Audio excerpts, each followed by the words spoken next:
G'day everybody. Cheers. Happy Sunday. Is it Sunday? Yeah, it's Sunday. Hope you're all doing well. And hopefully your week coming up is a good one. Not too much stress and workload and all that jazz. Cheers.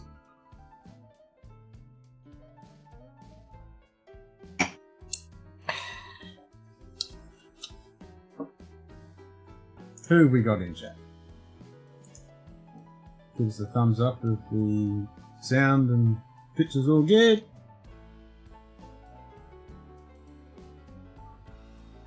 Oh, now the cat's meowing at me. Why is the cat meowing at me? Why do you have to meow at me now, cat? I didn't do anything. I can see you. Back in a second. Gotta let the kitty cat in.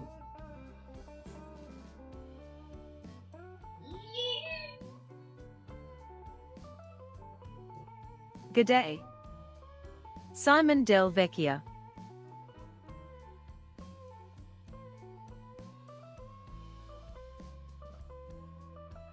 Simon's all good. You still got that fire going, Simon? It's all good? Excellent. So I'm still sipping on the Starward from a couple of hours ago. When we finished Cheats' stream, and then geez, how many streams I've been on today? Well, in person I've only been on Cheats, but I was watching Swag stream, Hot Buttery Rolls, Whiskey Fancy, and also Telex was on as well. Shitload of streams today. Simon's going to jump on in a sec. Nice. Anyone else, feel free to jump in. I know Chris was going to pop in if he's still awake. He said he had to stay up because he's got night shift.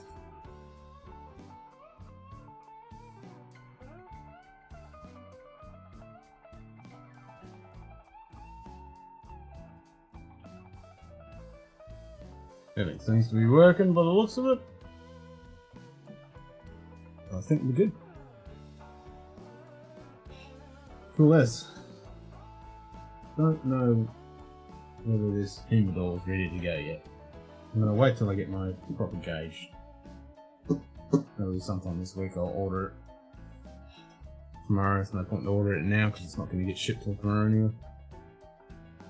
So I'll order that. Actually, I just ordered a couple more Star Trek busts at a bit of a sale, so I've got a couple more of them coming. Can't get a Picard one; they're completely sold out, all gone.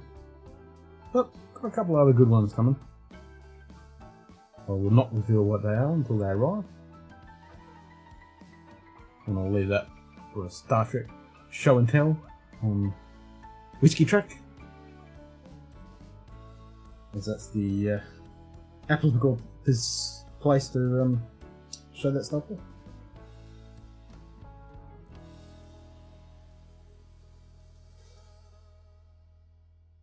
So if you're in chat, say hi. G'day. Zman. Zman. Cheers to brother and everyone. Your little one flies by in the background. I'm subscribed.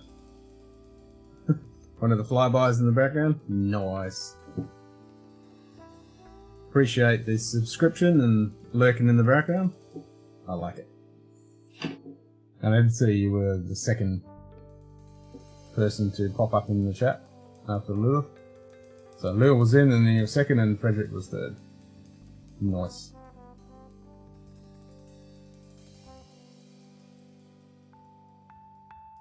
Yes, my little man, he's meant to be in bed. He's already come out 3 times. Little rascal. He's got school tomorrow. Oh no, it is his bedtime. Way past his bedtime. We've been trying to get him to bed a little bit early because he keeps mucking around. So by the time he gets to sleep, it's way past his bedtime. G'day. Frederick, a dram divided. Welcome again, Frederick. He's still on the tee.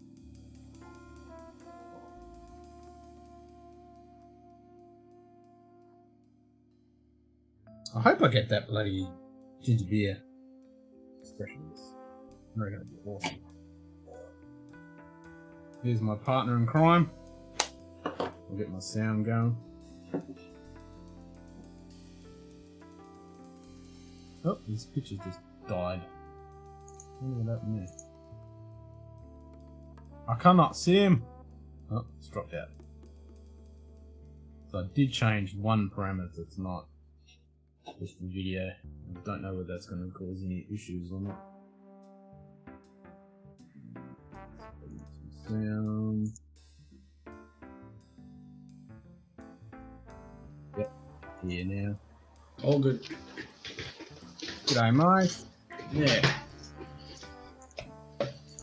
Is your fire still going? Oh, no. I'll let that one go out. Let it go out. Nice. So you're just burning? Yeah, just all the shit that's around. Yep. Yep. Just dead trees and all that kind of stuff. All that crap, yeah. I've got a bit of that crap to burn up. What am I doing? Oh, I'm turning that on. There we go. Much better. Pub sign. Shit. Cool. So I'm still sticking on the starboard. Oh, yeah. How did you go? That was shitty just then. Yeah, you went a bit pixelated. Yeah, I wonder if that's going to happen on... Yeah, it did too. What the hell? Alright, keep an eye on that.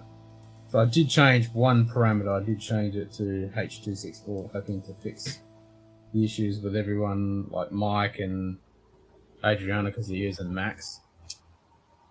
Who uses that shit? Yeah, I know. So I changed it to H264 to see if it makes any difference. Let's see what happens. Stupid Max, eh? Alright. Hopefully it doesn't cause too much of an overload. No, it's not an overload, but it's only you and me, eh? What are you pulling out? Some Tasmanian Launceston distillery. Oh, I had some of that. Yeah, they age it apparently in a hangar. Oh, okay. A plain hangar. Is it one of the little short bottles? Yeah, it's only a little. Am I going all blurry? Yeah. You just went pixelated. Yep. I tried some of that at my cigar meeting. Which one? Just this is the bourbon cask. They do like sherry. They do port. What time is it? Oh, I can show you that. Oh, I have the power. There you go. There's our current. Oh, I'll turn that off and you can see it. There's our current date and time. So Arizona, you're at 5:30. So yeah, you're 12 hours. No, wait.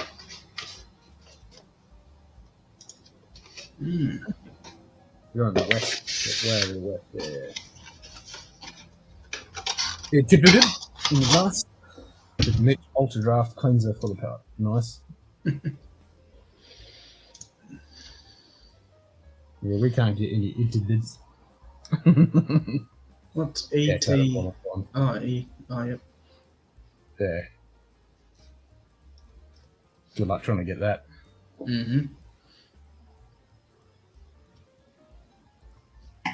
No, ETB.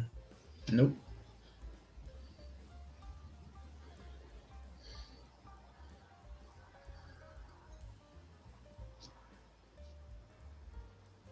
ETI, is it? That's an EH Taylor, isn't it? Or ETI, what's that? What, yeah. No, EH Taylor is. Yeah, EH. What? ET? I don't know what. ETI. ETI.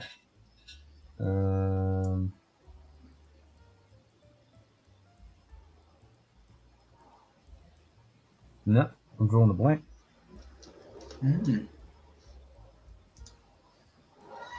Yeah, never heard of that, yeah. It's probably going to be really obvious when he tells us what it is, and we're going to feel like idiots. Yeah. More than likely.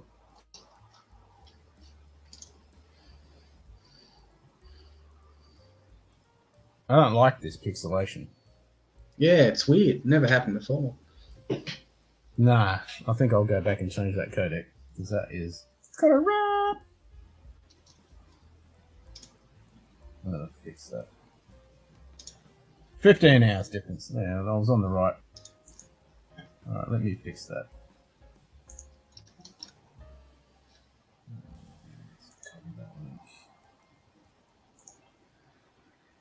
Go back to normal V9 or whatever it's called. Do you have to reset the stream or? Nah, don't have to do anything. I just do this. And bring us back in. There we go. That's it. Good day. Done. Fixed. JD Bourbon Approach. G'day, JD. You know, JD. Not munted yet. Eating corn on the cob. Nice. Nom nom nom nom. Put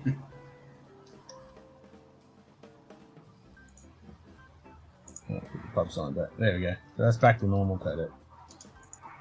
Screw that one. Don't like that. There is a couple more. There's a couple more codecs I could try, but meh. I'll just use the mute button. Yeah. Yeah, no, it's been working all fine. Yeah. Yeah, I was just trying to make it easier on myself than having to hit that mute button all the time when someone comes in with the Mac. The Macs, they're the problems.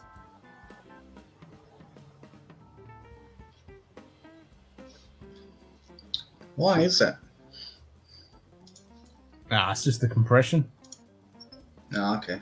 And if they're using, because Macs don't have Ethernet, so they're obviously going to use Wi-Fi, and that causes packet loss.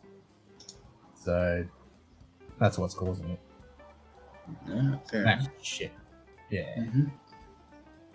Yeah, if you use a Mac and you use Wi-Fi, you're asking for trouble.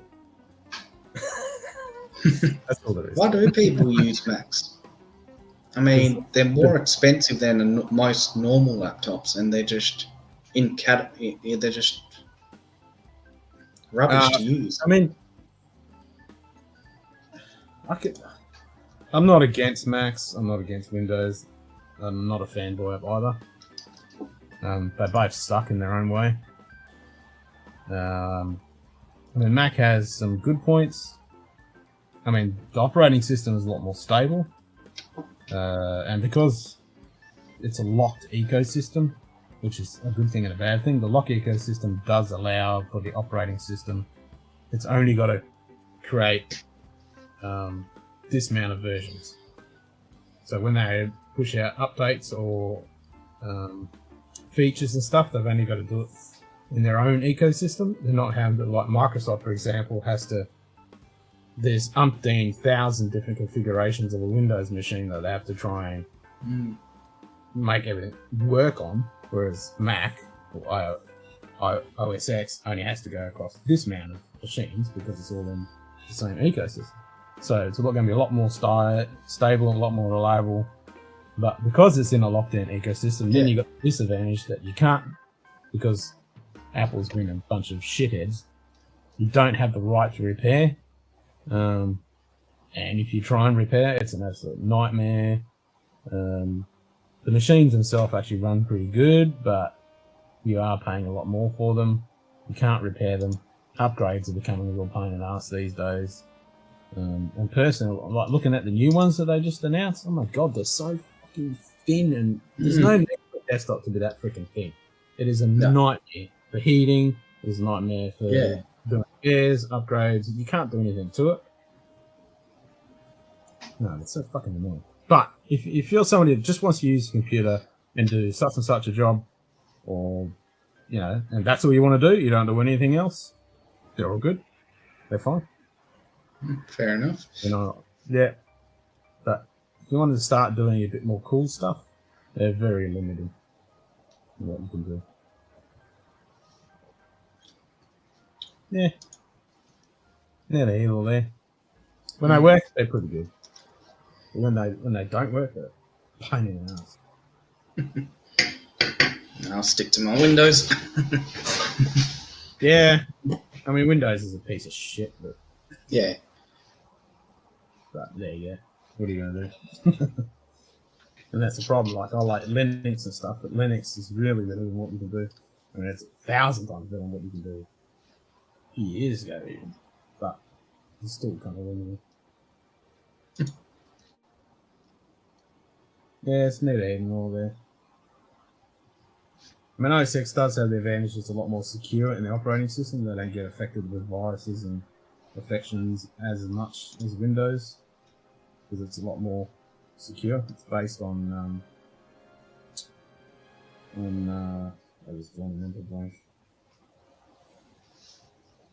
It's on a kernel like Linux. Yeah, kind of blank. So it's a lot more stable and reliable and efficient. Whereas the Windows is really loaded processor. Fair enough. What happened to weren't Chris and Liz going to join us? Yeah, I thought Chris would definitely come on. I thought Lil might be in for a little bit. Because Chris has got to do night shift, so he needs to stay up. Oh. So maybe they passed out. Who knows? We should have got the notification should have gone through on what's it name? Discord. Yes, it has gone. There it is. So there we go. These people on the Discord have gone through. What time is it for them over there? About 10:30, 11? 10:30, yeah. They're 2 hours ahead of us.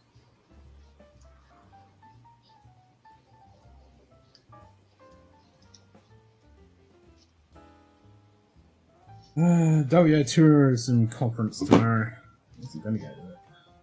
One of my astronomy colleagues just asked me if I'm going to it. Ooh, tourism.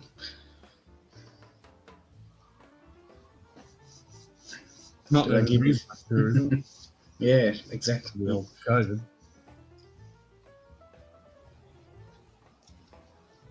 Yeah, that must have hit you guys pretty hard. Oh, for me, for the astronomy stuff, yeah, it killed it completely. Because all my, like 99.9% of it was Chinese tourism. Yeah, no, yeah. Yeah. That's gone. Yeah. I mean, I did have a couple other countries. Yeah, but and a couple locals within Australia, but no, 99.9% of it was all Chinese. So that's been 2 years of nothing. So it sucks. Yeah. What about your town in general? Are you guys like a tourism town or? Not really. No one wants to come here. This is more of a stopping off point. Like caravan tourism, like grey nomads travelling up north, they'll stop in here. Mm-hmm. The same with the Chinese tourists. They want to go up to the Pink Lakes up north in Kalbarri. I can't do that anymore. And then add to their Brolis. So here's they might stay here for a couple of days. But this is not actually a destination, really. There's nothing here. Mm-hmm. Except for the Pink Lakes up north and the Brolis Islands. But when the Brolis Islands actually gets turned into a tourism kind of destination, which it will be in the future, that's what they're saying. It's kind of a good thing and a bad thing. Then there'll be a lot more tourism. The wildflower season is pretty big for the grey nomads and stuff. Oh yeah, that's usually inland a bit more, so Mulla and Water and those kind of places. So here again is another stop off point before they go into there. So we're just like a hub. People go out from here. But yeah, there's not really much tourism stuff here. What do most of the people living in Geraldton do? Are they all flying mining or something? Shitload of FIFO. Yeah, Oh, shitload of FIFO. But then you've got crayfish industry is pretty big. Oh yeah. Good and then day. Grain. Old exports. Man Joe. Yeah. Lot of exports to the port. Like this at the moment, there's like 12 fucking ships out in the harbour waiting to. Oh yeah. You've got a big port there, don't you? Yep. Yeah. Well, it's not big, but there's a lot of iron ore and grain and mineral sands and all that kind of crap that gets exported out of here. Good day, How you going, mate?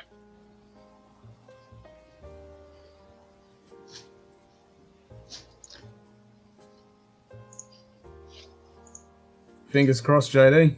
Let's see what happens. Yep, and go through the customs gauntlet and see how we go. Fingers crossed. What did you label it? Is it JD beard oil? No. What he did last time, which was what do you put it as? Maple syrup and glassware, which is pretty awesome. It'd be funny if one of them did try like take a sample home, going, "Ooh, maple syrup, I'll take one," and then like they're pouring over their fucking pancake. Nah, I'll hunt that person down. They're like, "Fucking maple syrup, what is this shit?" I'll hunt that bastard down. No, it doesn't even look like they opened that box, eh? Which is awesome. Yeah, it's weird. It's bloody awesome. Oh, yeah, I just got the notification there and I've already looked at it. So probably, I wonder why. Maybe because it just doesn't look suspicious. Well, you know, customs are, well, border patrol and customs, they're pretty bloody vigilant. They thought they would have scanned it, seen it as alcohol, and gone, "Uh-oh, can't have this." I think they didn't even open the box. Did you say? No, didn't look like it. Because even like Shane's samples that he sent, they opened that and had the big fucking piece of green card in it saying it's been opened by Australian Border Force. Blah, blah, really? blah. What did he Yeah, label? that was open. Second, beard oils. Oh. Yeah, they're probably looking at it and going, "Yeah, this looks like a beard oil." Whereas I just got the one from Aquavitae and that came through. That wasn't open. Oh. Because that had a sample in it. I think the only problem might be if you keep getting them one after another all the time. They might go, "What are they sending They're us?" not going to know because they all go through different ports and stuff. Oh, so it's all yeah, weird. I guess you're Yeah, right. it's not like, it's not like it's all done through the same place every single time and the same person's checking it. Then they would go, okay. Because, you know, there's not one person checking exactly all the packages coming to me. There's multiple people in different locations, so yeah.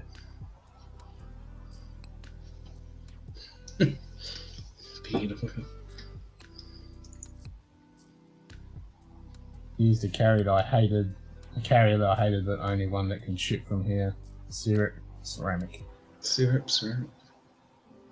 Moist. That works. Ceramic syrup.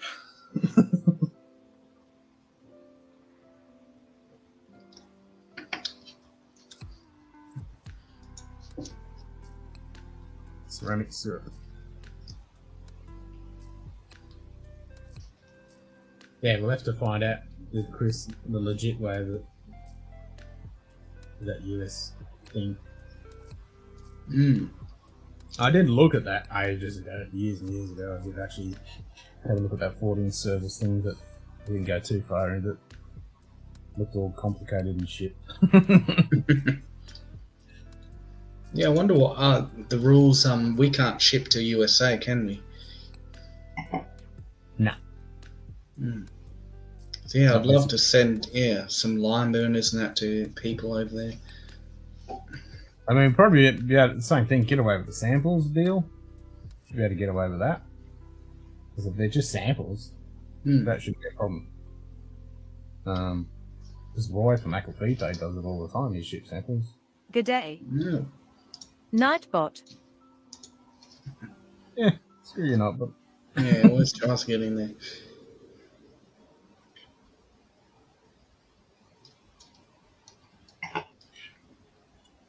Yeah, it'd be cool to Goes the send other them. way. Yeah, exactly. Some long burners and Aussie stuff. Shit that I can never get. Yeah, we need to work it out, though. Even if we use, like, if we know somebody in one state that can ship stuff to another state kind of deal. I think samples you can get away. Bottles, it's going to be almost impossible to ship state to state. But samples, I don't think should be a problem. Yeah, you might have to do like a trial run, like a sacrificial. You know, if they go, it goes. But Here's the man we need to ask. Hey, Ken. Hey, Simon. G'day, Chris. Good day. Yeah, I heard you talking about importing. What do you need to know? Say again? Importing to the USA, like how hard would it be to bring something from here to the USA? Oh, well, I take a lot of stuff over when we fly over, but it's not cheap, but you can get stuff over there. I've got my friend over here, he's got a pub's got a export license, so yeah, I can get bulk stuff sent over. But yeah, you can send stuff over, but it's difficult. Just in pure fact of, I mean, if you're sending samples, it's not too bad. Okay. Yeah, that's the thing. Like, samples are not too bad. You can get that through, but because you can't send alcohol by the mail over in the US. Oh, really? Oh. Like we can send anything via Australia Post. They'll gladly take our money. There was a push just recently for USPS to the US Postal Service to start taking alcohol by mail, because they basically sat there going, it'd probably be the primary thing which would make the US mail profitable over there would be to start shipping alcohol by mail. Yep. But and like what Chris was saying on Hot Brody Rolls, he was saying he shipped like car parts and all sorts of stuff by Greyhound bus. Yeah. Yep. That's I'd love to hand deliver it to you, Anthony. But the thing called COVID is going to stop me from doing that. Just a little bit. 4 bottles. Glen Scotch 11, Glen Scotch Peter, Gil Karen 8, Inglain Tronic 10. Oh my God! I was going to ask Chris, how are you with Scotch? Do you drink much of it, or you're sticking to bourbon? Not a huge Scotch drinker. I don't mind pure malts or single malts, but I'm not a big peat drinker at all. Peat's not a really good friend of mine. I'm primarily bourbons. I mean, Leanne finds bourbons easy to drink, so Irish whiskies we don't mind, Australian whiskies we don't mind, just peated. Anything which is peated just doesn't agree with either of us really, so yeah, fair enough. Should label Heart of My Enemy. Would be interesting to see their reaction in customs. I like the way you think, Frederick. I like it. And Chris and Lil, thank you so much for becoming Patreon. Nah, not a drama. I'll add you to the credit screen when I get a chance. I'm trying to trace down because Mike, I got the notification yesterday that he became a patron, and I got the notification that it's not showing up anywhere in my Patreon. I can't even send him a message or anything. It's kind of weird. So it must be Patreon going to have any glitch because it's just turned over the month, so it's probably their system's all bogged down to the house. And then Random FEV, he pledged as well, but he must use an old card or something, so that's got rejected. So I want to get everyone's name in the lights. Yep. Yeah. But Yeah. still, Your Patreon was doing some weird things. I looked at it before and it comes up as error, this page does not exist. It's happened a few times. Really? Yeah. just comes up with a. I don't Oh, you know. mean the links? When you click on the links? No, I Yeah. think that's just fucking YouTube screwing me around. I Oh. can't find it. Well, I looked at the links and they were all good, but I need to fix that. Yeah, the generally a lot of the time, a lot of people have been having issues with the links in YouTube and that for Patreon. It's been weird. A few people have been having it. Yeah, it's one of those weird ones. If you look at it, it's a perfect link, and then it just scrambles it and it doesn't work. Fuck computers. As long as you've got the PayPal one. PayPal works, and Patreon works, so it's all good. It's buggy as all shit, but it works. How you going, old man Joe? You gonna pop in, old man Joe? And where's Edward? Is he in here? Get his ass in here as well. We need our cobbler.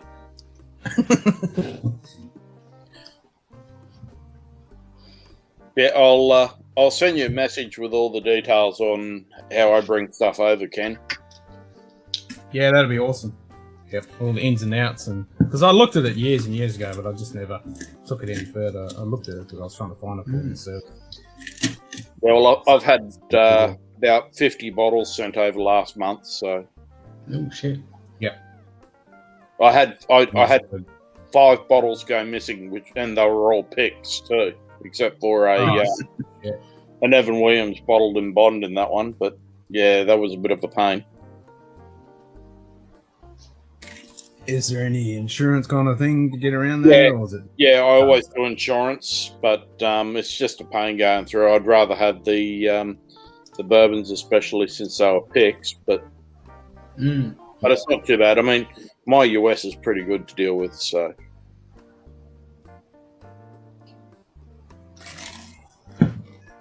That was a service that pretty much came up that everyone said was good, so. Yeah. Maybe when I'm done with my chores, it's toilet cleaning day. That sounds like fun. Not.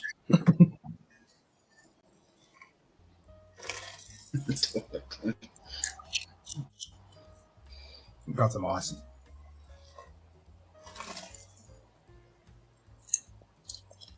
Old man Joe knows how to enjoy himself on a Sunday. Yep. Cleaning toilets and shit. Well, I was meant to be doing lawns and crap today, and all yesterday, and I've done nothing. No, that's me tomorrow before I go on to night shift. Yeah, I'm going to do that shit tomorrow. Yes, Ken's PayPal works. Had no problem accepting my pizza payment or Simon's. Exactly. Gotta have pizza.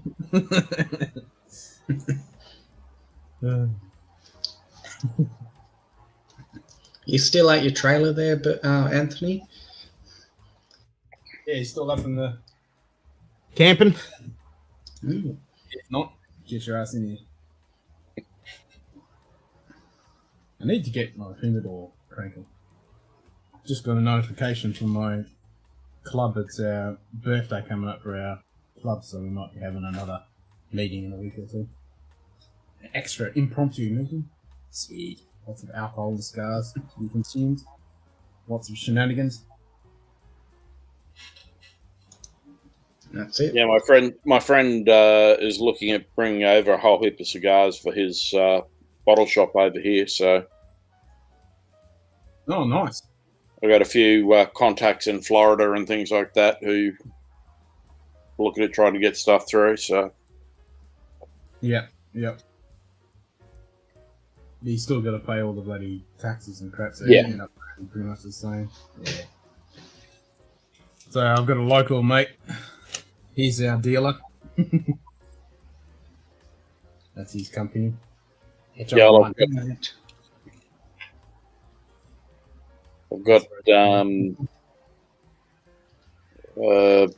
my 15-gallon barrel to get sent over from Limestone Branch, which is 100% malted rye. Oh. So he'd bring that in for me. Dang. Limestone Branch. Are they the ones who do the the Yellowstone whiskey? Yeah, I've got it's one of their experimental Yeah, I think I've barrels. still got a bottle of that. It's actually not too bad. Oh. Yeah, well, I'll have to send you over. Yeah, I wish we could get more of this stuff. Well, I get a lot of their stuff. Stephen Beam, who's one of the actual Beam family, is a friend of mine, and he's he's the owner and head distiller, and he makes sure that I'm looked after pretty well. So he's got a place down in Tampa. So he drives down there from Kentucky. So he's bringing stuff down to my US to ship forward to me.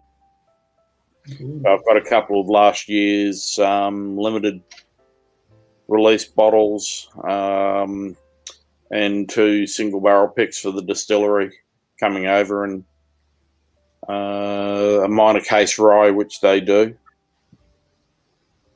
and also a couple of bottles of the Yellowstone Select. Oh yeah, Nice. So do you know where they're getting the juice from the Yellowstone? Like there's the standard one? Yellowstone is sourced. I won't say where from because it's sort of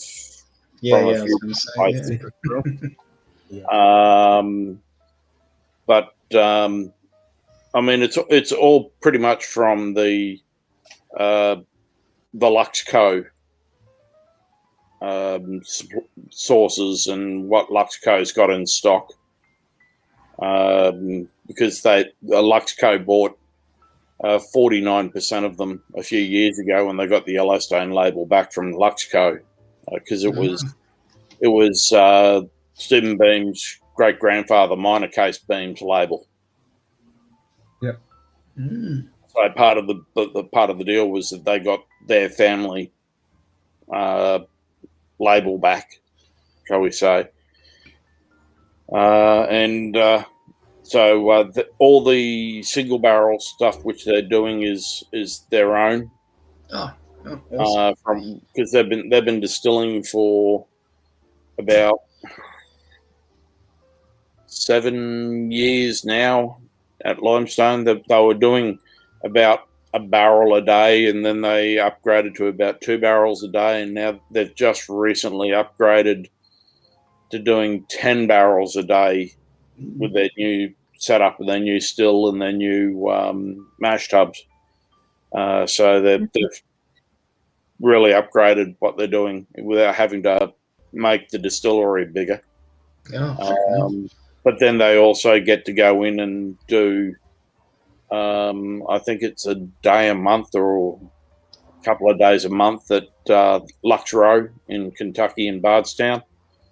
And they take over distilling in there, and they get to lay down a whole heap of barrels, which is going to be the normal Yellowstone Select. Okay. Awesome. So all their single barrel stuff is their own.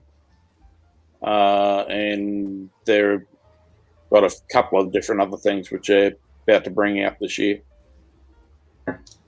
Yeah, no, I mean, even their standard stuff I like. I mean, I know a lot of people shit on it, but I like Yellowstone. Even the basic Select. Good day. Well, especially the price which it was over here. But I mean, like, all what it was over here through Dan Murphy's was Edward Darvanen. Really good, because I'd actually gotten a pretty sweet deal when they with Dan's. But I think Dan Murphy's, all their products done now.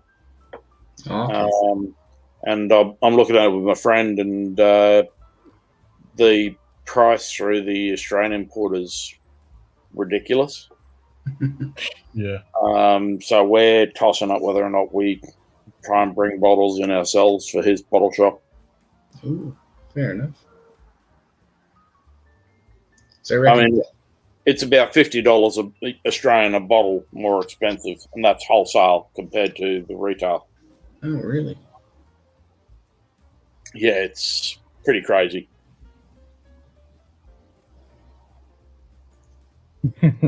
I've got the Munted pub cranked up on my stereo so I can hear it through the house. Nice. Excellent. So I was going to say, Anthony, yes.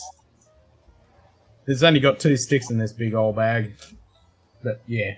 I mean, this is, if you buy a 5-pack sampler, that's what they come in these bags. And it's got the, what's the name? Bavita. It's got one of the Bavita humidifiers in it. Just going to grab another dram.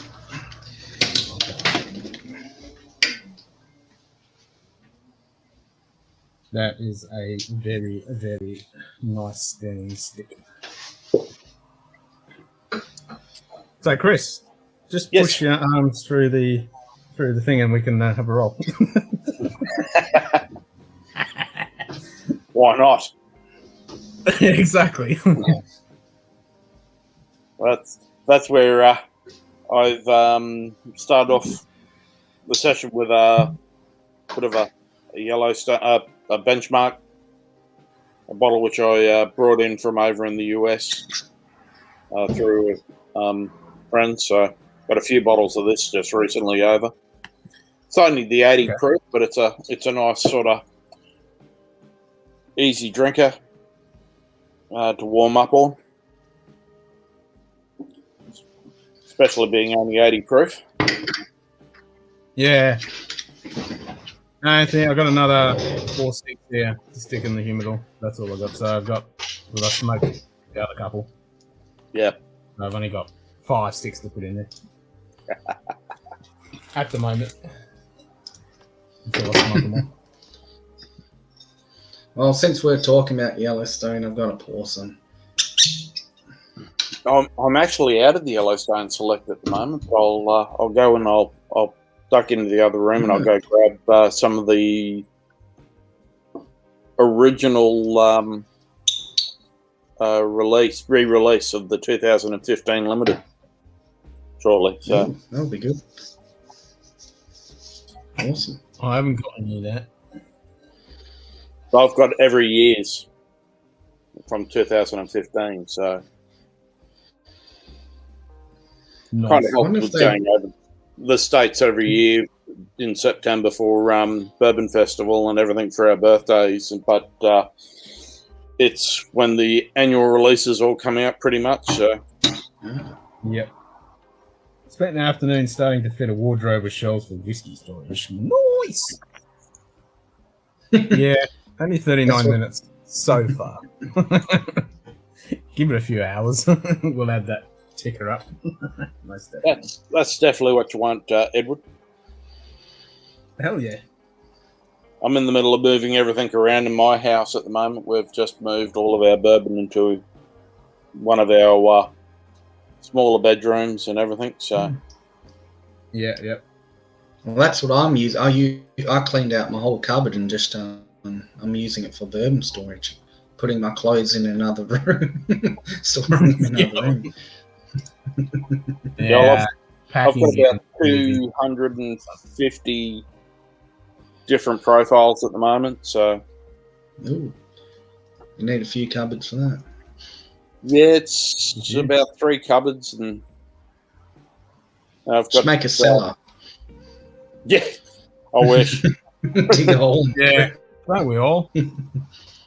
I was thinking, because I'm looking at buying a house, and the place I was looking at, it's got an awesome shed that's all decked out with a bathroom and everything like that. And I'm like, oh, that's gonna be mine. That is my man cave. Oh, that would be, yeah. Yeah, and then I'm like, maybe I can dig a big hole and stick a couple of shipping containers underground and have Brandon like Weiss. Yeah. Yeah, you could. Hey, Brandy. Hey, Brandon. You moved all the bourbon into my room. Brandy's a friend of ours in California. Ooh. Yeah, I gathered that. Nice. I need some more water. Water. Yeah, Brandon. That's all over in the room which you'll be staying in when you come down here. Yeah. Whenever that happens. Well, they've got a better chance of travelling over to us than we do of them. Still, I mean, at least they're all vaccinated. So. Yeah, exactly. Just did what I did last year. Bought all new crap and what is called an upgrade, but it's cheaper to do that than to ship old stuff. Yeah, I just like if I move out of this place, take all the shit I want to keep and just burn the rest down to the ground. Yeah.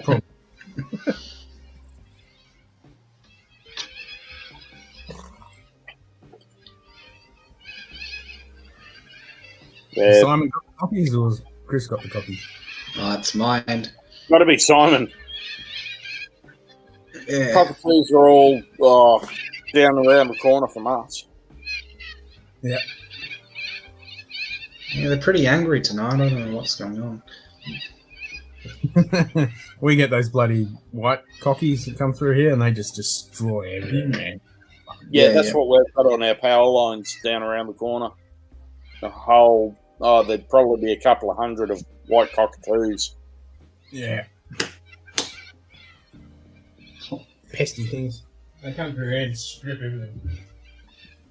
Yes, Brandy, all the bottles are actually marked anyway, so it doesn't matter. Including your 1894 that's in the cupboard. What am I going to have? I keep looking at that Redwood Empire, but I've got to stop myself. I like that too. Yeah.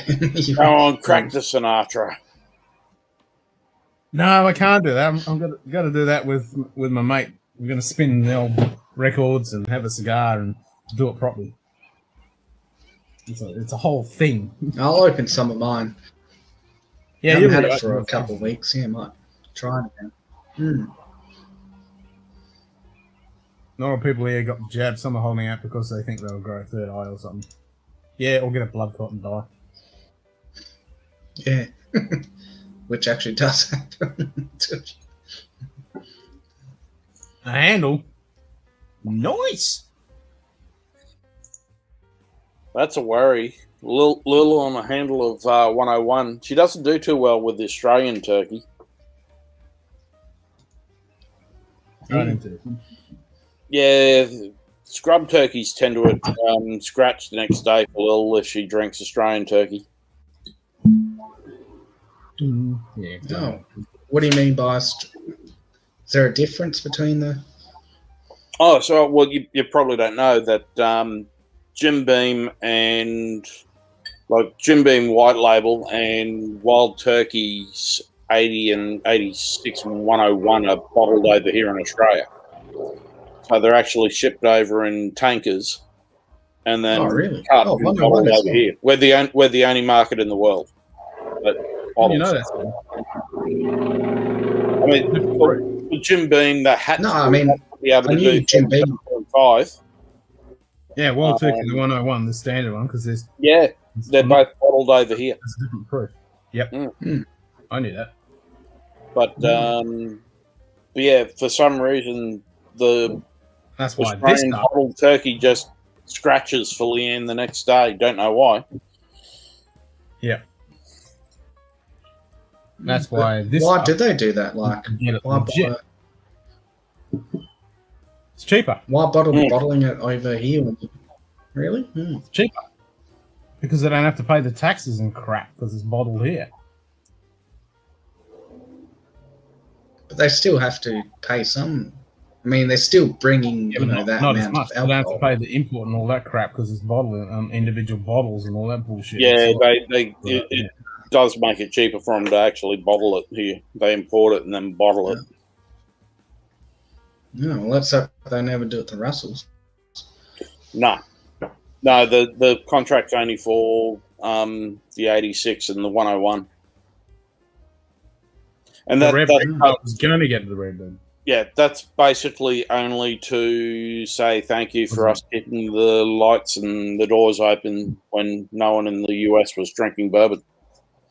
We were there. We were there. Yeah, Leanne's not happy that you've got that. She wants to come over there and drink that. I've got 2 of them. I couldn't believe it when I saw it on the shelf. He's got 2 of them. I couldn't believe it when I saw it on the shelf. And oh fuck, I'm having that. It cost $110, but I thought it was worth it. Yeah, but that's worth it. The first one I got for 60, and the free coasters I showed Ken. Yeah, I've got the I would have bought the whole bloody shop up. Hmm. But I didn't know at the time. I thought that was their normal price. Jeez. Nah, I would have. But the second one costed me about 80, which is still a good price as well. Oh shit, yeah. Yeah. It was 110 for that. Because the normal. And even now, yeah. was 77. Because every celebrations around me has one or a couple on their shelf. Well, that's the thing. I'd never seen it. I've never seen it in any celebrations over here. Oh, must be. Ah, Yeah, wonder must why. be WA kind of deal. You really do get bent over on everything. Yes, we do. Welcome to Australia. Yep. Yeah. $110 bottle of whiskey and then $53 a pop for each one of those cigars. Jeez. So at least we picked up the whole. We picked up about half a dozen bottles of Wild Turkey 13 from Japan through Nick's down in Melbourne. Yeah. Yep. And we took 4 bottles of that over to the US, and I gave one to my brother in Darwin, and our one bottle's just about out here, and we need to resupply because the 13-year turkey's really good. Oh, yeah. Yeah, I've heard about that. Especially what some pay for it over the US. Yeah, I've seen it going in places for about $385 US a bottle on the secondary market, or on consignment. Yeah. So. Have you guys all put in for that ginger beer, Starwood, for the ballot? No, actually, I thought Leanne was putting in for it. You haven't done it yet, Simon. You better do it. I will. I mean, when does it close here? Oh, really? A couple of days, and then they're going to announce the ballot. Yeah, you might want to get onto that. Yeah, good luck, Brandy. I've got to get hold of some more for myself. Yeah, that's it.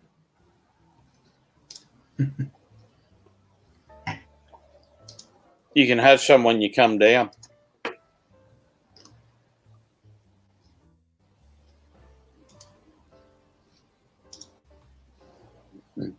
But did you get a chance to see ADHD's latest thing, where he's getting a lot of the whiskey tube guys over in the States doing a blind tasting competition? Oh yeah, I saw the one with Chad and Sarah. I watched that last one. Yeah, with Clifton beat Chad and Perry beat Sarah. Yeah, yeah, and then Sean and Dan. Yeah, they're bloody good. Matt does a really good job on it. Yeah, I love it. Like when Greaves, oh my god, it's like kicked him out, back in, kicked him out, back in, kicked him out, back in. Oh, it's so good. Nah, I don't know how he does it. He's so cool, calm, and collected, and he just like bang kicks him out. All right. Yep, I've done it. Registered, nice. Yep. Hopefully, one of us will get a bottle. Mm-hmm. Yeah, I wonder how many bottles they're releasing. Not many. No, not many. But this is number 9, I think it was. Number 5, number 9, number 6. One of those. Good day. G'day, Donald. Donald Rants. G'day, Donald. G'day, Donald. Evan Williams 12, yeah. I've never seen it. That's the red. If I remember, Brandon, the 12-year, sort of the red label. Primarily only at. I know that you can get it over at the distillery and the Experience up in Louisville.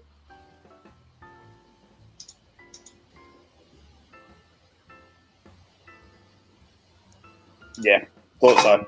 Oh my glass. It's got some smudges on it. And that's where my next one I'll go up to an Evan Williams Bold and Bond. Nice. Haven't had a beer in 8 months. Ooh. Whiskey. I still like a beer. Yeah, I mean, they're the same cousin. I mean, they're both fermented grain. Yeah, exactly. One's just One- distilled, yeah. one isn't. Yeah. Pretty much. Yeah, well, They they both use start beer out so as beer. Mm-hmm.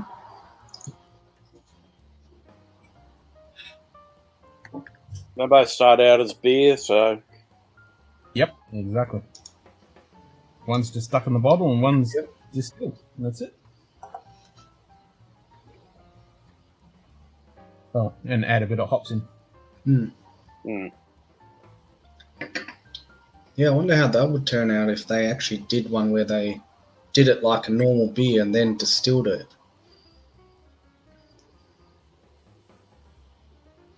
Like with the hops and everything. And then I don't barreled know it. how hops would go through a distilling process. Be That's what I'm interesting. trying to think.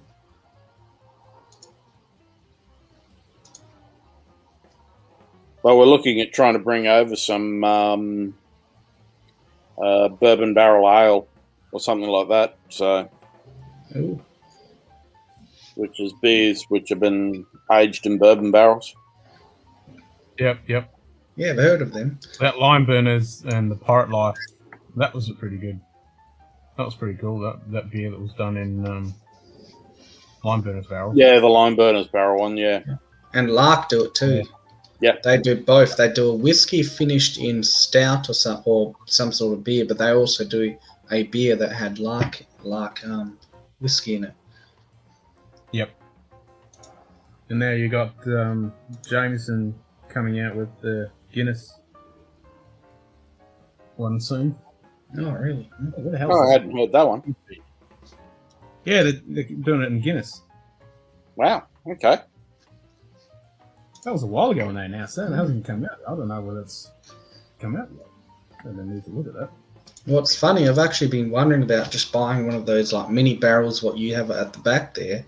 Hold on, no, it wasn't Jameson. Correction. It's the fucking Lagavulin. 11-year-old. Ah, Done in the Guinness. Yeah. Because you could do that yourself. You could get, I was thinking of getting one of those barrels and just filling it with Guinness, seasoning it, and then getting some whiskey and chucking it in there.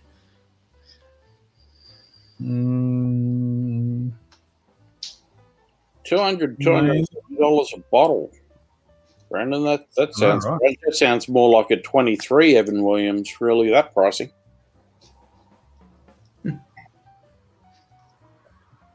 I need to actually do my barrel now. It's got cooler. Because I've emptied it after it's been well seasoned since October in port. So it smells bloody delicious in there.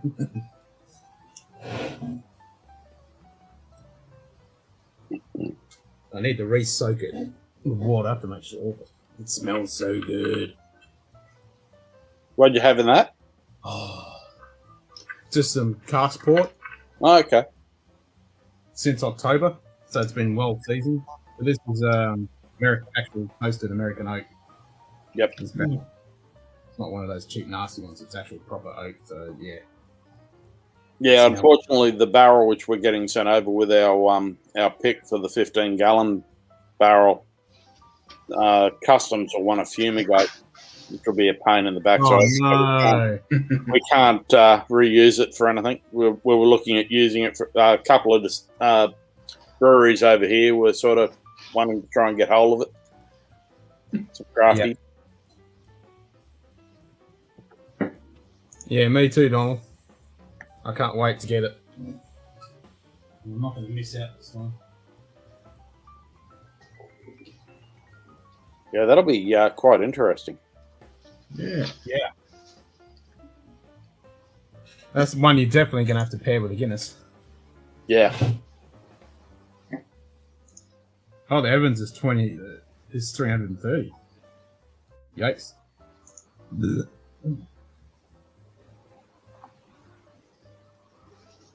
300. That's for a 23-year-old. Yeah, that's US, but I'd have to Yeah, exactly. check. But yeah, it wasn't that much the last time I was over in Kentucky, but unfortunately, that's now a year and a half ago. So, and pricing's been going a little bit crazy over there since we were last there. Yeah. You're not wrong. A lot of stuff which was easy to get is now heavily allocated. And Yep. I'd love to go to do the bourbon trails. Go visit all the distilleries. yeah, the Kentucky Trail's pretty fun. We've done that quite a few times because we've been going over since 2010. No. We didn't go 2011 because that was my 40th. Oh. This year we were supposed to be heading over my 50th, and we had it set up for doing a couple of barrel picks, but that's not happening now. So No, that's definitely. What are the rules? Can we actually leave this? Leave the country, or we just have to quarantine when we come back? we can leave the country, but you've got to have a reason. Ah. There's a loophole. If you fly to New Zealand, because we're in the bubble. Yeah, Mhm. you can then fly out of New Zealand. Yeah, I heard. Yeah, I was Fly to thinking New about that Zealand. actually. But trying to come back, that's the Yeah, problem. yeah, that's the problem. So you need to go back to New Zealand and then come back. The last thing you want to do is be stuck like the people who are stuck in India right now who can't come back. Well, Well, if I got stuck in Scotland, I don't think Yeah. I'd complain. last thing I'd want to do is have to fly home here and then spend 2 weeks in quarantine and not be able to come home to my own house. Mm. Yeah, that was. yeah. Yeah. Oh, Middleton just released a 46-year-old pot still. Oh, Oh, it's only 45k. That's all. It's just 45k. I'll buy 2 bottles now. You only got 70 of them. I'll have 2. Buying and drinking whiskey is a good reason. Damn straight it is. Yeah, do they let you have when you're in quarantine? Do they let you drink? not really. Oh, damn! Fuck that. Some places aren't so bad, but then a lot of places are pretty much sticklers about it. So it just depends where you're quarantined. I mean, a friend of ours from the US was over in New Zealand for about 6 weeks in February, March. Oh, no, March, April. He flew home beginning of April. He was down there with the US Air Force doing resupply to McMurdo down in Antarctica. And they had to do 2 weeks quarantine before they could actually get released to be able to be in the public to then be able to fly down. Oh. Yeah, that would suck if.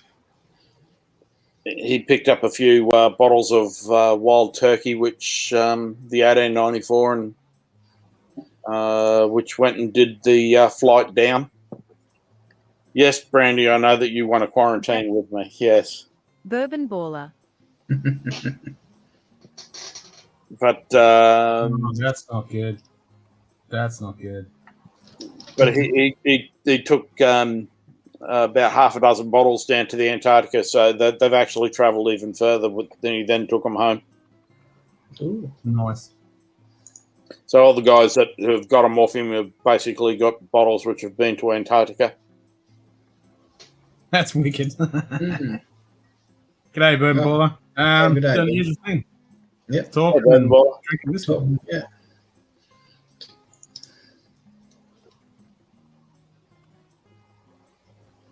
I am liking this. It's open up quite nicely into the into the bottle now. It's halfway down. So, Ben, you're not the only one, mate. Our government's a bunch of fucking assholes. I thought that was a prerequisite for going into politics. Yeah, pretty much. Doesn't matter which country Richard. you're in. they've got it worse No, in that's- Canada. They've got actual state-controlled liquor stores that tell you what you can and can't have. Yeah, And that's pretty. Like here, we can get anything as long as we pay the tax, but at least we can get anything. Yeah, and like I know when I come back in, as long as you play the game, they look after you. Yep. The old Hubble. You gotta show my astronomy colleague. I don't know whether he's seen their set. Is that the Lego one? Yep. Nice. Nice, Hubble. Why are you messaging me on there? Message me on there.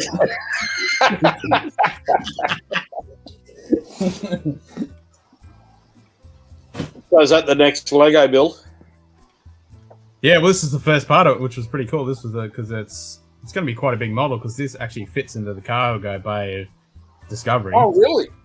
Oh, wow. Yeah, an ST31. So actually, you can do it 3 different ways. So you can have it on its own little display like that. G'day. Plus, this is all new silver Astronomy pieces. Education Services, AES. There he is. G'day, Richard. So you can have it in the cargo bay.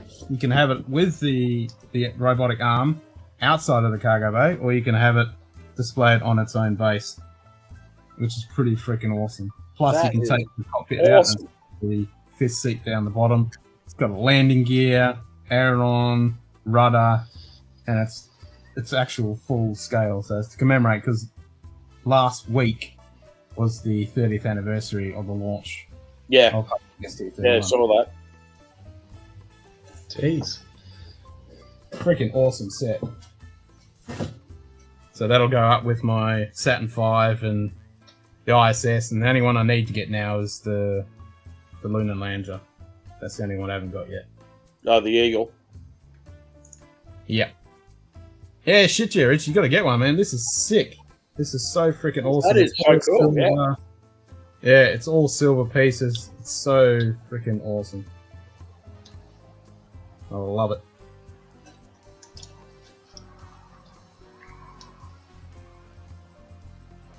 It's cool because, yeah, Richard is wearing his NASA shirt. I'm wearing my NASA shirt, and Cheech earlier was wearing his NASA shirt when we were on his stream. Yeah.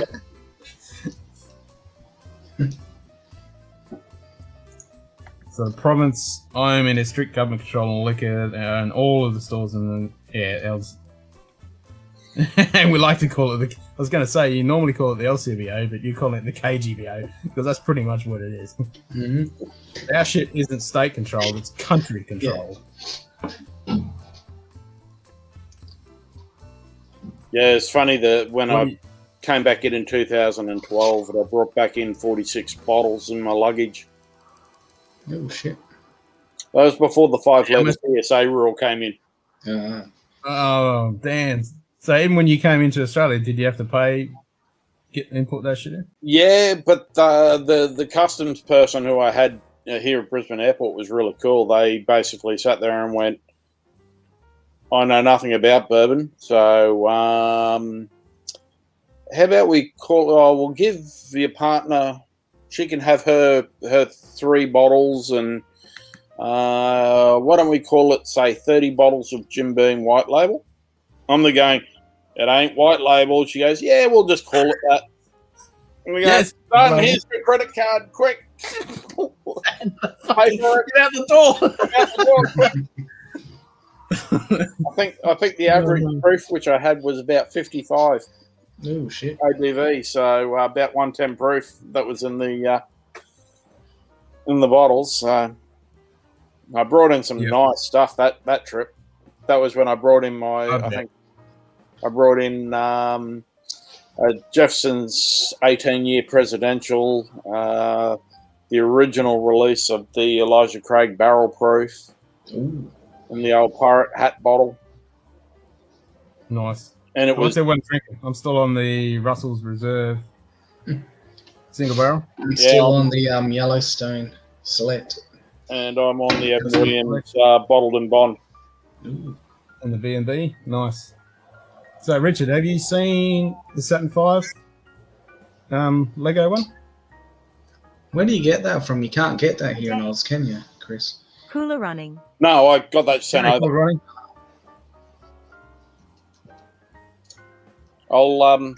I've got to do out some samples to send over to Ken, so I'll send some over. Yeah, hell yeah. Awesome. Cheers. Oh, that would be cool.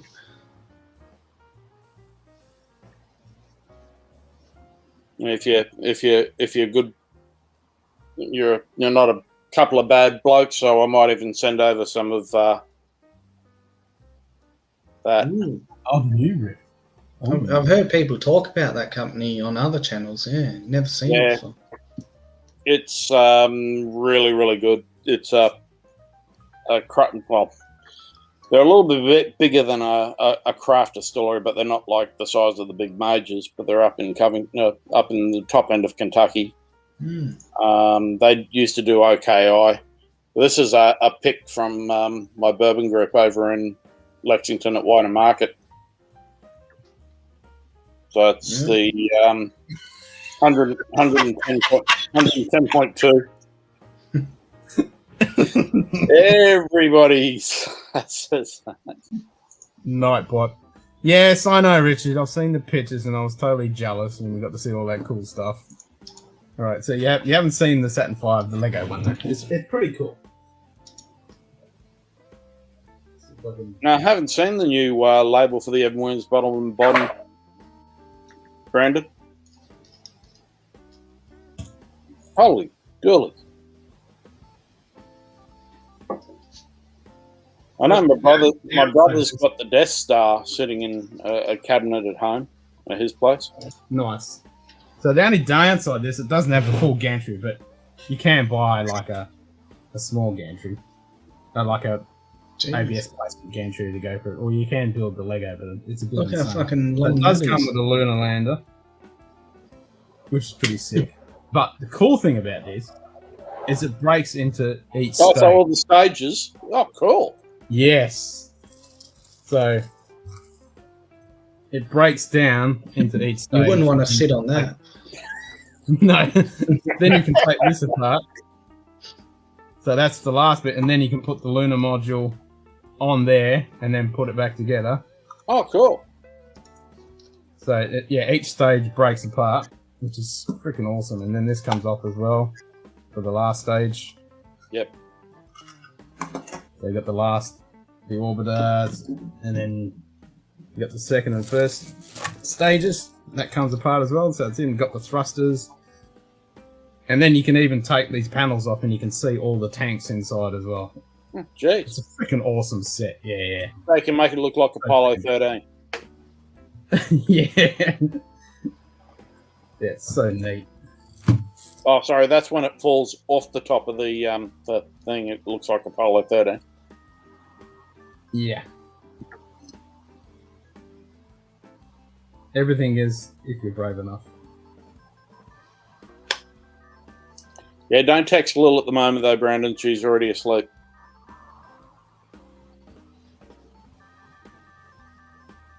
I gotta both get back together. Are you both going on night shift, Chris? No, she did a week of night shift last week. Oh, It's the first time she's had to do it in about 14 months. jeez. Oh wow. That's a bit And of do you do they switch you around? Like you do a week of night and a week of days? Oh, no, I wish for me. It's all over the place. I mean, last week I did 3 days, 3 nights. This week I'm doing 3 days, 2 nights. Next weekend I've got 2 days, 2 afternoons, 2 nights. So and then I go back to just day shift with a couple of afternoons, and then I do a week of days, and then the merry-go-round starts again. Must really fuck up your sleeping pattern. I don't have a sleeping pattern. Yeah, I was going to say. Yeah, me neither. Exactly. 1969 pieces. How cool is that? I know. And Richard's seen it as well, and I'm so jealous. And I was really, I can't wait to get there and see it. And the size of it, yeah, you're not wrong. Every time I see the pictures and people doing videos and stuff next to it, and you just, like the whole instrument ring, it's just freaking so cool. And the technology, I just love it. Well, just seeing the what is it? The command module that they've got at the Smithsonian in DC is pretty full on. You sit there and go, "Wow!" They actually Is that on the moon in this? Okay. Yeah, exactly. Well, the command module is sort of like, oh, they went to the moon in this, but Well, I love the new, like the SpaceX, the Dragon. It's just freaking 3 screens. That's Yeah. all. With a couple of little buttons. Yeah. Let's just press the button. Yep.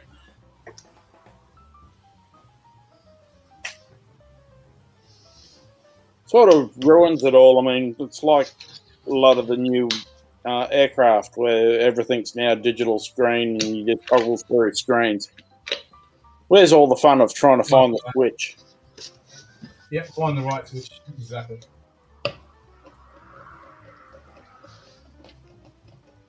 There we go. We're in one piece. We'll move the AT-AT. Oops. I knocked the AT-AT. Yeah, it's a bit of Lego up there. Yeah. Oh, and you get the lunar module when it's landed, and with the balloons and the flotation devices and a little pot of water as well. Yeah. I started getting Leanne Lego for joke presents a fair few years ago.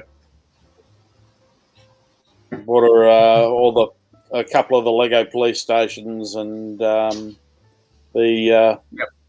command center helicopter and all that with her being a detective. Yeah, so. yeah, my son's got all that. They're cool sets. They are cool sets. Yep, those freaking F1 engines. They are huge. Yep.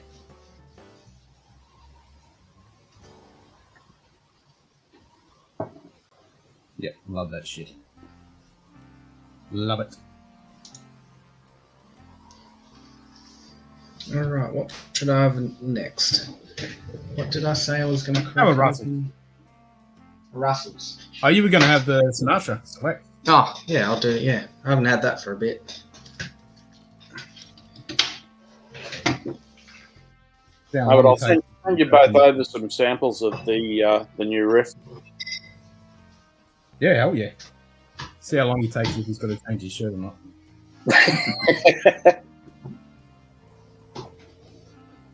All right, Richard. I'll catch up with you definitely over the next couple of days for sure. Yeah, Richard. Yeah, right. We'll have a dram for you. Must say those photos that you took of the Milky Way after the cyclone were absolutely fantastic, Ken. Oh, I've got a bunch more to come up. That was so awesome having no light pollution anywhere. Yeah, I've got some really good ones coming up. I'm going to stretch them out and just enjoy the time of having those. I can just release them whenever I want, you know? Yeah, I've got some good ones coming. Cool. No, I haven't tried the Sinatra yet. I'm waiting till I organise the time with my mate to actually spin the vinyl, have a couple of cigars and a couple of nice tumblers and pour some of that over some rocks. As I do, I really like it. Done.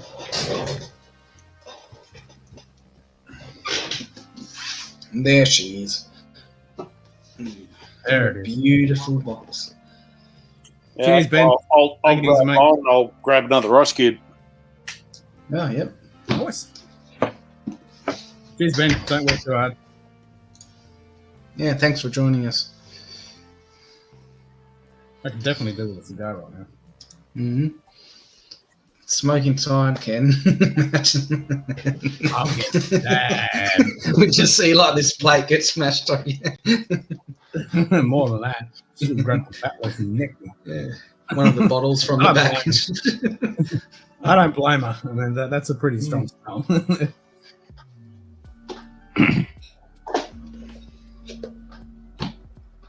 Yeah, I wouldn't last 5 minutes if I did that. You need to get like extraction fans to suck up the smoke. No, I just need to I'll take your camera out, take a light out, you know, do it around the fire, do it properly. Oh, yeah. That's what I will be doing during winter. Oh, what's the temp for you now? Next question. I'm guessing Must be getting cold. Nah, it's not cold yet. I did have the doona on all night last night though, so it was getting. I did notice it was a little bit cold for last night. Tonight's not too bad. It's just pretty normal. I reckon 19, 18, 19. Maybe a little bit low. I don't know. Yeah, so Oop, there we go. There it is. Yeah, 17. Sinatra representing tonight. 65% humidity.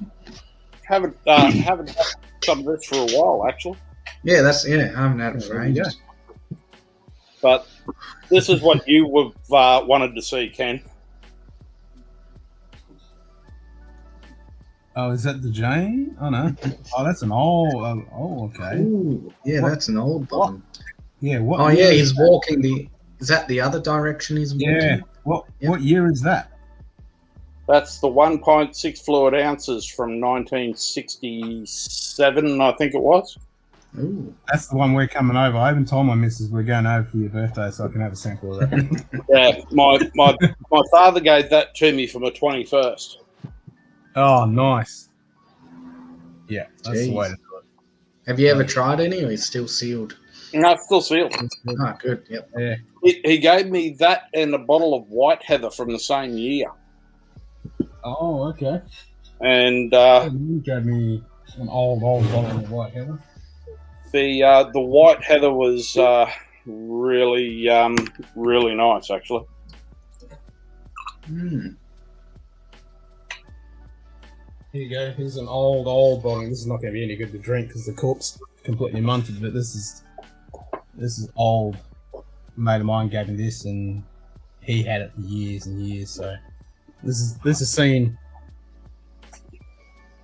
better days. And the cork's stuck in there.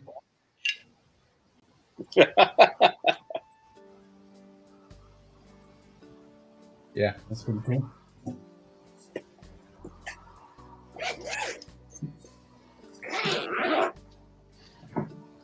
Hey Chris, do you guys get the bottle in bond Jack Daniels? No, I haven't had the bottled in bond. I've got a few bottles of the single barrel. Yeah. Hopefully we can pick up a couple of bottles of the barrel proof single barrel. Yeah, that's what I the want. Whisky Club. That's what I want. Yeah, one of the whiskey clubs at this month has got that. So I saw that. Ah, they're my slimline butt jump dose. Oh, they're very slim. Yeah, nice. So yeah, they're a lot smaller compared to your ones. So Yeah, big. Yeah. but I've got the same Easy to handle. that you do. So Yeah, a lot easier to handle and do the reverse. yeah, that's the set which I got from Sifu Eddie Yeah. over in the That's States. the thing when you do that bloody reverse, they're so freaking long and cuts your freaking bicep off. Yeah. No, these ones are the perfect size for it. Nice.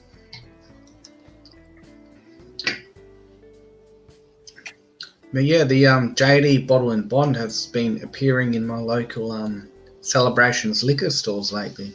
I'm surprised. They used to only be they only used to be travel retail. Yeah.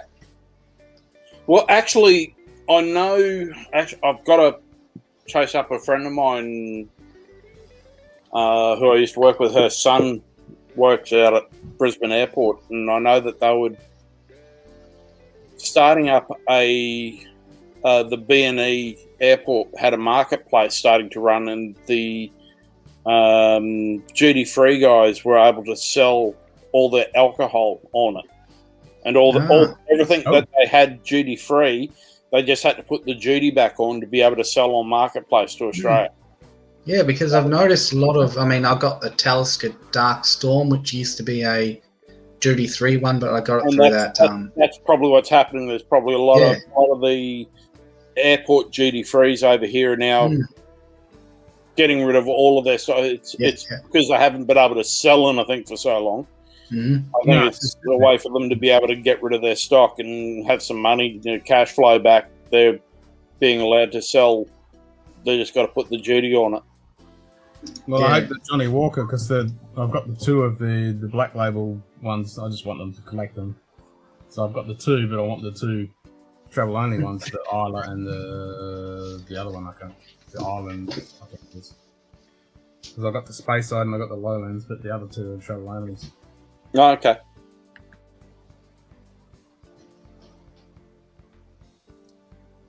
No, we don't have. We haven't been able to get hold of a bottle of the single barrel rye yet, Brandon. And Donald, yeah, the Dark Storm, that I can get that now in the bottle shop. I think Nick's. Is it Nick's or Nick's Dan's? got to have that. Yeah, they've got it. Yeah, it's in. Oh, my let's go card. on Nick. Yeah, it's either Nick's or Dan's. I've got it. I have to ask Simon because I think he got picked up a bottle. Good. Nick's brings in a fair bit from overseas. So. Yeah, I got the 11-year-old. I mean, the 10-year-old bloody woman. Hey Simon, What where about did you get your Dark Storm? You tell us here, Dark Storm. Also found one of these, Chris. The Kentucky Derby. The Derby bottle.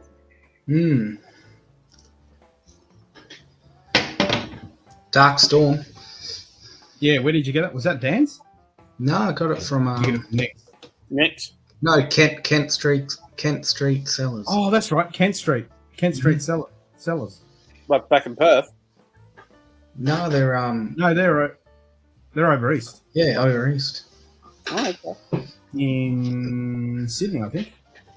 The thing is, I paid exactly the same amount as it costs on the actual what do you call duty free? Oh, wow. Yeah. Yeah, I knew what you meant, Edward. It's all good. You gonna come in? Yeah, I think, because of that COVID, they have to. Yeah, they're just selling their stuff. Yeah. Yeah, that's it. Kent Street. Yeah, because I've got the bottle loaded up, or the page loaded up. No, it's good stuff. I mean, that's one of my favourite Taliskers. I think I've got enough in my whiskey fund to grab that bottle. Yeah, it's worth having. I'm looking at the Catalonia and the Belgian coming. So what do you reckon of the Sinatra, Chris?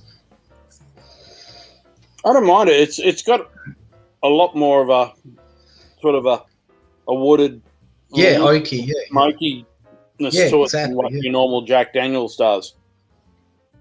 And I Reminds me of, how you can buy the, I really enjoy yeah. What is that? Somebody talk and wait for the other person. That was funny. Yeah. Yeah, that's it. We try to wait and then it's Well, it's that, yeah, no. that 2-hour time delay is just really screwing with us. Yeah, exactly. That's what it is.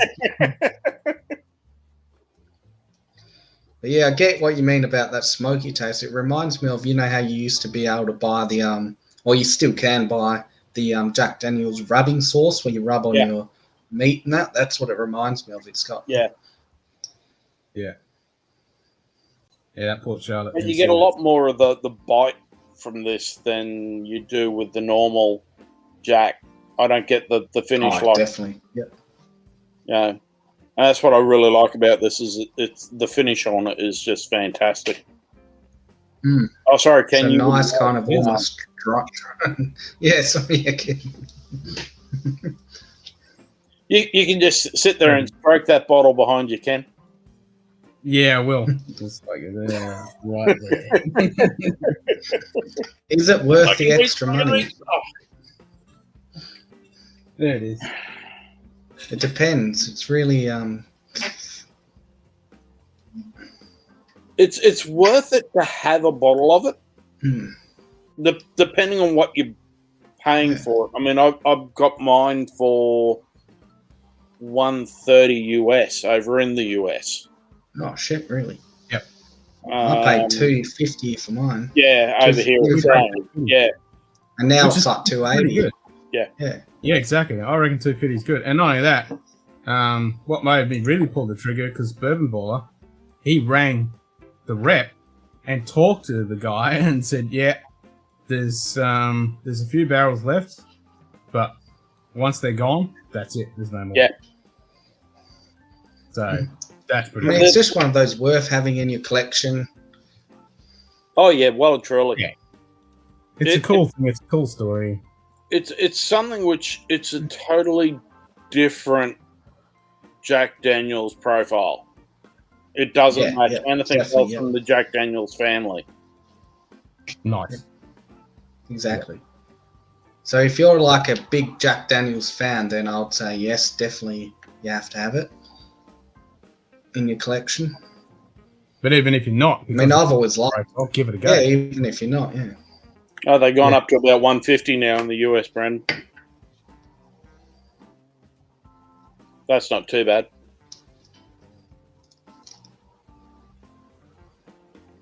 That'd make it $700 over here. Yeah, pretty much. Well, when a $45 bottle of E.H. Taylor single barrel small, the E.H. Taylor small batch goes for $350 at Dan's. Ridiculous. Yeah, I isn't know. it? And so who does the marking up of that? Dan.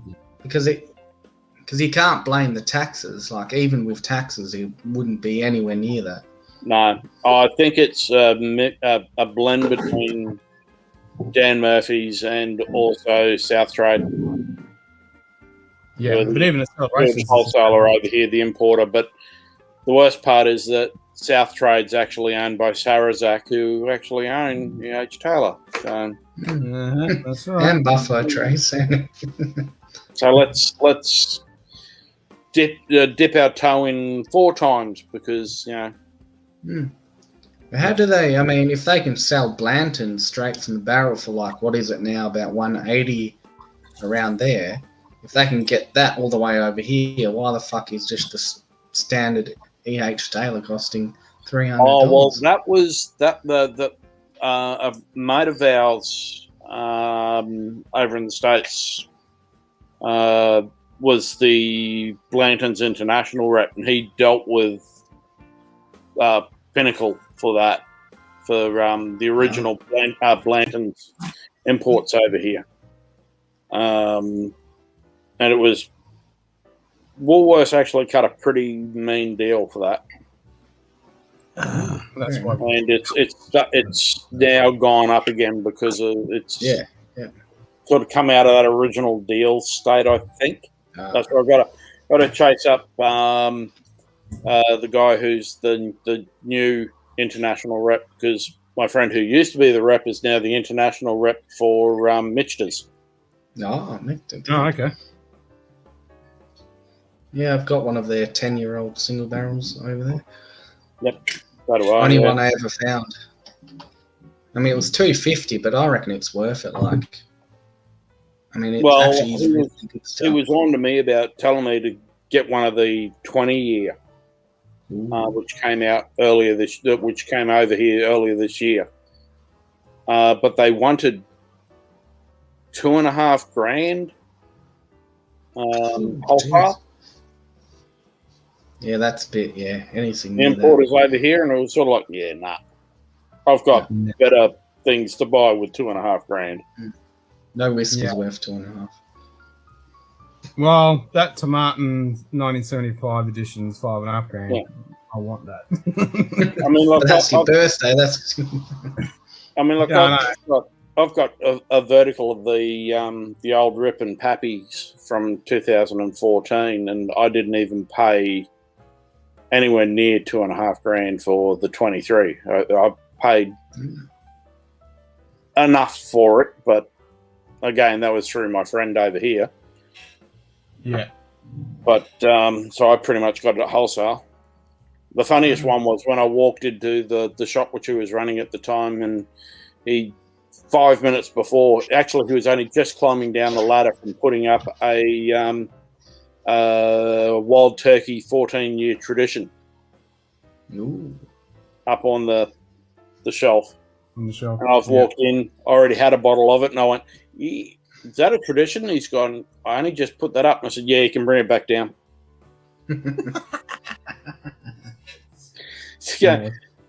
Every time I get something good in, I just put it up on the shelf. You walk in. I said, "Oh well, must be fate for me." And then he should just work it out and say, well, I'll just ring you when this stuff comes in. I won't have to put it up on the shelf. Saves me getting up the ladder. I think that's what he sort of holds out because he knows when I'm coming in. So I generally send him a text saying I'm on the way. Yep. He was lining them all up. And Donald Rance is right. 2.5K is Bora territory. Bora territory. Yeah, I missed out. I passed up. I'm really kicking myself for missing. They had at the local celebrations near me, they had a George T stag for only $4.40, which is, I mean, that's not bad considering how much they go. That's really what our MSRP should be. Mm-hmm. Yeah.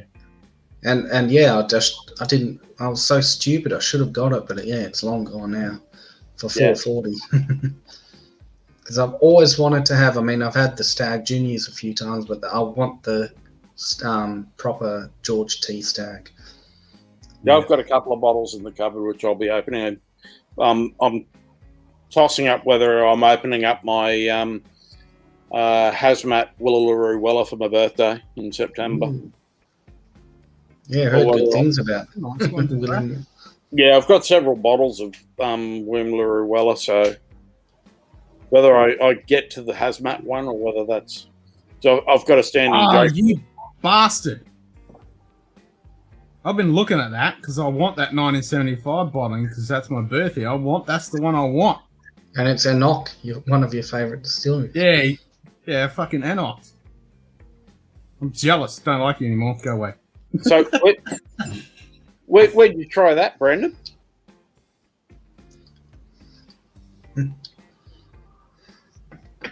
I mean, that's a fucking good whiskey. And if you can get hold of some, let me know so that I can look after Ken. Yeah, because I've been trying to find a 1978 bottle, and that Enoch 1975 is the one that pops up, and I can't find one. That's one I've been trying to chase. So I've got a few Enochs. I like Enoch. Well, there you go, Brandon. Find out what it's worth, and let me know what it is. and then, whether you get your hands on it. So this is the Enoch 12, which is always a good one. This is the Enoch Peter. No, they do a peated range, which I can't remember the name of. Oh. Then the Whiskey Send a Club sample to Chris. A while back. The Whiskey Club a while back brought out the Enoch 2007 edition, and this is fucking horseshit. It's absolute garbage. Wow. Really disappointing. Yep. Absolute garbage. Washing up liquid fucking vile. It's disgusting. And I've tried it, and it just doesn't get any better. So I'm going to be putting that in my cask and actually fucking mature it in there properly and get some fucking flavour out of it because it's shit. But this is good. This is a little overpriced. It's not too bad, but this all day, every day. And then obviously the 18 and the 25 is meant to be amazing. Oh, do you like those photos that I sent you the other night, Ken, of my friend's shelf at his bottle shop? Oh, yeah. I mean, I like that bottle shop. That's sexy. I like how it's all displayed and everything. That's wicked. That was a sexy bottle shop. Yeah. I was oogling over those bottles that were on that show. That's some nice stuff.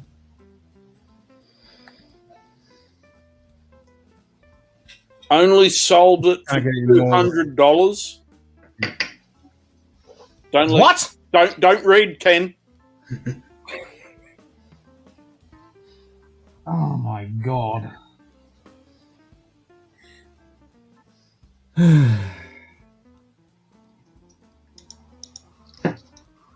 I'll ignore that. I didn't see that. Yes, the 24. That's the one I want. Because that's what everyone says is fucking delicious. Oh my god. I can't believe that's $200. Good day. Holy fucking... I can't blame you, Brandon, because you know I'm not Lord Shane Long. usually into Scotch, so... Just had changed your shirt, Simon. Damn it. So I'll change something in a minute, Shane. I know, right? A 1975 freaking Enoch God damn. I can't remember how much that shit was. It wasn't fucking cheap, I know that much. And Old Man Joe? You've obviously watched the fucking episode where the boys are pulling this out of Relic and Luggable and stuff. Luggable 16. Fucking not. I just like it. It's not my favourite. I don't have a favourite. What's my favourite? It's in my fucking glass that I'm sipping on. Which is Luggable and 16.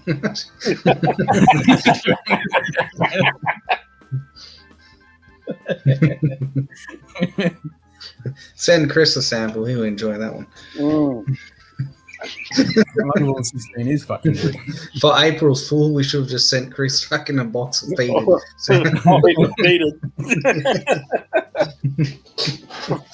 Oh, the whole heap I might learn to start appreciating it. You never know. Yeah. It can happen just like that. My missus hated Pete. And I've said this quite a few times now. Yeah, you've said that a few Hated times. Pete. Yeah, and this is the one that broke her. So grab yourself some brimstone, suck on that, and then you should like Pete after that. Balconies, yep. Balconis brimstone. Texas barbecue and brisket, charcoal all day, every day. It's fucking delicious. Yeah, if you like barbecues, you should like Pete. Do you like barbecues, Chris? I love a good barbecue. Well, where was that at, Randy? I wouldn't say that, Simon, if you like barbecue. Yeah. I meant smoky. You like smoke. Yeah, you like You didn't have Clifton there with you, Brandon, when you were having that handy, did you?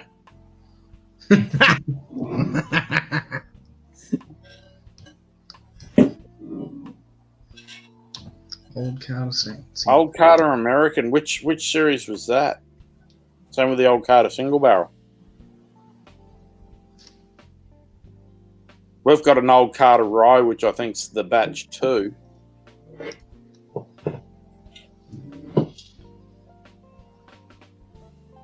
No clue, it didn't come down.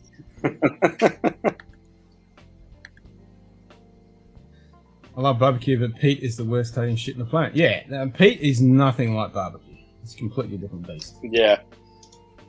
I mean, if you get a Highland smoky whiskey, that can be kind of similar to barbecue with a certain smoky thing, but not Pete. Pete's different. Different beast. Chris, do you like licking the earth? Then you like Pete.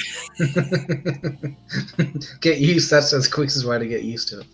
Like licking certain things, but earth is not one of them. Just a bit of mushy vegetable matter and a bit of mouthful of dirt. Just I would chew on that. That's pretty much what it is. I'm right there with you, Shane.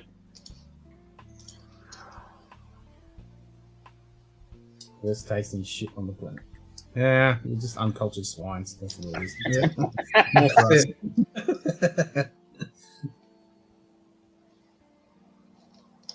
It's like a student of mine for his engagement party. He got given a bottle of Johnny Walker Blue Label, which he cracked open and poured me some. I didn't mind it, but Leanne was not real impressed. No. Well, that was the thing. My missus, like Carly, just never. I had more Legacy, which is so lightly peated. Yeah, but it's not even peated. It's a little bit of smoke, and she was like, "Plah, plah, plah, plah." "Oh, heavy peated cast strength Cragmore." Now that sounds fucking delicious because that's real honey and sweet, and then heavy peated on top. Oh, is that the 2019 one, Donald? And I agree. Like this.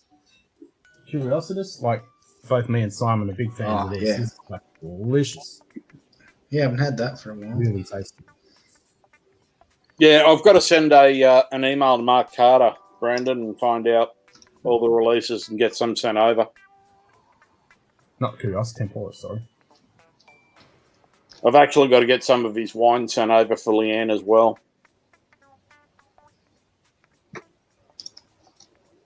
Yep, 2019 limited edition. Yeah. Well, I think that's the one I've got. Yep. That is the one you have. Because I keep fucking drooling over it every time you bring that bottle out. And you can't hear me when I can talk about him. Same as drooling over it. Yeah, every time you do that, and I see that cool owl, and I'm like, look at it. you get one, man. That's probably one of the best looking bottles you can ever see. I like another owl, actually. Yeah, different owl. They've just released the 2020, which is non-peated, but it's a 20-year-old Kragenmore. That's the next one on my list. Oh.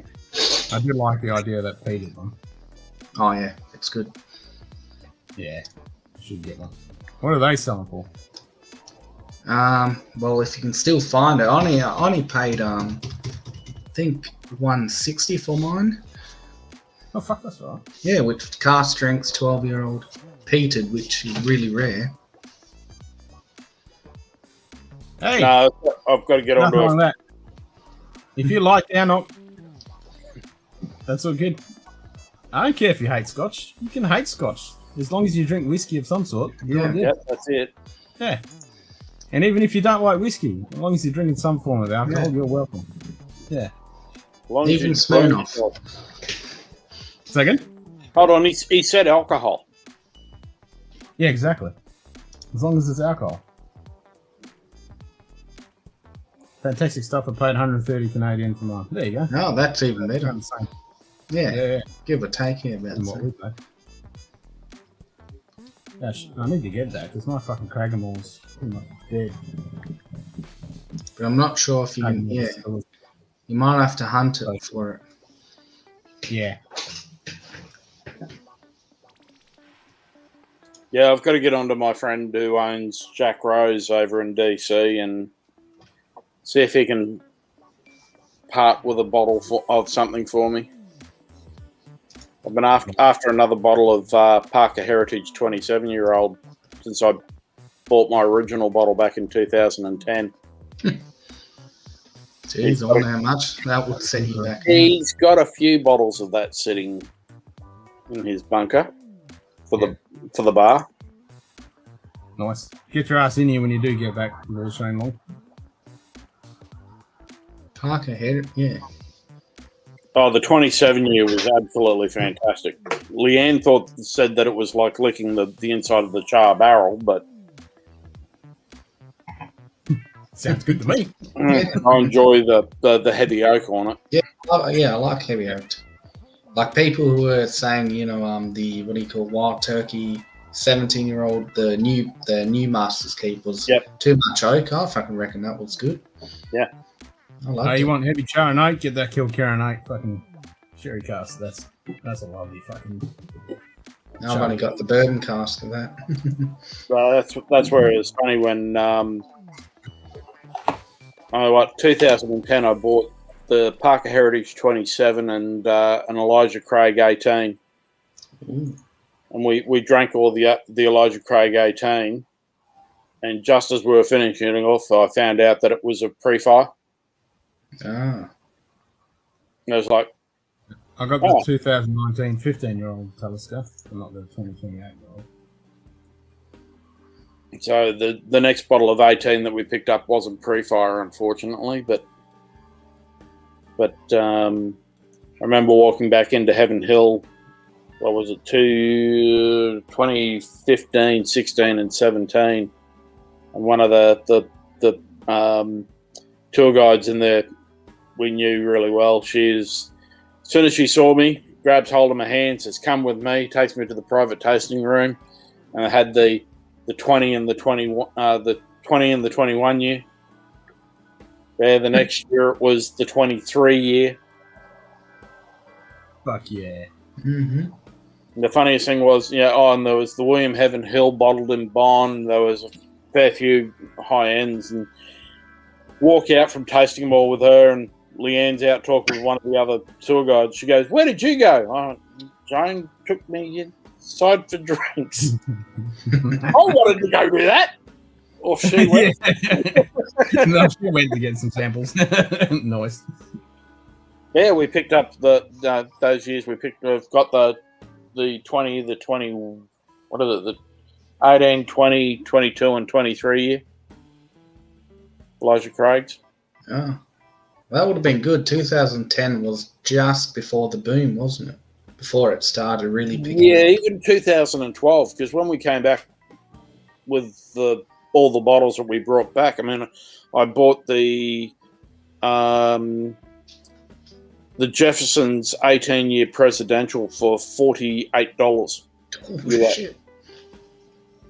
And when we're back over in 2017, we did Bourbon Social. Chet Zeller, Troy's dad, basically said, "You've got that, keep it. It's worth about $900 now." And I basically said, "Yeah, we cracked that about 6 months ago, and we've been drinking it." Oh, that's good. At least you're cracking them. Not much left of it now. But yeah, it's crazy how it just went. I mean, I still remember when you could walk into Dan's and get, the Elijah Craig 12-year-old. You could get Elmer T. Lee's and all that. And you wouldn't even think twice about it now. Fucking hell. I've got a couple of bottles of Elmer in the cupboard, plus a Death bottle. Yeah. I never got them because I always thought they were just going to be around forever. But yeah. Oh, I've got a couple of bottles of Elmer. Actually, no, I've only got one bottle now. I gave a bottle of Elmer T. Lee to Stephen Beam from Limestone. Oh. I bought that for like $36 over in the States. So it was sort of like we know Steve really well, and we stayed at his place one time. He goes, "Oh, I'm just about at his bar at home." He goes, "Oh, I'm just about out of my Elmer," and I said, "Got a couple of bottles? I'll send you one down." He was quite happy to get another bottle because they were up to about $85 in limited release in Kentucky or something. If you're lucky, you can find them for $60. They doubled in price and became heavily allocated. Now they don't exist anywhere. Well, we're here in Australia anyway. Well, yeah, we haven't had them in Australia for probably 6 years now, 5 years. They when it took off over there, they cut the Australian market. Mm-hmm. Oh, really? I only paid $50. That's what it's worth more than that just on the MSRP over here, Brendan. Yeah, I paid $200. I was lucky. I got mine for $200 Australian, which is what, $150 USD. Yeah, but it's not worth it. I don't think it's worth that. No. I only got it because they say this is the closest thing you get to, like, a Pappy Lot B 12-year-old. Yeah, it's the closest because it's the exact same mash bill. It's just from a different rick house. Yeah. And, the Pappy Lot B, what fucking cost $800 or something. So that was the best option to get the Weller 12 for $200. Yeah. I mean, it's not bad. 12-year-old bourbon, it's not a bad thing, but it's, not worth that money. Well, not when you consider that we used to get Elijah Craig 12-year for, what, $70? Yeah, exactly. Yeah, I remember. Yep, I remember those days. The old pirate bottles. Mm-hmm. I've still got an age-stated bottle tucked away. That's going to be worth a lot. I have to look at that. 27-year-old. Royal Brackler hasn't really... haven't heard much good things about Royal Brackler. Yeah, that'd be a little while, Donald. Mm-hmm. It's just weird. Like, don't you wish you could go back in time and just, if you knew what you knew right now? Yeah, I wish that I wish I had my import stuff set up with my US back in 2010, 2012. Mm-hmm. Because you could walk in and buy Pappy 23 for $70 off the shelf. Yeah. Well, I think it was 2012 when it won Whiskey of the Year, and it just took off. Yeah, that's when I started, 2012. That's when I started getting to whiskey, and it was bourbon. For the first 3 years of my whiskey journey was bourbon. Well, I've drunk bourbon for years. I used to drink rum when I first started drinking, and it got me excited. It was never a good thing when I was a bodyguard, and I basically used to make me think that everybody needed their attitudes adjusted, and I was just Yeah, rum. 1792 products. Brandy, we get Not much. the small batch is what, about $92, I think, at Dan's. Yeah, now, yep. I got some foolproof, I think, through one of the bottle shops over here. I've got 2 bottles of that. I think it's foolproof. Was it the bottled in bond? They got that one as well. Yeah. You have to go, you gotta get it from Nick's or something. Yeah, Nick's bring it in. Yeah.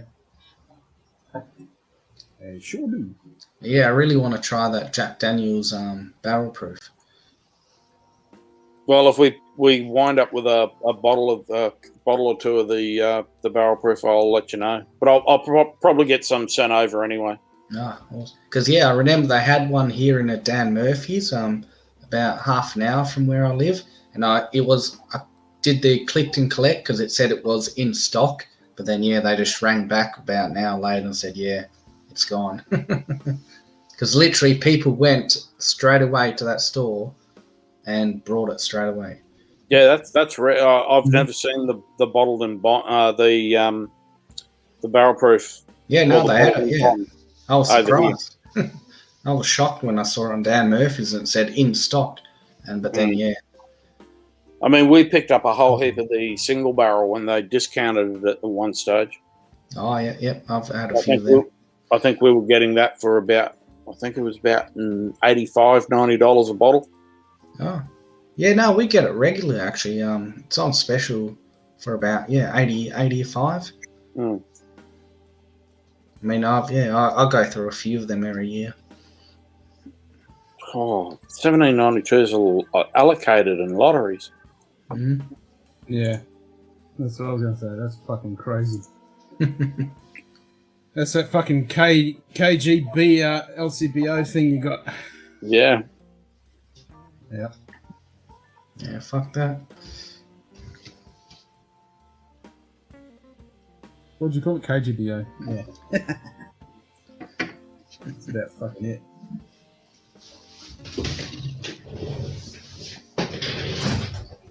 KGBO. Yeah, we had all the 1792 recipes the other year at Bourbon Festival. 1792 did flights of bourbon on the Tuesday night down at the Bardstown Airport hangar. Have you got any Bardstown? I've got not Bardstown itself from Willett. I've got some old Barton. I've got some 6-year-old Barton. Yeah. Which is Tom Moore Distillery, which is the Barton Distillery. Because I wouldn't mind trying some of this Discovery and fucking Fusion. They won't get ranting around. I've got a bottle of the Bardstown Bourbon Company Discovery 4. Yeah, grab it. Yeah, I'll grab it. God damn it. That's the one that everyone keeps talking about. That's shit, man. Jeez.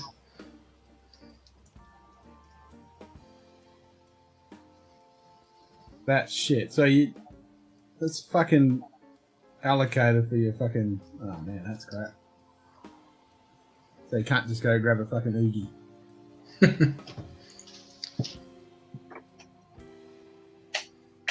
Ooh. Yep, there it is. I'm gonna try this. See if it fucking works. See if I can make it. That was 149 US. Work. Oh, Yep. When I crack that open in the next couple of weeks, I'll hold you back a sample. Oh, that'd be awesome. Yeah, everyone keeps talking about it. What about all those bloody what do they call it? Blood ice pack ones. Oh, the blood ice. Yeah, I don't have any of the blood ice. So I saw them years ago, and I went, "Oh, that sounds interesting." I tried them at Luxco, at the distillery, and Yeah, they were enjoyable. The one which I had there was enjoyable.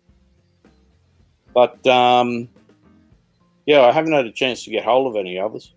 Because, yeah, I've seen a lot of channels lately talk about it. Yeah. They're also... Brandon, does anyone in the group over there in California have any at the moment?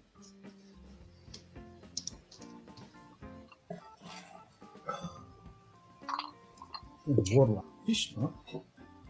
Oh, we'll go up to a little bit of old granddad bottled and bond. Ooh. Nice. That's what you were drinking earlier, Yeah. No, that was Evan Williams, wasn't it? Oh, yeah? No, earlier today on Cheetos. on Cheeches. Yeah. Bloody hell, Donald Rance. My condolences to you. Yeah, man, that's fucked. That's fucked. To enter lottery. Imagine having to do that here. Fucking enter lottery. Nah. Oh, were you still bend over the barrel for it? I don't think any bottle shop would be game to try and make an Australian go into a lottery for alcohol. No. I mean, you have to for special things like the fucking Starwood. Yeah. Like that one we just entered in on. Yeah, that's because they got limited casks. That's actually sort of held by the distillery, not by... Yeah, that's by the distillery still. Yeah, not by the government saying you can only buy, fucking 10. Every store can only have 10 Arbegs in them at a time. Yeah. Yeah. No, that's ridiculous. I mean, what business do they have telling you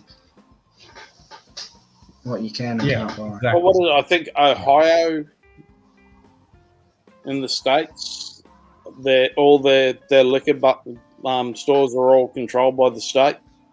Oh, really? Yeah, a couple of states, yeah. I didn't think that would be, because US, I didn't think that would be in the USA. No, there is a couple of states that are all fucking controlled. Oh. Yeah. That's weird.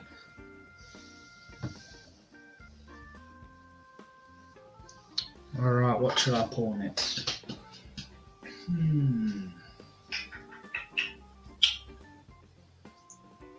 think Clifton got an old bottle, but not sure. I don't think anyone has a bottle.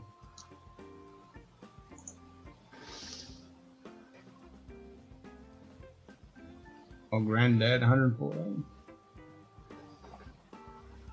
Few states in the US that liquor control on them. Yeah. Yeah, I've got a couple of bottles of Old Granddad 114 here. That's one of the things I was going to put into a sample for you, Ken. Yeah, definitely. Old Granddad.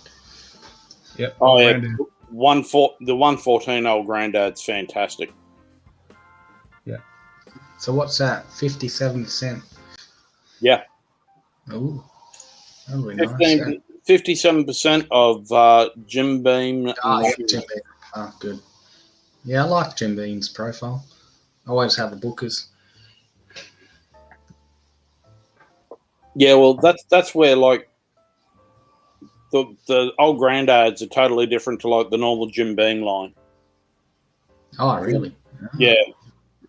But they're just really, really nutty. Oh.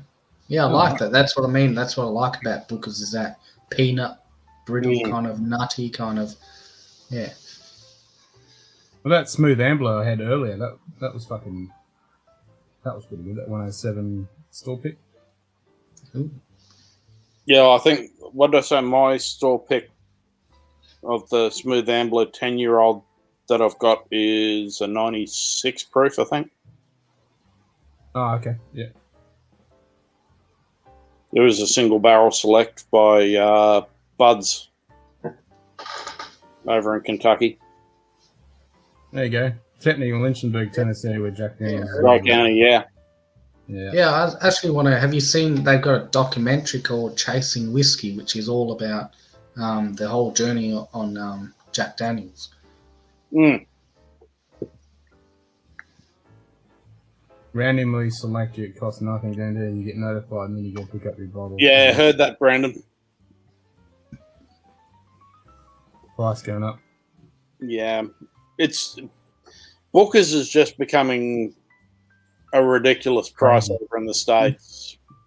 Yeah, here it's not too bad. I mean, I'm still only paying, like, I used to pay even years ago 110, and I'm only paying 120 for bookers, which is $10 increase in fucking last 8 years or whatever. Yeah, but most of it's older bottles too. I mean, like I think the last lot which I bought from Nick's was 2018s, which would have been Kathleen's batch. Mm-hmm. Like in Australia style. Yeah, but in the cardboard box. Going on about the bloody what's the names? Yeah, in the cardboard box without the wooden display box and without the batch name. Yeah. Yeah. But apparently the ones we get in Australia are slightly different to Yeah, just slightly different to the US batches. But that's where I've got a fair few people over in the States who are after my March 2004 bookers. Oh, yeah, I bet, yeah. 2004. Because February 2004 was when Booker passed away. Oh. Yeah. So it was actually the death bottle before they did the death bottle release. It was actually released over here in Australia before they did the death bottle release in the States. Jeez. Wonder what that's worth. Why they want to get their hands on that. Yeah, I haven't really talked turkey with people. I think Brandon wants to try and open it when he comes over, but we'll see. You have to hide it, put it in the attic. Brandon wants to try and open a lot of bottles in my cupboards when he comes over.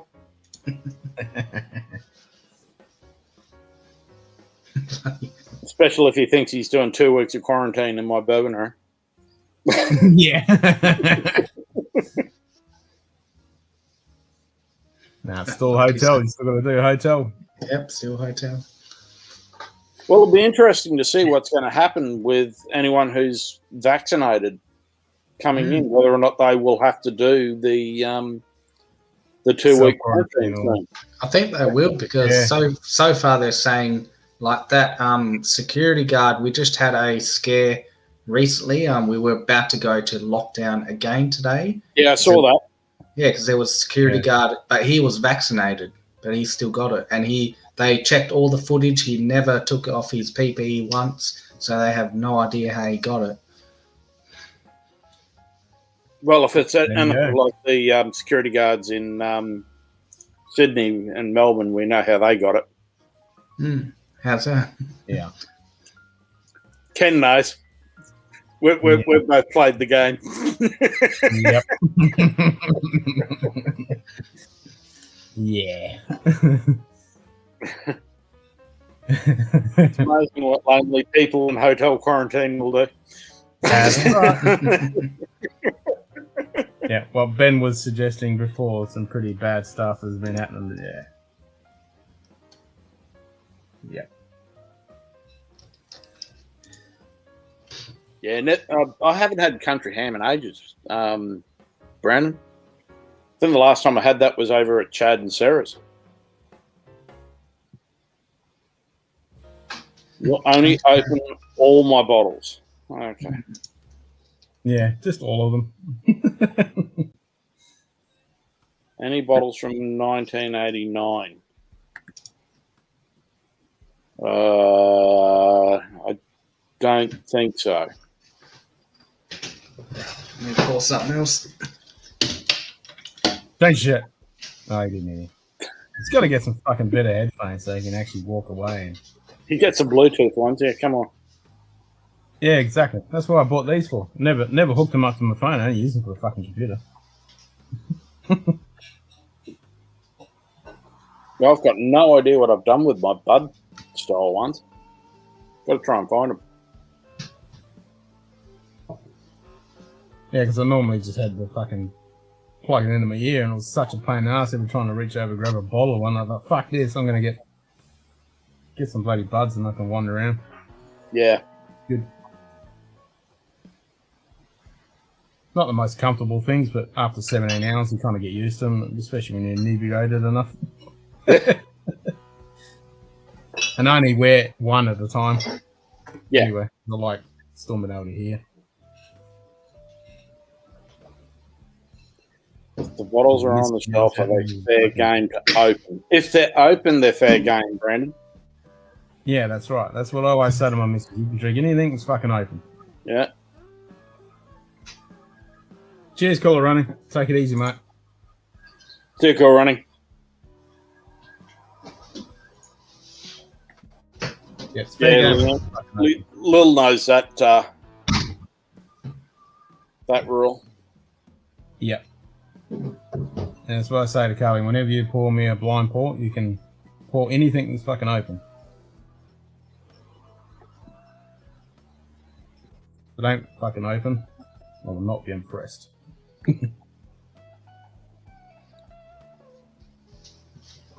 Unless it's the backup bottle and the other bottle's dead, then that's fair enough. Unless it's one I'm trying to hold because I don't want to disappear because I can't get everything. So the blanket rule still applies. If it's not open, don't fucking open. So, Brandon, is Clifton going to be hard to live with since he beat Chad? Is he going to be hard, hard for you guys over there in California to deal with because he beat his idol? Probably. He was pretty pissed that fucking show. That time. Yeah, Chad was just distracted himself completely with all the burns and the geese burns. So yeah, he wasn't. He didn't talk that much. He wasn't that kind of active, and I think Sarah was more bloody active and chatting and.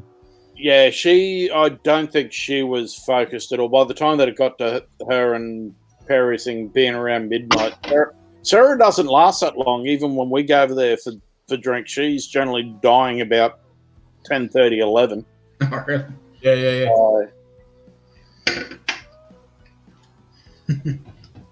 Hey, yeah. Chris, have you ever had that? Yeah, Noah's Mill. Yeah. What do you reckon of it? What do you reckon? Yeah, I don't mind it. It puts Leanne on her ass. Yeah, it's.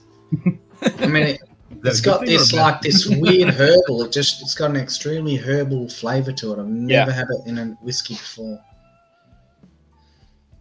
Well, I've got bottle which I've got open at the moment is from my import from 2012, which I brought home, and it's totally different to the current Noah's Mills too. Yeah, mine's 16. Yeah, 2016. And then I've got a couple of bottles of Rowan's Creek, as it's known over in Kentucky.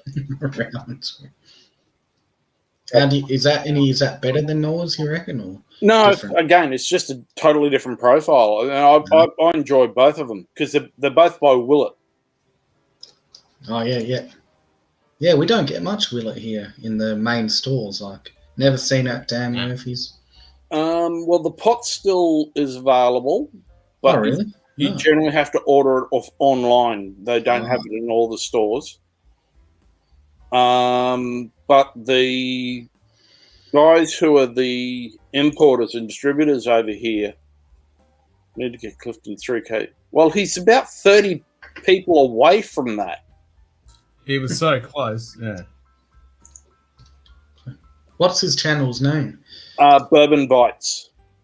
Yeah. BYTES. Because he does bourbon and computer games on. So he does bourbon reviews for us. Like he does a live stream on Friday mornings for us over here, Thursday night there, and then he does a Saturday night, Sunday morning over here, bourbon and computer game sort of thing. So he had Shelf Turds on with him today doing and it's all retro games that he tends to do. So I've seen him before on a few streams.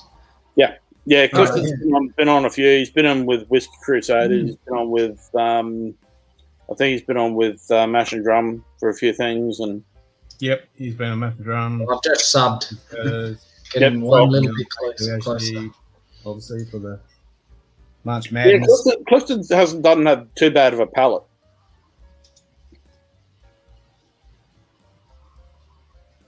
So, and to beat Chad, but Chad was overconfident, I think.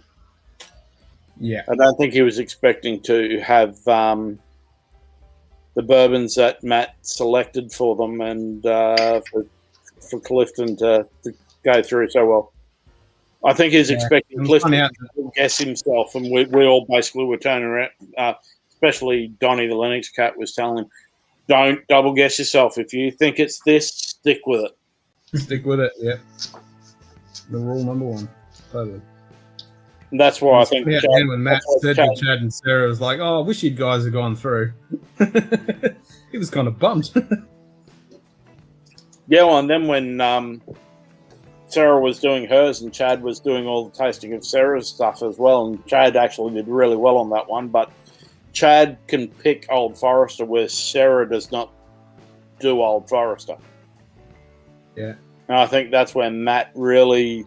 and I did say at one stage, be prepared for some Old Foresters in there, because Matt knows that Sarah is not a big Old Forester fan. But it'd be like single barrels and the limiteds and things like that. And then Perry picking the 1910 to be the winner. Yeah, exactly. By 1 point. Oh, you're going to be over at Brandon's for the stream, are you, Brandy? Over at Clifton's for the stream. Well, that's cool, because 15th of May is fucking World Whiskey Day. Oh. Mm. Well, it'll be the 16th for us. Yeah. Because I was planning to do the 15th to do my 24-hour stream, but the missus got to work, so I can't do it. Oh, that sucks. Yeah. Yeah, we've got to make that happen 24 hours. We'll be the first ones in all of the bourbon world to do it, wouldn't we? I mean, whiskey world. Whiskey YouTube world. Oh, yeah, no, Mash Bill's trying to do a good enough job of trying to get there. What he did... Oh, yeah, today, yeah. And then jumped on, Thingo stream. Yeah, the max we've done is 2 7-hour streams. Yeah. I know. That's an average. I know Perry from It's My Bourbon podcast did a 10-hour, I think it was, with everyone when he was trying to build up some of his subs, because he's only just really gone back onto YouTube because he's primarily just podcast. Right. If you're not a subscriber to Perry, it's My Bourbon podcast on YouTube and also in wherever you get your podcasts. No. Perry's a good friend of mine. I remember him from the early days of It's Bourbon Night. He was, Chad and Sarah. Yeah. He was one of the only moderators, wasn't he? Yes. Yeah, and I remember. He tended to be a moderator actually off to the side of the screen most of the time too. So yeah. No, I remember the old days of It's Bourbon Night. But Perry's pretty chuffed at the moment because by beating Sarah, he's got a La Maison de Whiskey 105 proof Blanton's sample from me. So that's her favourite. That's pretty much her favourite Blanton's, isn't it? That 120 proof. Yeah, she loves it. Yeah, I remember that. Yep. Yeah, that was a funny episode when they did that uncorking. Mm-hmm. Yep. Gee, it's been so long. I think that was... God, that'd be 2017, I think. Yeah. So I think 2018 we took Sarah over her bottle. Mm-hmm. And gave her a bottle. Just to upset Chad because Chad was always going to, no, that's special. Yep. I remember, Because Chad got that off me when... Oh, God, he was talking to me back when he was just in LBS. In Lexington Bourbon Society, where I know him from, before It's Bourbon Night. So, because I remember even the stream, when did you join? I remember, what year was that when you were on their actual stream? Was that 18? I think that was 18. Yes, it was. Hold on. No, 19. Was it 19? I thought it was 19.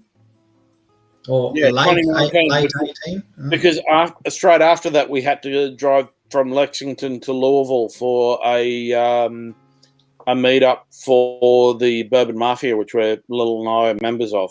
Yeah. So 19, yeah. So, and we did a podcast with Perry downstairs in the basement. That was when we took a whole heap of Blanton samples over and we did a whole Blanton's flight. Yeah. So I gave Chad a bottle of 1894 that, 1894 that day, and Oh, I remember when they, what did they say? They had a video that they said 5 whiskeys not to buy, and then they used that 1894 because they couldn't get it over there. yeah, Yep. yeah. One of our brethren in the Bourbon Mafia, even before it was released over here, because we were in Kentucky in September, and I think it got released October over here. And we're sitting there with Eddie Russell and him, and Eddie's there going, "Oh yeah, no, you want to get that." So, because it was aimed more at the Australian palate, palate, mm-hmm. whereas most of us who drink well above the 101, it's sort of like it's very toned down, which is what does you, and I think it does a lot of our friends over in the States. But it's really aimed at the Australian palate. But I mean, look, I enjoy it. If you've got to sit there and go, it's this proofing, and if you look at it at that proofing, it's actually really good. Yeah, like it's got some good, like you can definitely tell is some older stuff in there. It's got that kind of that thing that tells you there is. It's just a shame that it's at 94 proof or whatever. If it was 101, it'd be sensational. Mm-hmm. Exactly. Perfect. Yeah. But it was just cut down to 94 again to keep the pricing sensible and to get the extra couple of bottles out of the barrels. Yeah. So. Because what was the story with that? That was the barrel from, what was it, one of Russell's first things he ever tasted when he started at the distillery? I'm trying to think. Eddie, He went into the room and he saw some people taking stuff out of the barrel, and then that was his first taste of something like that, And it was done purely as a thank you to the Australian market for keeping Wild Turkey open during the 80s and 90s and early 2000s. And that's what I mean. For like a collector's thing, it's good. Like, I'm definitely glad I got it, but for, $200 I paid for it, would I prefer a, Russell's 10-year-old 90 proof? They're about the same. Yeah. But still, it's not bad bourbon. Yeah. Yeah, it's just for most people who are proof hounds, it's a little low. That's it. Yeah, man, I've got pretty much all of the Master's Keep except for the Decades. That's the only one I missed out on. I've still got the old 17-year-old, the first one. Yeah, so do I. I've got a couple of bottles. One of my friend who's in the US Air Force, who is in New Zealand, he's got me to put one of my bottles aside for him. So he didn't have a original. And then he managed to do a swap for an 1894 for a bottle of the original when he got back home. So I said, you don't need mine anymore. He said, no, I still need that. I was surprised to hear that it's actually cask strengths. Yeah. Because what happened to it? It just fell down in... it was like pretty much aging in water. I was talking to a rep from Wild Turkey when I went to buy it, and he was saying it was pretty much the casks were like laying in water or something. Like that's when, the thing collapsed, and that's where it came from. Haven't heard that one. Yep. Yeah, no, it was telling me all this, That's why it is, I'll double check that with Eddie. Yeah, do it. I wonder if he's just bullshitting me. I've heard some really good stories from some of the reps for some of the bottles over here, and I said to go, really? And they go, oh, yeah, total. And it's sort of like, oh, good, I'll ask the master distiller that when I talk with him next week. And they go, what? So he's probably playing me then. Yeah, it was just saying that. The master distillers in my bourbon group online. Oh, you know them? Yeah. I go over to the States every. Oh, okay. Yeah. No. Yeah, that's what we've been told. Oh, yeah, here we go. Now it's what we've been told. Yeah, what we've been told, not what I've been told. So it's good old marketing. Yeah, a lot of it's it is. marketing story.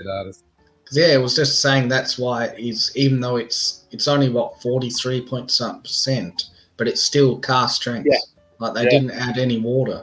And they're going because it's been laying, because something about a warehouse or something collapsed and some of the warehouse. Oh, yeah. Well, we talked about that on our review of the Wild Turkey 101 because of the fire and yeah. Schools got shut down, a whole pile of shit. That was in 96, 93. No, that was Heaven Hill had the fire. No, but what happened to Wild Turkey? Something. No, Wild Turkey had a big fucking fire as well. No, sorry, it wasn't a fire. Yeah, it collapsed and all the shit went into the river. Yeah, exactly. And that's what he was telling me. That's why.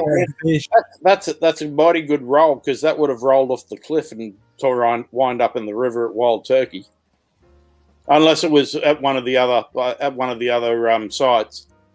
Yeah, must. Yeah. Was that the other one before they moved? Oh, it was probably. I think one of the other sites is actually on a river as well. Because yeah.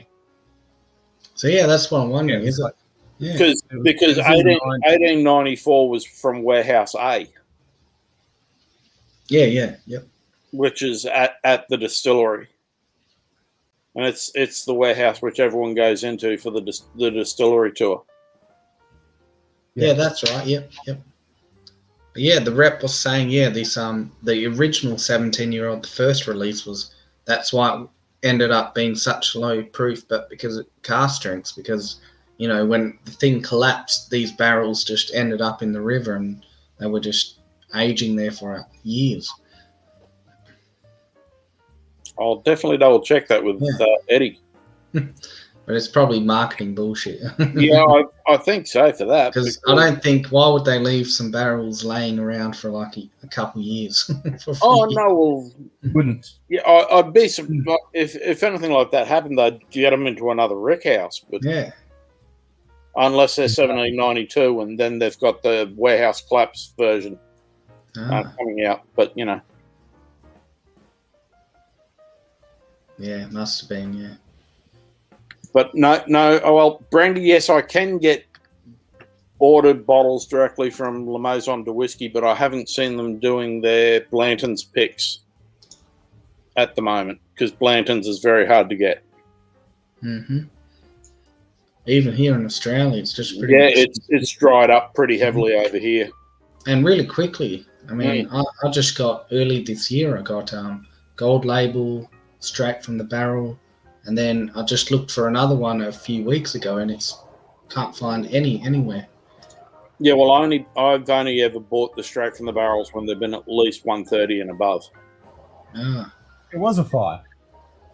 So May 9th,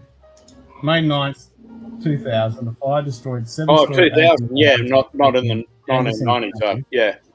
Yeah, but yes, but then more than 17,000 wooden barrels burning. Whiskey flowed down the warehouse, setting the woods on fire, causing limestone deposit to explode. Yeah, Heaven Hill was the big one though for the distillery. Oh yeah, that was massive. That was the fucking river fire. But that would include the one I'm talking about because that was released in 2015. Yeah. 2015. So that those barrels were laid a couple of years before that in that rick house. Oh yeah, they would have, yeah. Killing an estimated 228,000 fish. Poor fish.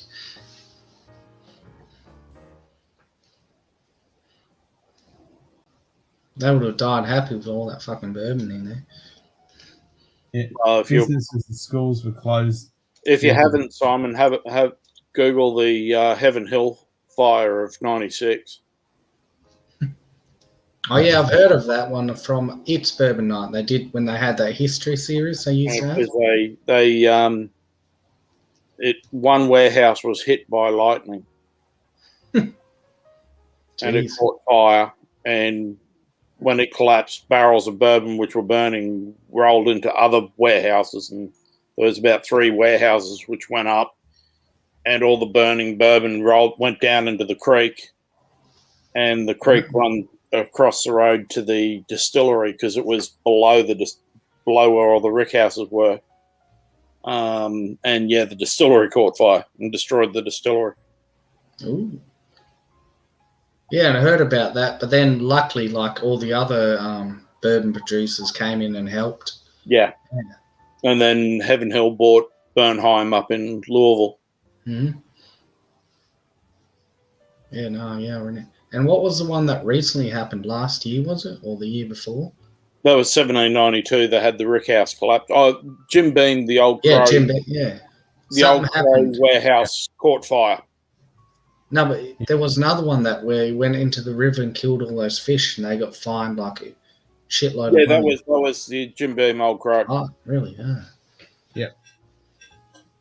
Yeah, Bardstown had the distillery, half the warehouse collapsed, and then 6 weeks later or something, the other half collapsed. Yeah, that was it. All And then we those had that fish- Aussie distillery just recently got fucking fire. Oh, Yeah. really? Which one? No. Good question. Yeah, never heard it. An Aussie distillery. Yeah. Just recently, a few months back. Yeah, I saw that they had an Almaty Lee pick last year, but I couldn't get hold of any bottles of that.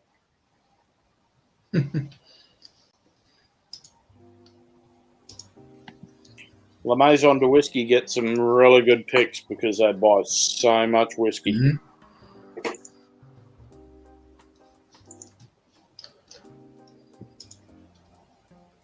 Have you ever had any of the Archie Rose, Chris? No.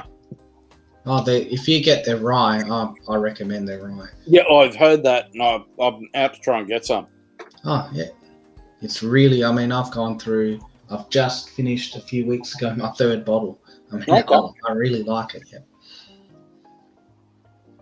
I've also got their single malt, but you don't like Scotch. But yeah, the rye. I don't mind malts. I'm just not a big fan of peats. This one they use some peated malt in there because they use 6 different malts for their single malt. They use like pale malt, chocolate malt, then they get a peated malt from Scotland. So yeah, you probably would. But yeah, the rye, if you ever get a chance to get the rye, really good. I'll have a look at that.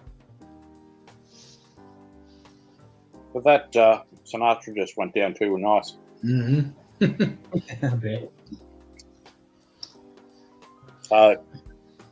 Actually, that was the old granddad, that one. Oh, old granddad. So I'll go to the new, the single barrel. This is a pick. It's a 110.2 Ooh. from 2019. I think. Yeah, 2019. So what's that? 55.1. Yeah. Actually, since I'm out here, I can go to my glass bottle. Yep. Since I'm out of, I can't be bothered going and getting more ice from the other freezer.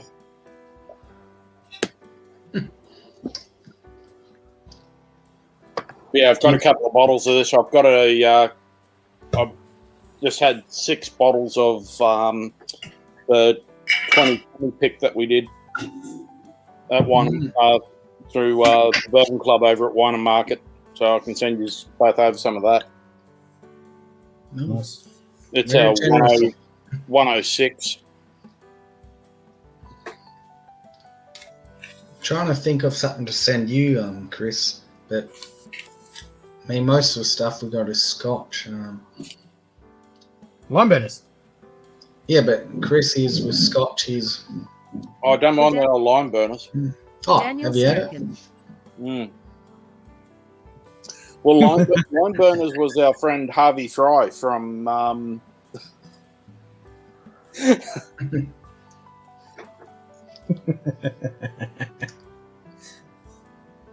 We need some more Aussies in here, then you'll fucking get catatonic. We get that a lot over in Kentucky when we're over there for Bourbon Festival because we tend to graduate together, all the Aussies, because we hear our accents, they just stand out. Yeah. That's all. Yeah. An Aussie. You're fairly Aussie. Oh, what are you doing over here?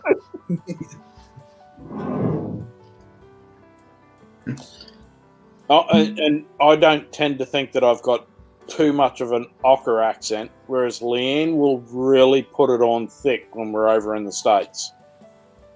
Nice. I think.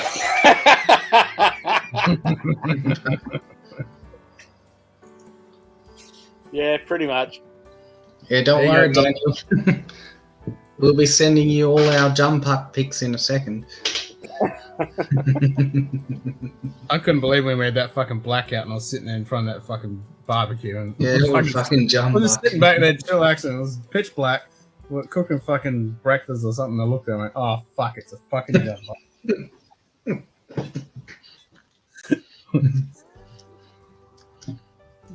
Bloody hell. Daniel would love the old Bunnings Warehouse ads done by the guy who does the Chopper Reed impersonation. Oh yeah. Yeah, we should get some of them. But even though, yeah, the fucking comedy ones, yeah, we're just pulling the piss out of them. Yeah, they're good. Especially when he talks about the Karens in who come in. Yep. What are you talking about? Fuck off. I can tell you about hardware. Hey, Simon. Yeah, I've been hearing that a lot, Daniel. I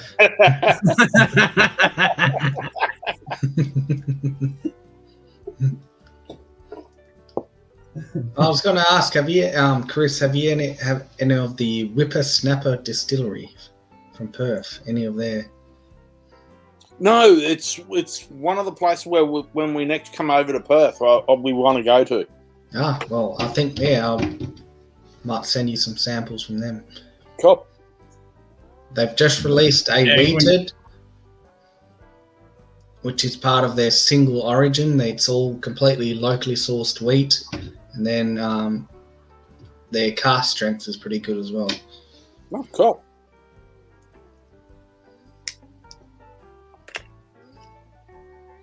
But yeah, good distillery. I mean, I've been there before a few times. Like, it's just in the middle of an industrial area in the city, and yeah, awesome.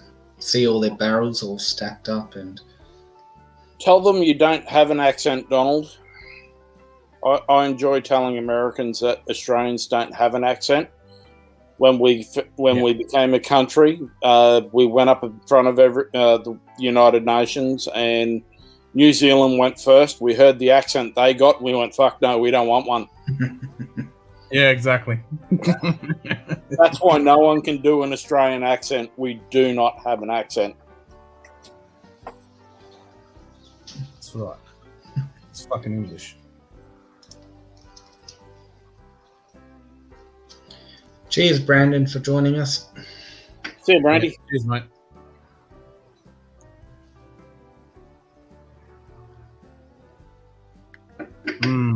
Brandy's a good bloke. Fucking green spot. Yeah, where's he from? It's the first time I've seen him. California. Oh, California. LA. LA. Yeah, he's does a lot with Clifton on his streams. Oh, okay. Is he LA? So does he live near what's his face? The Mashpee?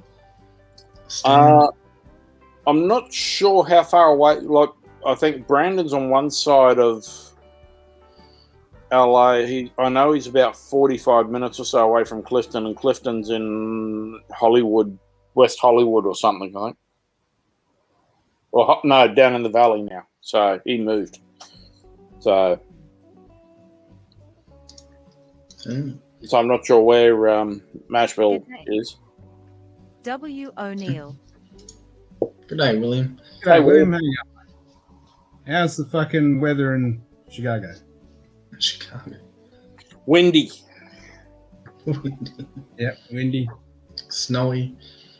Cold. cold. It's like Wellington. Just put money on windy and you've got a 99% chance of winning. Well, that's pretty much, yeah. Hot and fucking windy. Yeah. Summed it up. Yeah, well, they can't say that about Wellington. Well, I'm at 11 degrees.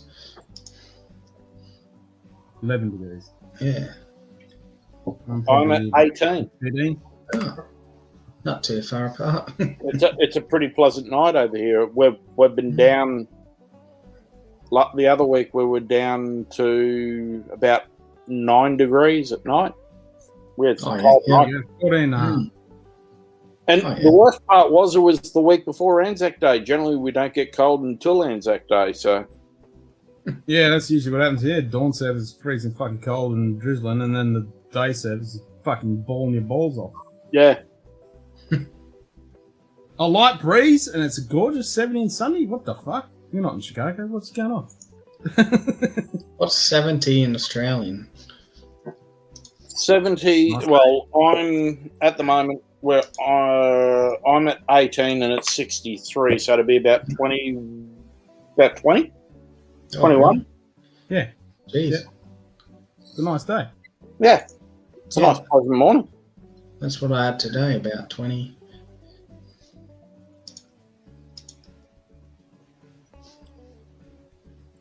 So Oh, I've got I like both Fahrenheit and Celsius sitting on my phone now because I deal with too many Americans and what's centigrade? Yeah. Yeah, I'm slowly trying to pull them into the yeah. Good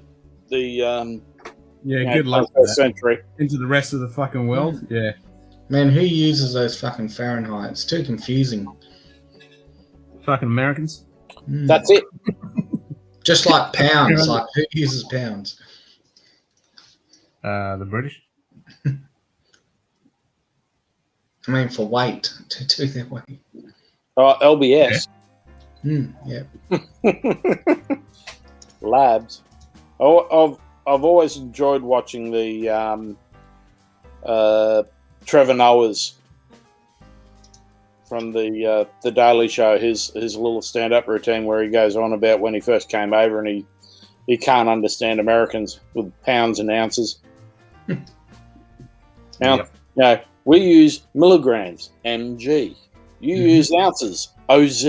Yeah. I don't know. Where do you get a Z in ounces?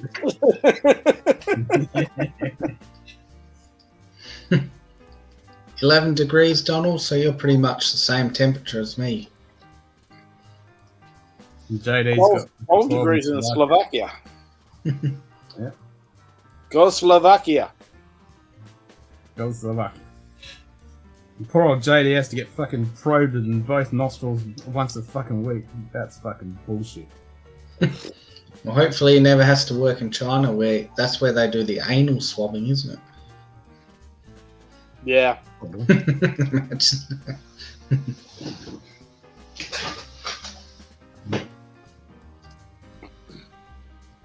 Well, we have all the sewage tested over here for it all. So Yeah, I heard about. They found certain parts. They actually found traces of COVID. Yeah.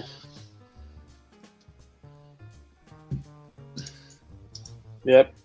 But they basically are now starting to think that it's all from people shedding from the vaccines. Ah, Yeah. The irony is that American liquor bottles are in metric systems. Not only that, everything in America uses the metric system, and then they convert it to the fucking imperial system, which is just stupid.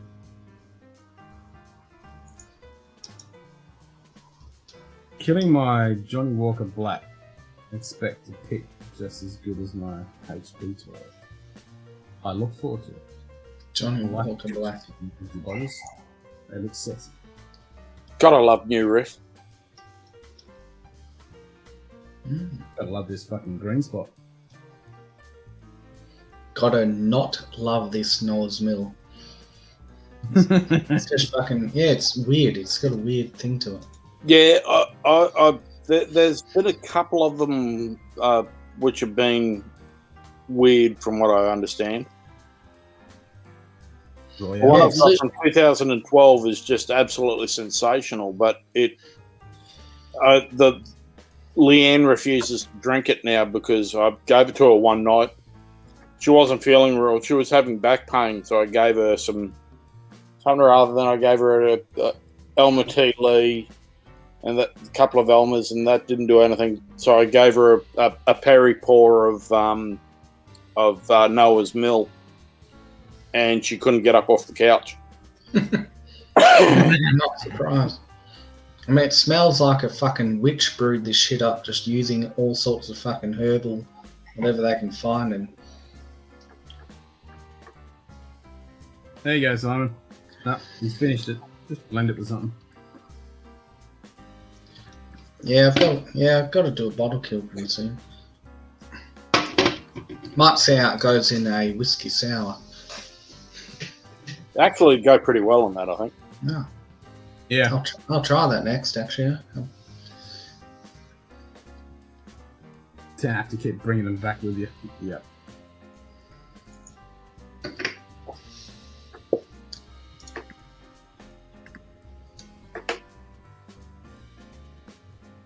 $700 bottles. Huh? Yep. Yeah, there's a lot of states now which are actually allowing them to sell 700ml bottles over there. Oh,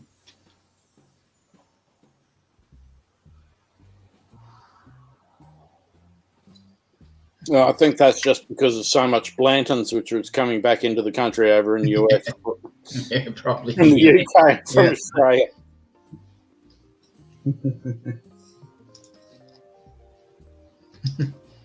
Well, I was talking with my friend and I were talking with South Trade. We were going to get a pallet of mixed Blantons to send back to the States. Mm-hmm.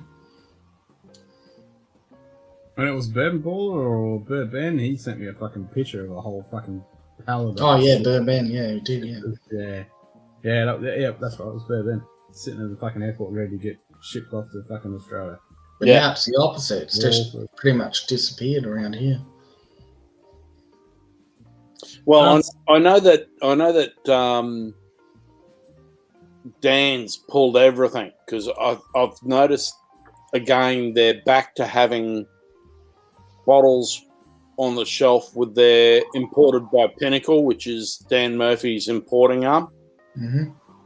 Whereas for a fair while they didn't because they were being provided by South Trade. So I think they've sort of broken away from buying them from South Trade to import in, and that's why the price has gone up another $20 a bottle. Yeah, it went up. Yeah, because you used to be even just about a year ago, you could get these straight from the barrel for $150 around, and now it's $190. Yeah, about $149. It's gone back up to where it used to be years ago when it was $205 a barrel from Dan's. It was a bottle, and it was ridiculous. Because I was getting it from a friend of mine who was bringing it in from Europe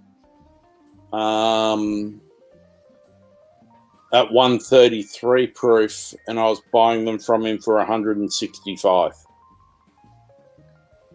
Ooh. And he was bringing them in himself with his bottle shop in Melbourne. Ah.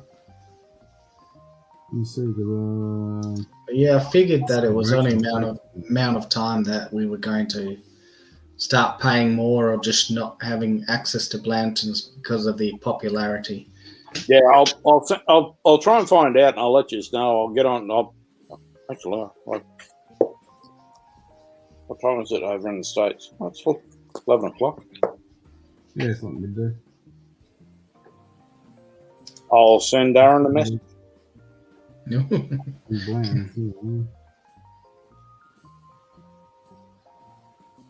Actually, I can't see it now. Yeah, it's gone.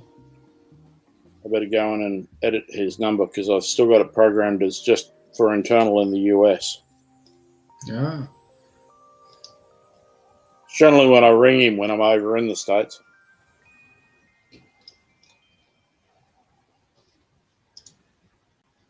Hmm. I'm not seeing any fucking Blantons. Yeah, you won't. I looked everywhere and all of WA it's sold out. Yeah, that's the thing. I'm just looking at because I just took some pictures of this shop at one of the celebrations I frequent, and I'm not seeing it.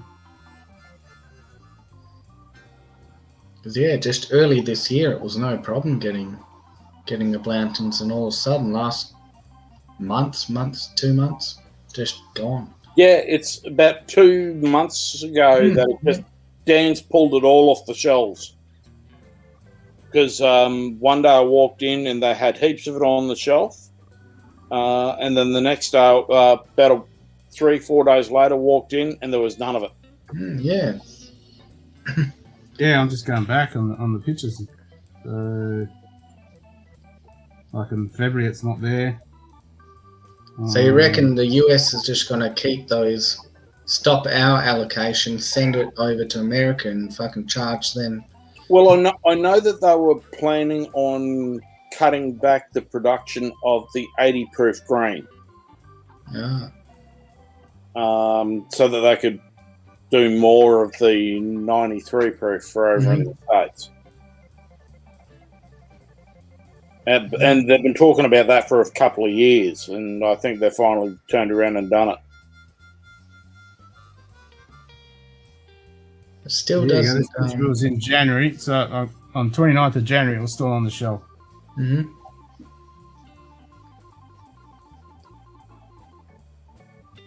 It's $92 for the fucking what's the name? Gold label. No, the originals. Yeah, original. Yeah. Yeah, I mean, front reserve. Just you go back 2 years ago, and we were buying green label for $45. Yeah. And even the standard original 55 was for the standard, and $108 for the gold. I mean, even last year you get the gold for $120. Yeah. And straight from the barrel was about $150, $155 last year. Got a lot of Blanton here at the time. The last time the KGBO had some store had 400 bottles. Fuck. Yeah.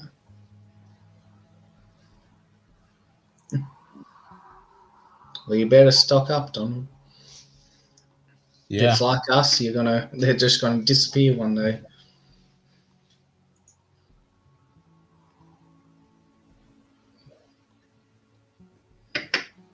Still haven't opened that Glen Scotia? Open it.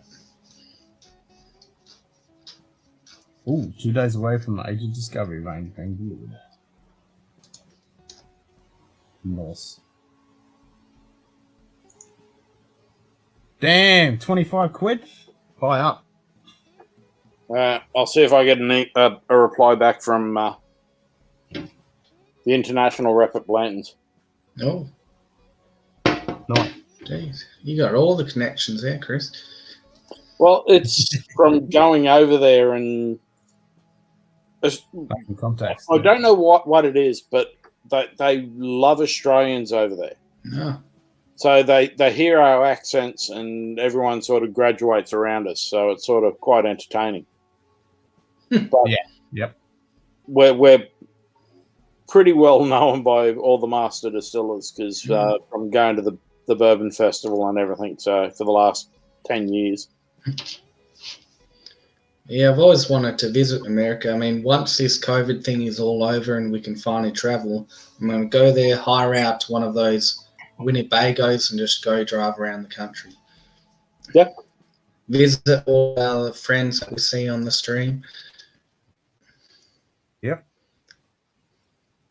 Drink lots of fucking alcohol. Mm-hmm. Mm-hmm.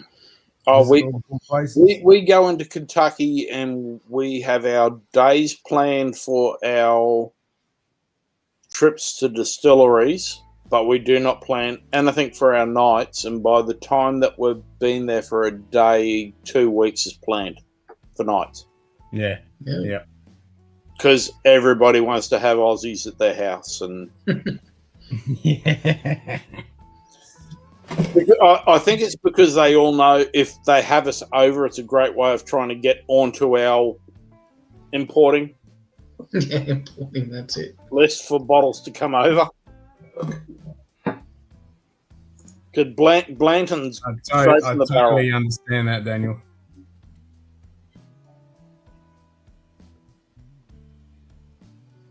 Yeah, But it wasn't our fault. What did Bunnings do? What? You don't know what they fucking did? No, I've never heard of that.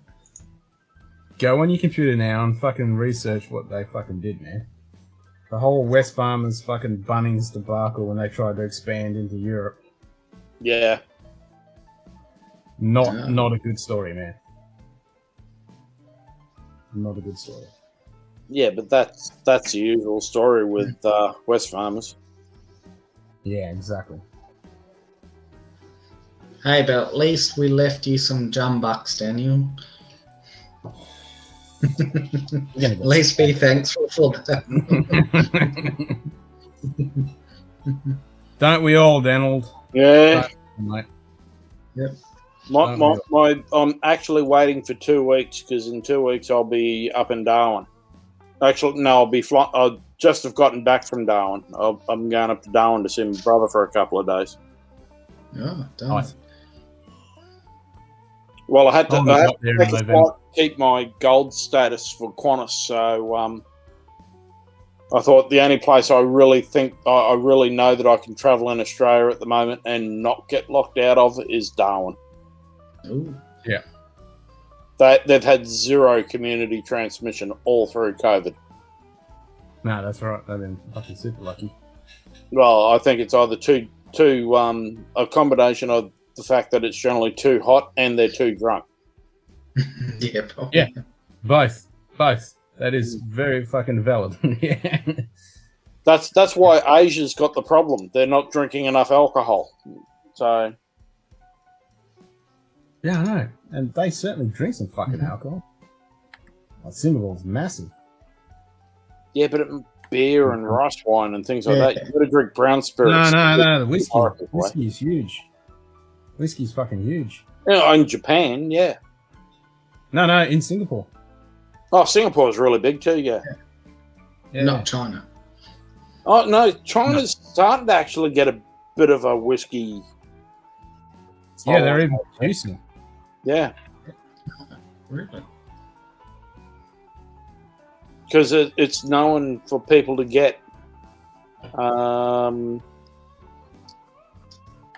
It's popular everywhere else, so it's considered the ritzy sort of drink to have, the Western drink to have. Okay. Yeah. It'll kind of suck if they do get into it like we do, because then all of the shit will go over there and we will see none of it.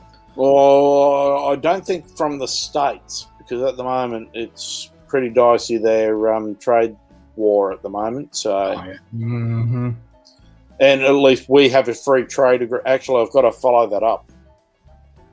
I had an interesting email from one of the guys who I deal with for customs over in Memphis for FedEx, who said, don't forget Australia and US have a free trade agreement. Get a letter to say something about free trade and I can actually get the duty to a degree back.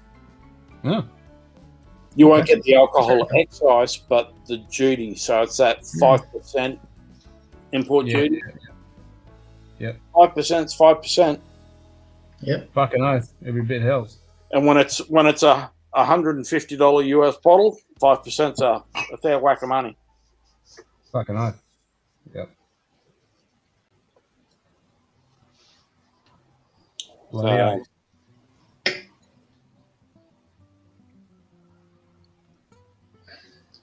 But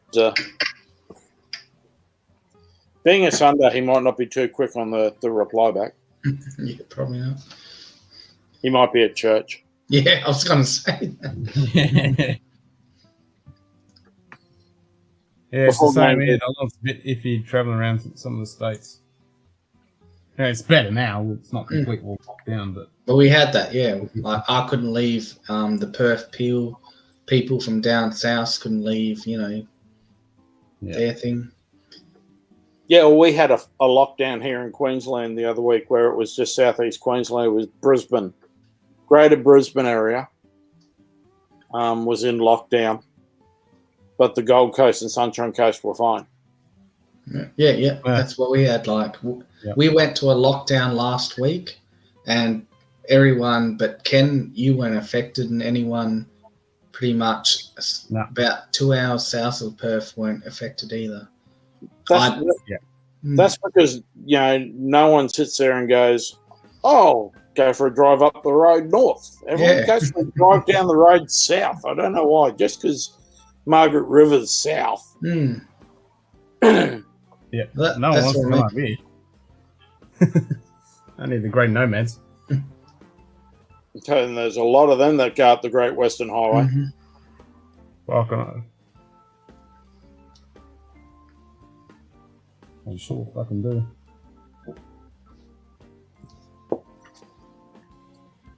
Yeah, but it's only There you go. There's a bottle of Johnny Walker Red for you, William. Yeah, It's, a real bottle of fucking Johnny Walker Red. it's from 68. I'm just trying to get the catch up. Come on, camera. 1968. Something like that. Thanks, Ken. 1 pint, 6 fluid ounces. I think we changed over from that in Australia in 67. Oh, well, it's a 66 bottle then. It's even older than Ken.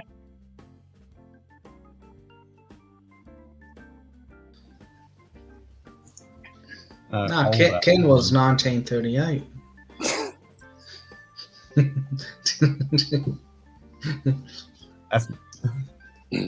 Yeah, But Lil said that she's down with your suggestion from Cheech's hookup. Shooting. Oh, fuck yeah. Hell yeah. Hell yeah. I'm so fucking... itchy. No, I think you're more itchy with my comment about I'll get on to my old business partner. Oh, yeah. Hell yeah. Hell yeah. Yeah. His father was a founding father of the Australian SAS. He was second generation. Yep. No, I love those boys. The best night I ever did at security was the Queensland SAS Society's Christmas party. Oh, fuck yeah. I just walked up to him and said, "Who's your RSM?" What? Yep. Who's your RSM? Oh, we can go get him. Yeah, because you're on the committee. Yeah, aren't you? Yeah. I don't want to deal with committee. Send your RSM to me. Yeah, that's the man you want to talk to. He's come over. He's going, "You wanted to see me?" I said, yes. I'm looking after you guys tonight. I don't want any shit. If anything happens, come and see me. Don't take it into your own hands because I don't need to clean up the blood. Exactly. It doesn't matter what fucking age an SAS man is. They will fuck your shit up. Yes, oh, you know about us. Yeah, my old business partner is a member who's a major of the Black Ops. Oh, who's that? Oh, that's such and such's son.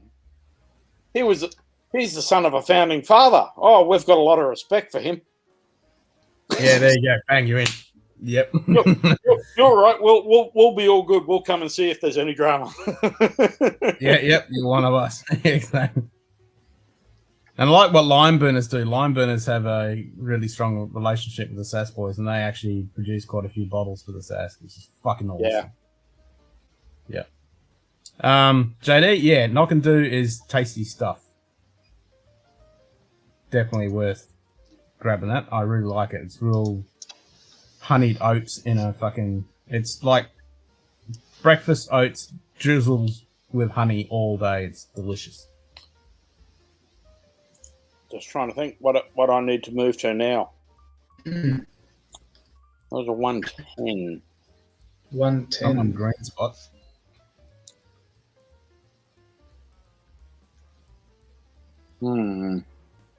I think I might go grab a Four Roses barrel pick. I'll be back in a sec. Oh, that's not bad. Yeah, I need to grab another drink too. What am I going? I'm I'll happy switch sitting from on there. my green spot. I'll go get my quarter cask of that Aaron. Oh, the bottom.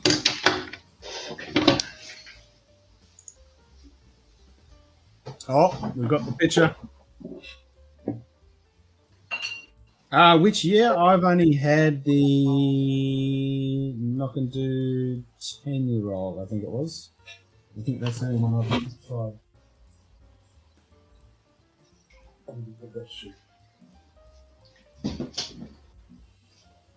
No, I thought it was there. Yeah, I think it was the Knock and Do, JD.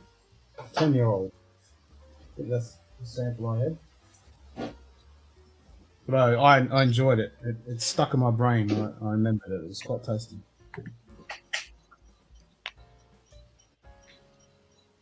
So Yep, Four Roses. Nice. it's the birthday pick by a friend of mine who was at Bluegrass Tavern, and then he opened his own bar, Bourbon on Rye, in Lexington. And it's signed bottle by Brent Elliott, the master distiller. Nice. That was just after Jim Rutledge retired. This is actually Jim Rutledge's juice.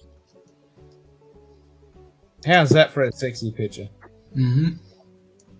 Cool. What Daniel just put up for his bottle full. Are those flowers for me, Daniel? Yeah, after your corpse is laden. The good thing is I've got another bottle of this over in Kentucky in one of my bunkers. What's the recipe on that, Chris? This is a OESK. Yeah, I've never had it. Wanting to try the Four Roses, but never have had a chance. I've got about 4 or 5 different recipes. So their recipes is that they use the different yeast, isn't it? There's 2 mash bills, 5 different yeasts. So they've okay. got 10 different recipes, yeah. Jim Morris. And the OBSV is the general one for the Four Roses single barrel, if I remember correctly. Yeah, because I think that's interesting how they're experimenting with the yeast strains and that. Yeah, it's quite interesting. Because people don't think much about, the yeast, but yeast can make a big... Well, yeast gives you a lot of your primary flavour. Yep. I mean, I used to do home brewing, and I can tell you, yeast does change a lot of stuff. And if you're Cheers, lucky enough, cheers. Yep, Cheers. If you do if you get the chance to get all 10 recipes of the Four Roses, to be able to sit there and go through the high rye, the low rye, and the 5 mash bills. It's amazing how totally different each one is. Mm-hmm.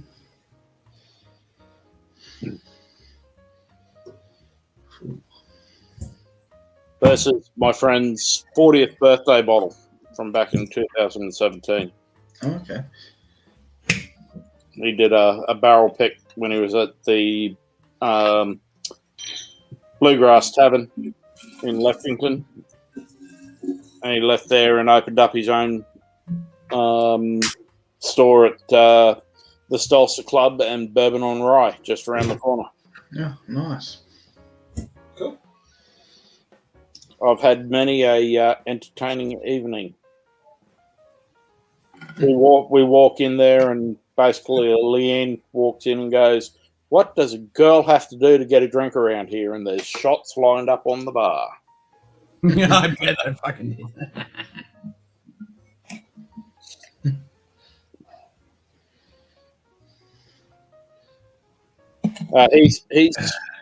He was born in South Africa and moved to the States, and his wife's New Zealand, a Kiwi. No, okay. Yeah. So we do some interesting trades for bourbon. We've taken them Vegemite, and we've taken them a whole heap of Darrell E candies and everything for his wife, because she loves bullets, Darrell E bullets, and pineapple lumps, and all the Australian lollies, Tim Tams, and oh no, we've got enough other friends who are right into the Tim Tam. We've gotten so many Americans into Tim Tam slams at the moment. Arnott crackers. Well, we haven't got them into Arnott's biscuits, but we've gotten them right into the Tim Tams and doing Tim Tam slams with whiskey. Ooh. The whiskey or coffees over there. And especially coffee, because I said if you're going to make your coffee, if you're going to know what an Australian coffee's like, you at least got to do it through a Tim Tam, because your coffee sucks. Yeah. They think Starbucks is good. Unless it's fucking Black Rifle coffee. Yeah. Although Stephen Fante from Limestone branch, his family owned Fante Coffee over in Louisville in Kentucky. And he was a coffee sommelier before he became an executive bourbon steward. He knows his coffees.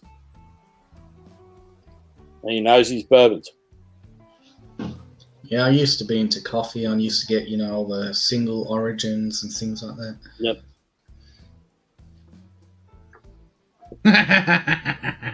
The flowers are for Simon's grave.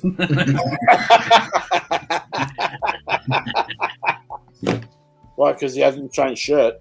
He hasn't changed shirt and he's fucking pulling a piss with fucking jumper. No, but remember the rules is if I don't announce myself and I get up, I change shirt. But if I do to grab a bottle, I'm excluded. Yeah, but saying that, if you do announce and then you disappear and you take for fucking ever to get back, you got to change your shirt. Yeah, you need a timer. Well, I've got the timer. If you say you're getting a drink and it's a reasonable time to get a drink, that's fine. Or if you got to drain your liver and it's a reasonable time, but if you take way too long, it's like, nah, change your fucking shirt.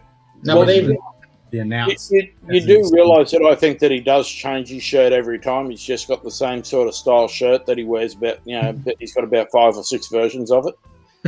Well, I do have a few. I do actually have a few flannels. As long as you between each one, it's fucking fine. Flannel makes up 2/3 of my colours. That's right. You'd get on real well with Chad from It's Bourbon Night, because he's a flannel king. Yeah, I just like it. It's a flannel for every occasion.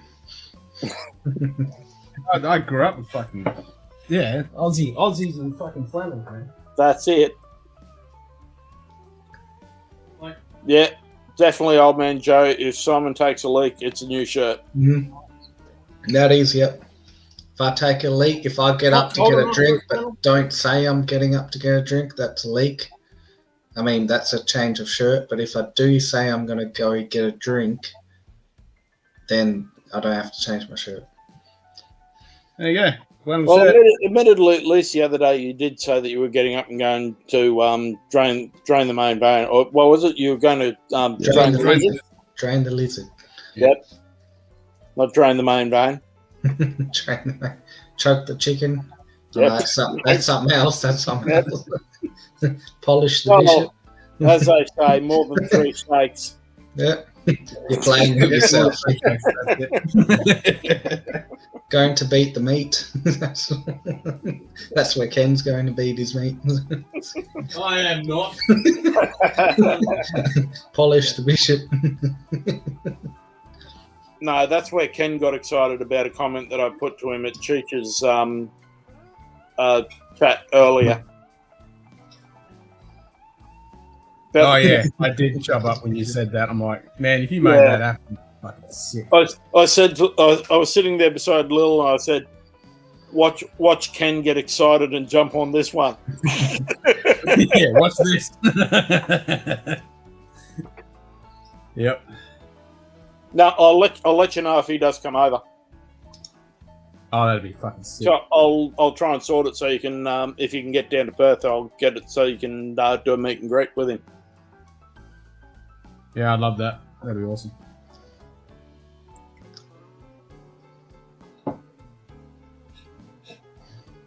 He is a very, very cool dude. They all are. Every SAS boy I've ever fucking met. No. I'm talking about the other person with the 5-finger death punch. Oh, yes. Yeah. Yeah, that's the one that you were really getting a wood about. That's the one I was fucking... I'm like, fuck yeah. I mean, damn, yes. He is a very cool dude. He is a very cool dude. Yeah, that would be fucking sick. Yeah, I've run a couple of seminars over here with him. Yeah. He's been over here for work and been in Sydney and goes, "I'm bored. What are you doing?" And I said, "Come fly up. I'll run a seminar." Oh, fuck yeah. That's fucking awesome, man. I mean, fucking hell.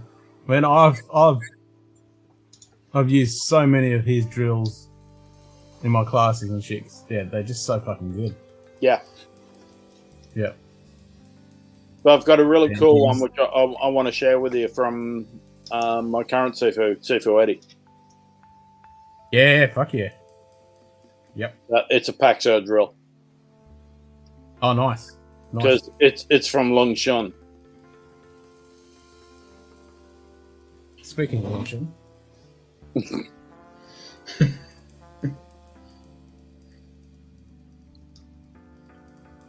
Sorry, Simon. We're talking our martial art. So my current thought so much. My current student, he's trained in Hong Kong at what's the name's school? Fucking Nima. Oh. At Munted. Yeah. Yeah. So he's trained there. And then he let me his fucking editions of Wan Chong Lung's books.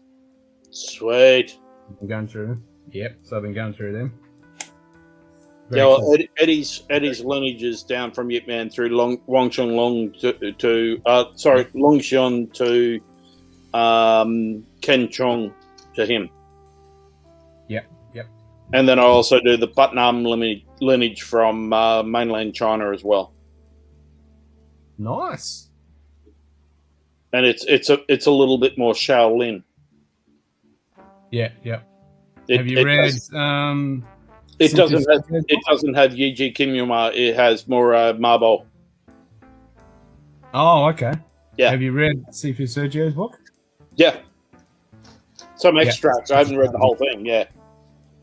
Oh, I've read the whole thing. Yeah, that's fucking brilliant. That's a really good book. Sifu Eddie was the last closed door student for Putnam in China. Yeah. Yeah. And the funniest thing, he had Yip Man's dummy from Yip Oh Man's no! podcast. What? Yeah. Fuck. So all of the I've actually got a set of plans from Yip Man's dummy from. Are they the ones that floating around on the internet? No. There's ones which are going around, but these are actually taken directly off the dummy at Putnam's. Wow. Because Cool. it sits this far off the ground, because in the Putnam lineage, he actually goes in and steps in on the dummy, on the body of the dummy, Oh, okay. on his dummy form. Yeah. Cool. When you come over, I'll let you have a read of my Randy Williams books, which are all signed to me by Randy. Oh, that is so fucking cool. Yeah, that is cool. I mean, I've got all the PDFs. The first set and the second set. Oh, wicked. He did an original set back in the 80s, I think, which was the 6-book set, and then he did a 3-book set revision. Yeah. And you go all... Oh, that's sick. That is so fucking cool. Yeah, I got sets for a lot of my senior students back in the day when signed by him as well. So Yeah. I'm jealous. I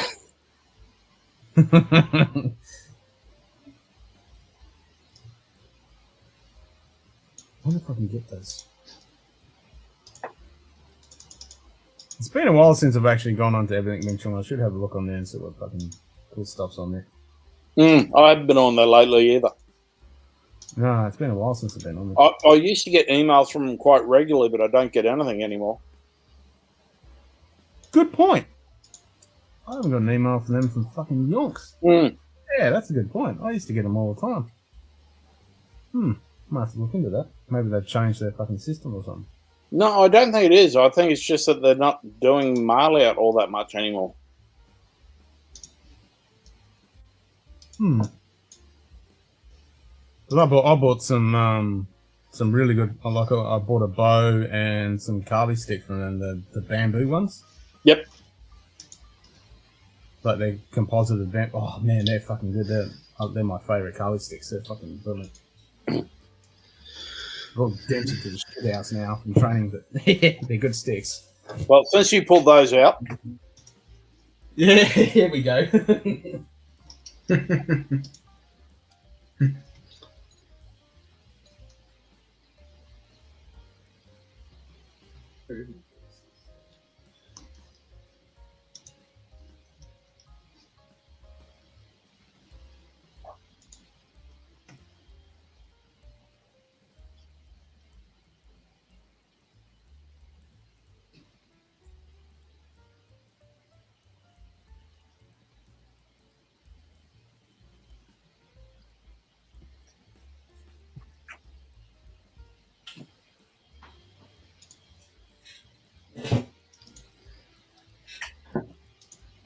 Oh, hold on.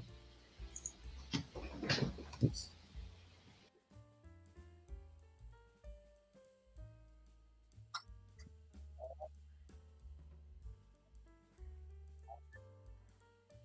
I would.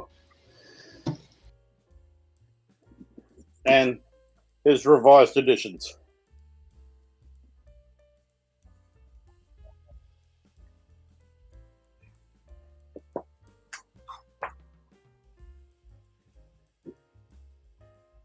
Yeah, but you probably don't have that.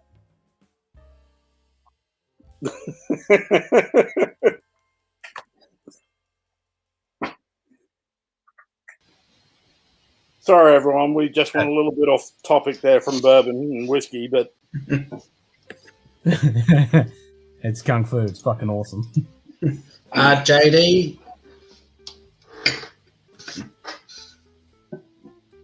JD, I'm drinking the Aaron quarter cask. oh, what are you going on to?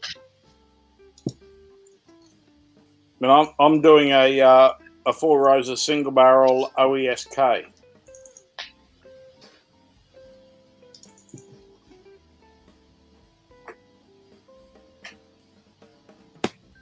Let's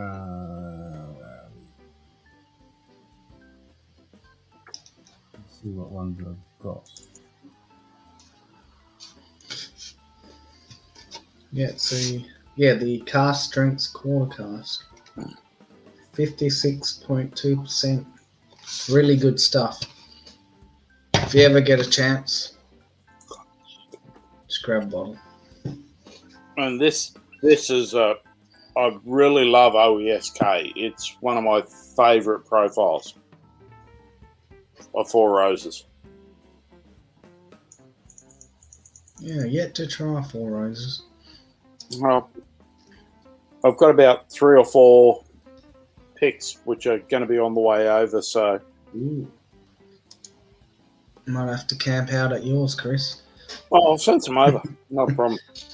If you see some like fog marks and handprints on your window, don't worry about that.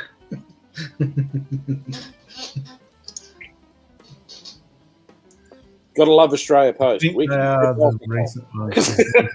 That's it.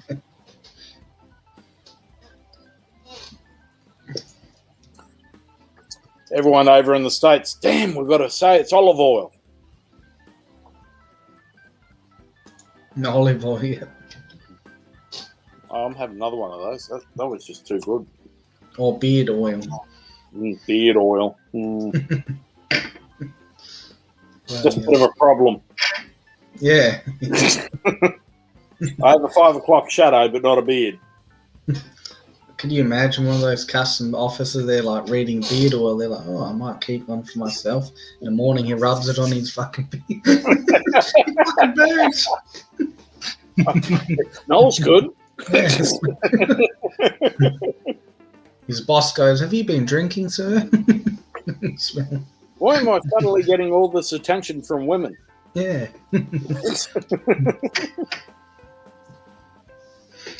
Beard oil. Yeah, now that we're actual friends on Facebook, Ken, I'll send you all the details for how I ship over. Yep.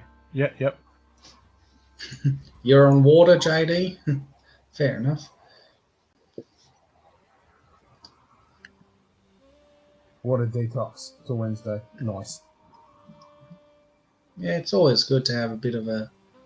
I mean, Mondays and Tuesdays I don't drink. Probably because you haven't had decent picks, Brandon.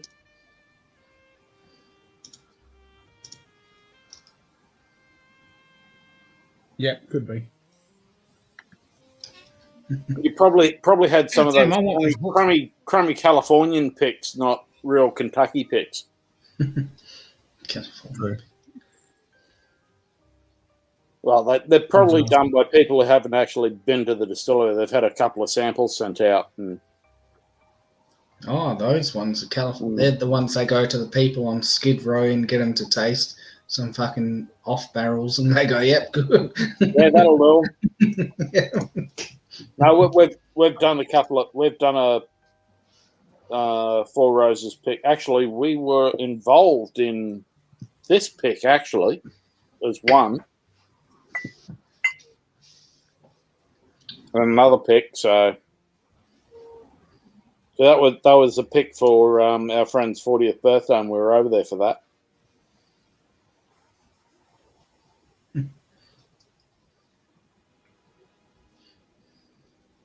Not a bad effort, JD.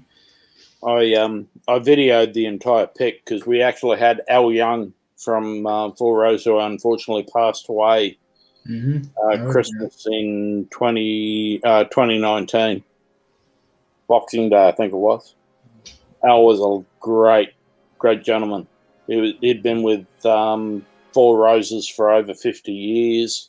He was their chief librarian, and I was dealing with him for a few different things. And when I was cleaning out my mum's house when we were selling her house for moving into an aged care about 2 years ago, I found a number of labels for bottles in my dad's office drawer.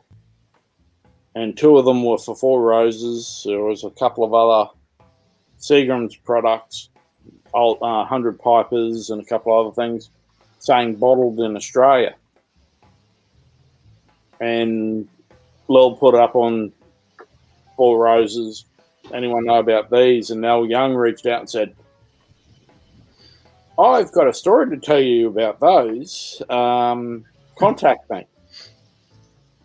You know, we knew Al, and we reached out to Al, and he's going, how did you get those? We don't have them. In my father's drawer. And he goes, well, we were involved with a group back in 1972 to about 73, 74, who were going to import Four Roses and a whole heap of Seagram's products into Australia and bottle it in Australia. My father was one of the partners in that group, and we had the 1974 floods here in Brisbane, which wiped out the hotel chain which they were with, and it just didn't happen.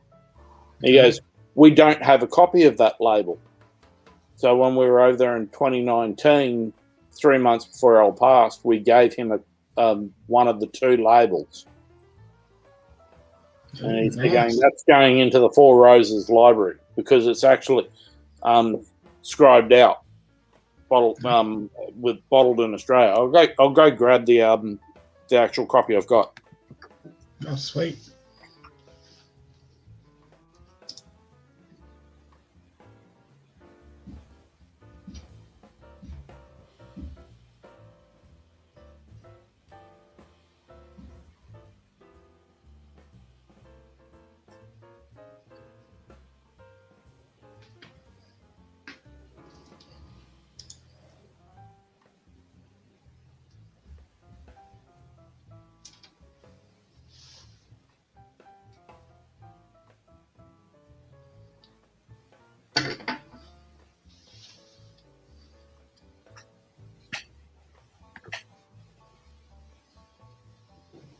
There you go, Ken. Zoom in on that one.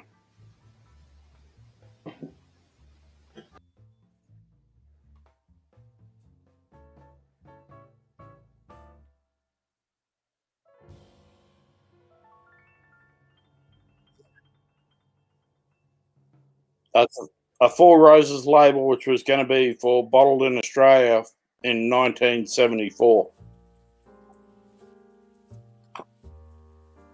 It's actually got, I'll zoom right in, down the bottom there.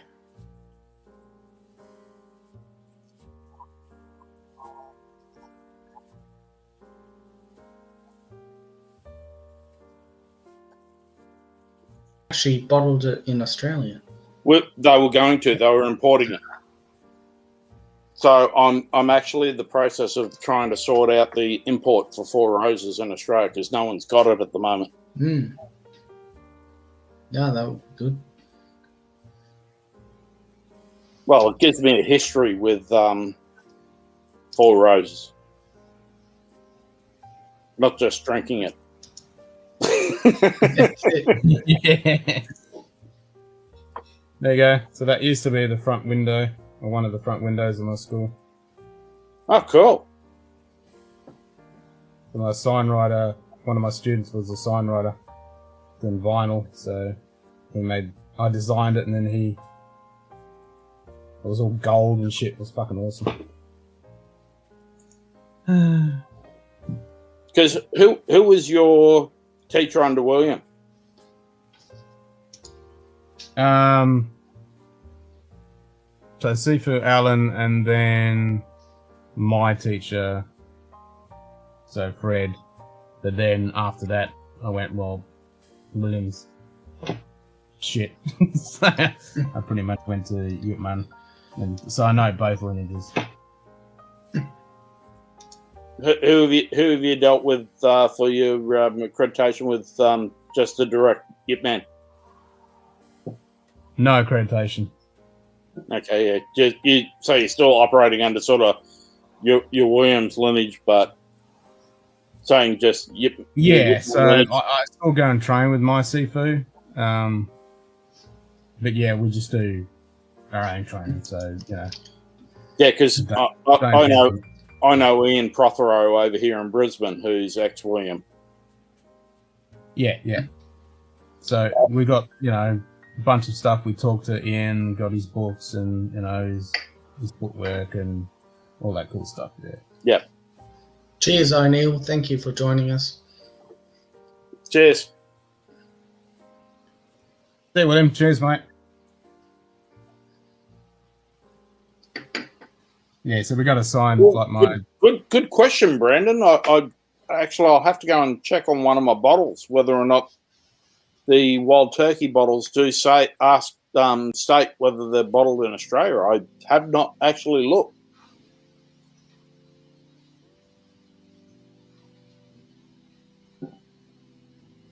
Yeah, that's a good question.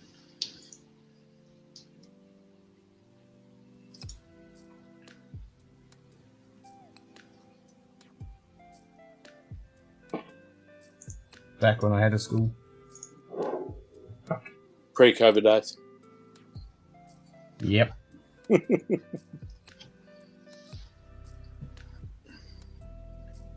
I haven't taught in a full school situation for a number of years. I just teach one-on-ones private these days. Yeah, well, that's what I'm doing. Speaking of Ian Prothero, when I went and saw my teacher, I think the second last time, there you go, I took some shots of a couple of the sections out of his dummy book. Hold on, I'll be back in a second. Second?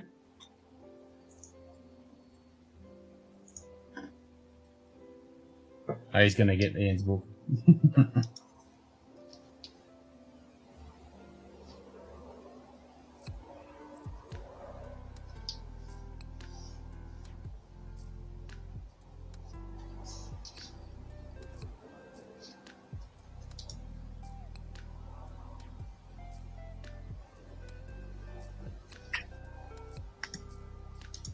Yeah, I've got one of those.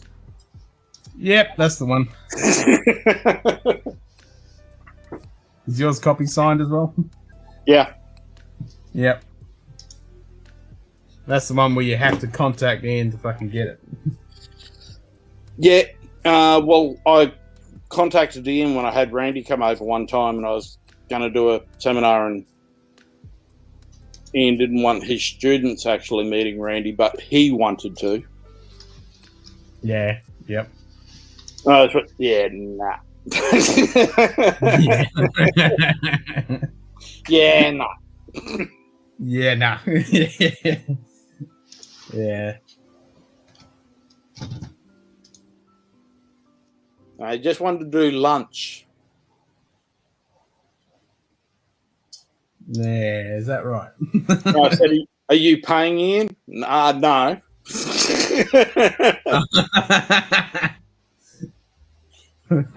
I've got a pretty good relationship with Ian. I like Ian. He's good value. Yeah, Ian's all right. Ian's all right.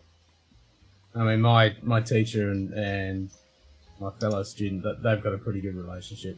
That's how they talk to each other, and when they've got questions about stuff, Yeah. and yeah. No, Ian's all right.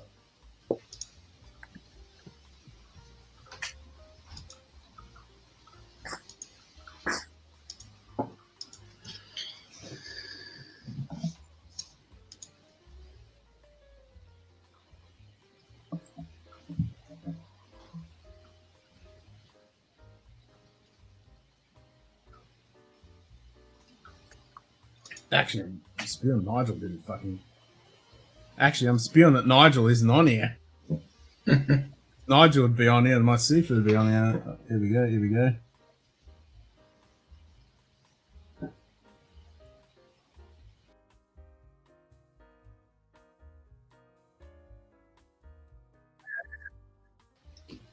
The amount of times that when he's been coming over, I'm like, oh, I so need That's fucking... Special Eddie Chung.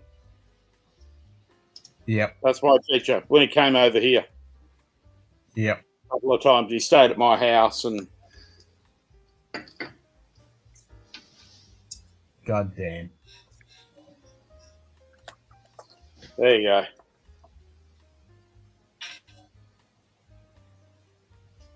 That's fucking awesome, man. That's the shit.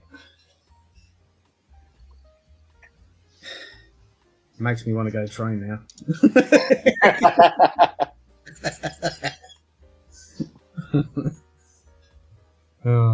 Because I've done fuck all training since fucking COVID. And when I got my dummy, after I pulled it out of my school and then had my dummy, I hadn't put the arms in, and my student was nagging at me to get my fucking dummy up and running. So I said, yeah, I'll fucking do that. And we did it, and we smashed a couple of hours on the fucking dummy. And the next day I'm like, oh, yeah. I've forgotten that. Yeah, lost that conditioning. Yeah, that's like, oh, I don't remember how fucking weak. I mean, I used to smash it for days and never felt a thing. And now I'm like, oh, shit, I've gone soft. This is not good. I need to fix that. God, hour and a half fucking training and got all mushy.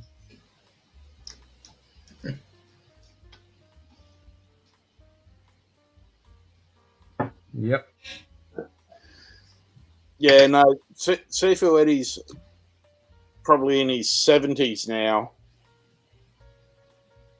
Yeah, he's just in his 70s, but I've been training with him for probably 10 years. And since I left my old Sifu over here in Brisbane. And he's, oh no, it'd be longer than that, it'd be probably 15 years. And he's basically just a smiling assassin. Yeah. Oh, anytime he does anything, he's just always got a smile on his face. And he goes, if you can't do this while you're smiling, you definitely can't do this when you're not smiling. Very true. Very fucking true. Yeah. You had me sold when he basically hit me about 8-10 meters across the room. Just with a hit, light hit. Didn't hurt me at all, but just sent me flying, and I just went, hang on. At my weight, my size, and my grounding experience, you've just sent me flying. Okay, you've got shit I need to learn. Yeah, that's it. Yeah, it's that fucking internal stuff, man. That's you can't teach that shit. You have to fucking learn it. It's no. I'll send you over his kidney breathing qigong video. Oh, okay. Yeah. I've pulled it down on. I wish Nigel was in here tonight because my seafood would be fucking in here as well. We'll have to hook that up. We'll have to make one of those episodes where we'll just fucking chat kung fu. Yeah. Private chat. Yeah. Oh well, hey, I'll look. If you go to, I'll see if I can talk Randy into trying to join us. Oh man. Oh, that'd be so fucking awesome. Oh, that'd be fucking brilliant. I mean, Randy was upset when I didn't become a closed-door student with him when he retired, but I didn't have the money back then. Yeah. Oh, wow. But still respect the man. I still talk with him all the time, so. Oh, that's awesome. So, yeah, no, I'll see if I can sort something out. Oh, that'd be fucking, yeah. Oh, that's so cool. Yeah, they'll not for everyone else in here, but I'm like a little boy. Yeah. Hold on. Did your table just rise there a little bit, Ken? It did. Yeah.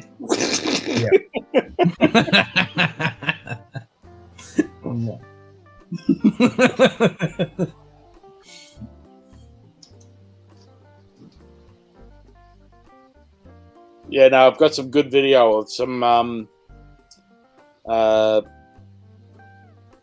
the seminar footage that we ran at one of my students' places one time. We just flew him up from Sydney one time. We did a spur of the moment seminar. Yeah. Oh, that's so fucking cool. Good day. Cheech Ardolino. Oh, Okay, Cheech. Cheech has gotten out of bed. Mm-hmm. He has arisen. Morning, Good. Cheech. Yeah. Even though it's midday. Mm-hmm. True. But it was daylight when he finished his stream. It was coming through the window, yeah. Yep. Yeah, it went pretty long, got till 6 in the morning for him. Yeah. Yeah, good effort. Oh, I was amazed about Mashville doing a 7 hour. Mm. Well, he's just trained so he can do the 24 hours with us. I've trained him up well. Mm. We just need Cheech to get on the level. Yeah, he's probably pretty knackered after his gigs, though. Had some clean up to do from last night's stream. Yeah, well, I'll talk to Perry, and I'll talk to It's Bourbon Night, and I'll talk to Clifton about if you're going to do a 24-hour one. I'll get them to try and link in with you. Yeah, jump on in. I can. I'll see what I can do, even with Jason with Mash and Drum. Yeah, well, Jason's popped on here quite a few times. Yeah. Yeah. I love Jason. He's a good bloke. Yeah, I've got to get up and Jason. see him in Ohio. Yeah. What we need to do is get everyone in fucking Whiskey Tube is into fucking Lego, and we should all buy the same set and do a fucking Lego build while we drink. That'd be fucking awesome fun. Oh, did you see the latest one about the big R2-D2 unit? Yeah, the new one. Yeah, I've got the old set. I want to get that new one. Yeah, I want that. I'm actually interested in that. It's sort of like, that's cool. Yep, I've got the original one. I get the emails awesome. from the Lego Oh yeah, me too. collector thing. That's how I knew about the space shuttle when they announced that. Yeah. I'm like, oh, I chubbed up when I got that email. I'm like, fuck yeah. Because I've been hanging out. I've been saying for so long I want Lego to do a Hubble. Yeah. And when they come out with that, I'm like, oh, that's the shit. Yeah. And you got a twofer. Yeah, got the shuttle and the fucking Hubble. And it's ST31 on the anniversary. Fucking bang, bang, bang. Yep. Yeah, perfect. So what's going to be the next build? The rest of the shuttle, or? Yeah, the rest of it's the shuttle. Yep. So the beginning part was doing the Hubble, which I was quite surprised. I thought it would be towards the end. But yeah, that was the first bit. So that was bag 1, 2, and 3. So the rest is all of the shuttle. So almost a couple thousand pieces just for the shuttle. Yeah. Fucking awesome. Good day. Mike Hunt. Mike I Hunt always love it when... just said Ken getting a chubby is still not a big deal. Nah. I just love it when the robot says Mike's name. I know, it's so fucking classic. Every time he says Mike Hunt, it's just the best. It is the best. Yep. G'day, Mike. How you going, mate? Hey, Mike.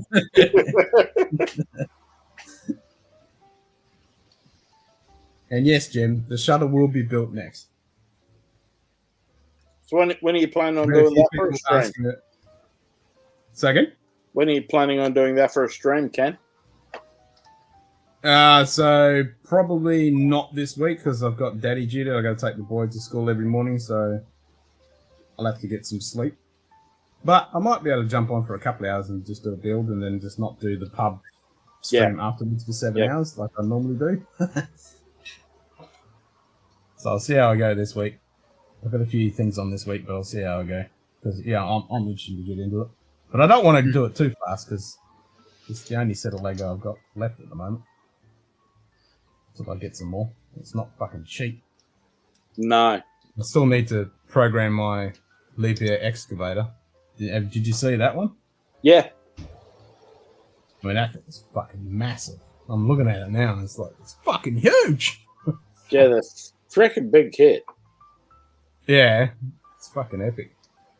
And the lighting kit on that would be pretty awesome. I still haven't done the lighting kit on the fucking all-terrain crane. So I still need to do that one. Oh, that'll be cool. Yeah.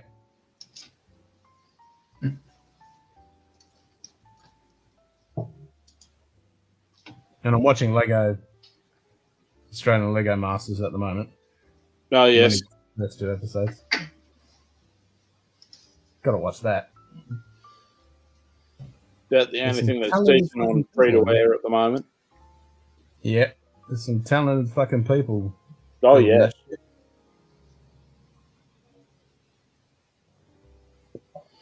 And my boy's got so much fucking Lego. Jesus Christ. He could start a shop. Seriously.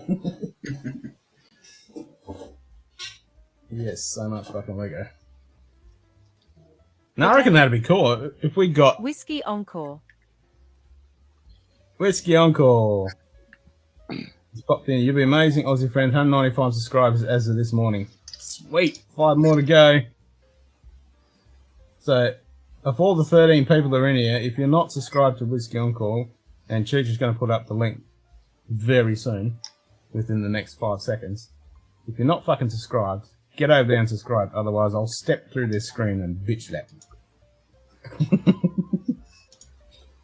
We can do a tag team. Yep. I'll come through. We'll go through every Wing Chun fucking punch and slap. Oh, Finish. 8 punches, 8 kicks, 8 open hands. Okay. 8 punches, 8 What was that? kicks, open hands. We can nail out a few. Yeah, we can. There's definitely a few.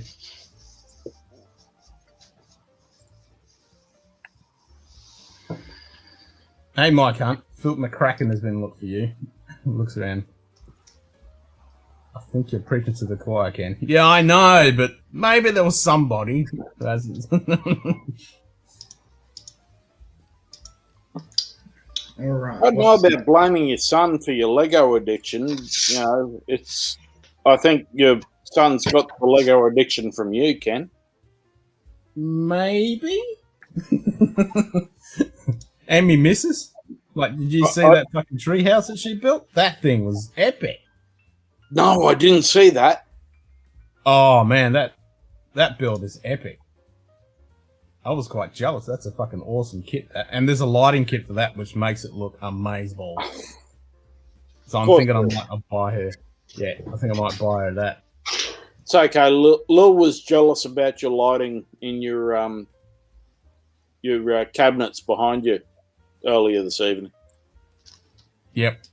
When you change colours at one stage there, she's going, yeah. It just changed colours. I was, yeah, Ken's got a couple of different colours in. Yep. So when I do Irish, I change it to green. When I do Japanese, I change it to red. Right, go and grab another drink. All right. I'll do that. Actually, when I remember to change.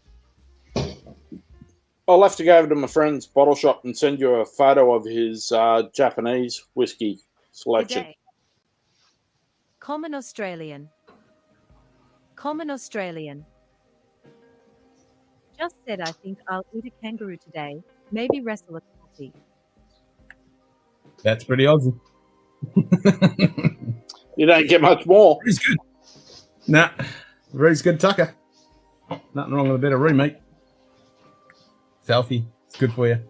How much can a koala bear? Yeah, that's right. How much can a drop bear drop?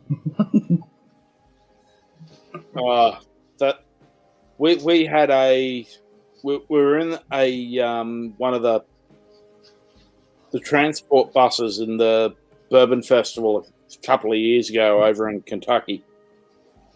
And we were going from the All-Star Sampler to the Getz Museum for the release of the Yellowstone Limited. This is back in 2015. Yeah. And basically, we basically turned around and said to everybody on the bus, who wants to come and drink more alcohol? And they're all there going, oh, yeah, we're into that. It's sort of like, yeah, well, we're going to a launch party. Come with us. And they're going, oh, can you get us in? Yeah, no problem. We walk up to the door. We've got 15 people from the bus with us. And we get to the door, and the guy on the door with the names on the list is going, yeah, name, yeah, the Aussies. And he's gone, dropped the list down and gone, yeah, and how many extras? All of them. And he's gone, we got told you were bringing people in. Off you go. Nice. We had all these people who we did not know who were on the bus coming up to us all through the launch party going, this is awesome. How did you get us in here? We're Australian. How else? Just discussing the relaunch of the Yellowstone 2015 limited edition, Simon. Ah.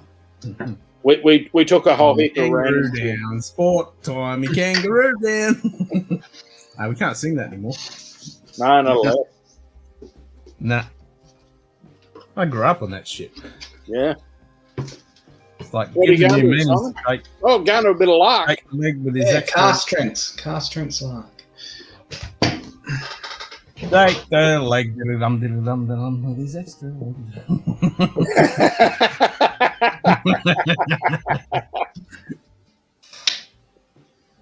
Kind of gives it a new meaning now. Yeah. Yeah. Come and sit on Uncle Ralph's lap. Yeah. I'll talk about my extra leg.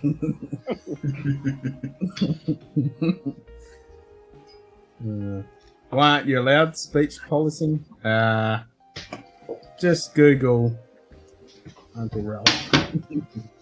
Just Google Rolf Harris and we'll find Rolf out. Harris. Yep. The king of the wiggleboard. Yeah. He made Can the wiggleboard famous. Still pick single cast release 55.6, only 370 bottles there, 50 USD. Yes, for that you should. Mm-hmm. Yep. I would. That's like half the price of the we can get it for. Exactly. So for that price, yep. That's a yep, and a yep. Yeah.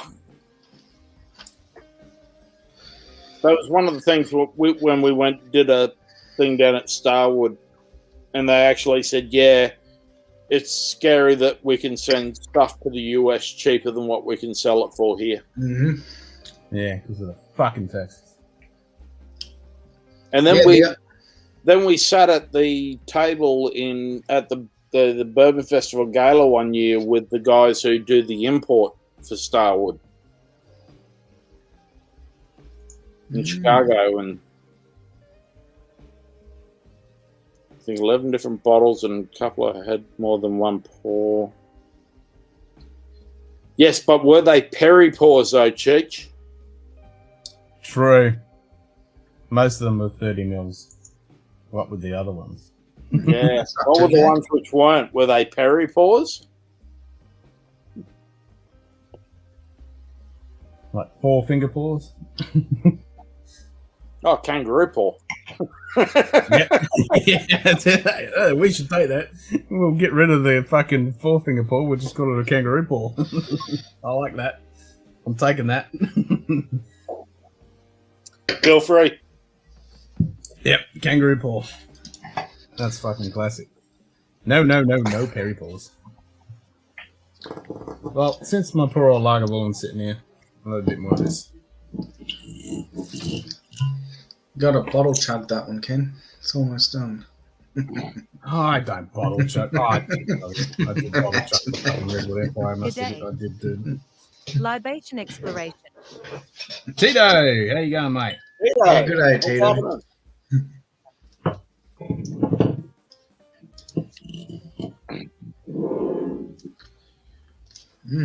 This lark is pretty good. It's like Yeah. Oh, shut up, Joe.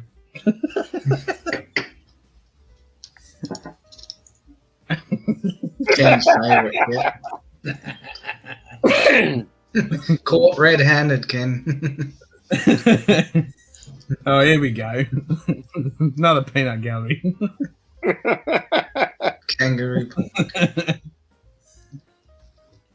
Oh, God.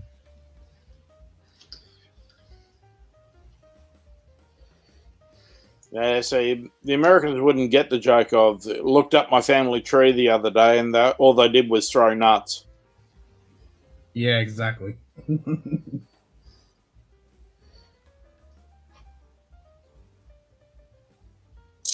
I'm trying to think what I need to go to next. What do you had last? An OESK Four Roses. Ooh, yeah, wouldn't know yet. What ABV was it?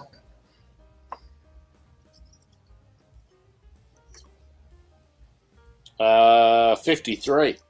No. So something close to car strength. Actually, I might go for something different. I'll go for a rye. I'll be back in a sec. All right. Ooh.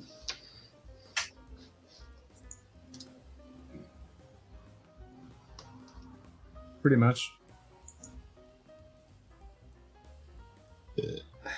Save that for live whale whiskey. Bottle chugs.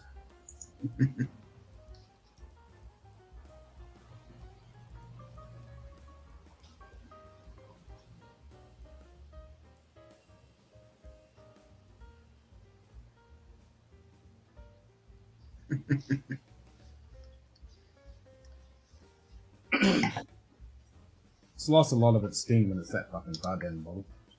Just to keep in the New riff. the new riff vein, this is the rye single barrel pick. Ooh. It's a 113.5. Oh shit! So what's that? That's 56 point something, or yeah. Yeah, about 56.75. Ah, good stuff. Like the high proof stuff. Oh, and this is good.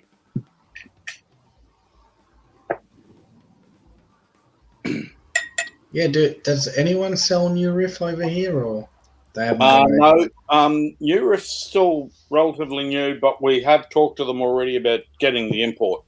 Ah, good. But I'll be bringing stuff over, so when we bring it over through the shop, I'll let you know. Ah.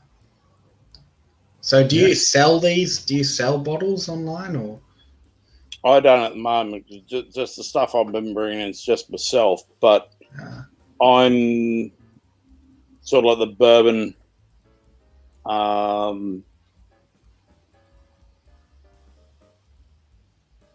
guy for my friend's shop. So he sort of goes to me for the bourbon sort of side of things, and so I've sorted out a few different things, and we're going to be bringing in a few quite a bit of different stuff which we don't get in Australia. And can we buy from your friend's shop, or? Yeah. Ah, and cool. we can ship anywhere around Australia. So Sweet. Australia Post, we can ship anywhere. Now that'll be good. Yeah, I'll be definitely keen on checking that out. And yes, you did, Chief. You did do a little bottle chug. Yes, at the end there. Yep, and I joined in with the old Lost Monarch. And I'm amazed Chief remembers at that hour of the morning. Yeah.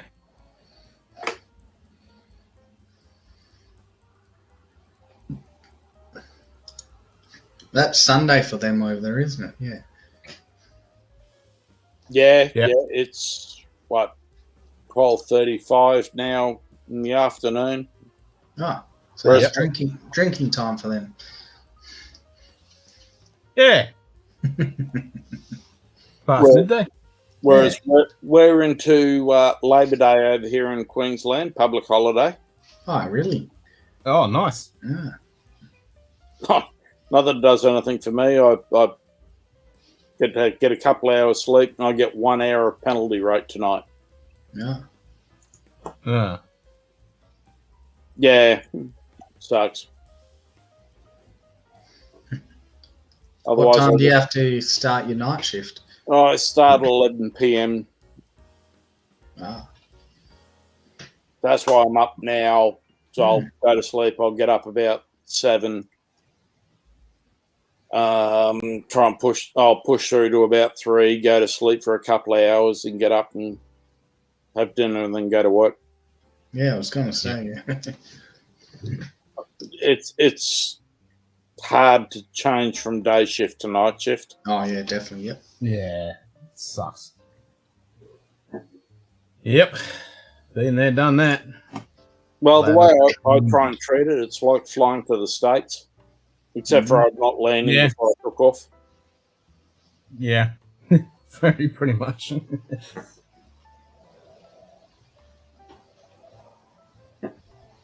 That's always the fun You got part. 2 bottles to start with. Good choice.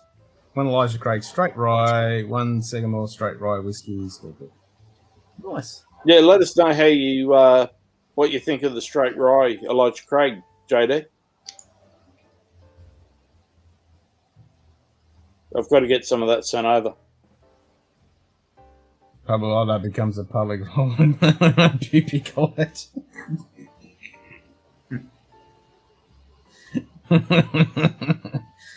True.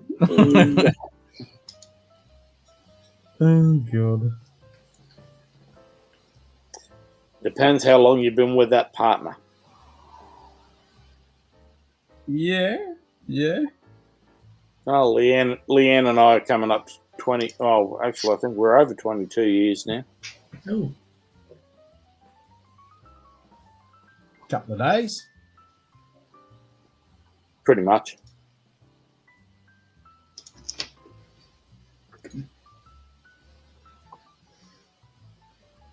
Oh, God, this rye is good.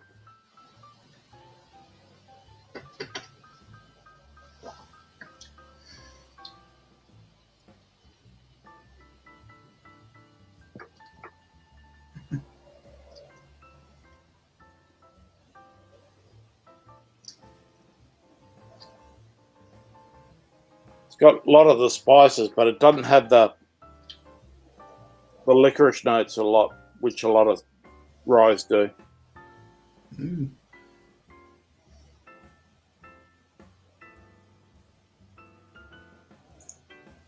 Nice. Congrats. Oh, that's right. Yeah, a month ago. I've got to admit, Cheech, you do remind me. Oh, hold on. Here we go. Yes. Yeah. I think one of the guys from the Timbit chats was going and doing a Elijah Craig pick, Brandy, this week. And yeah, I think I know someone who's going to do a Stag Junior pick as well. I'm going to try and get bottles from them. As soon as I can get it sent from California, selected from that. And then you'll be able to try it.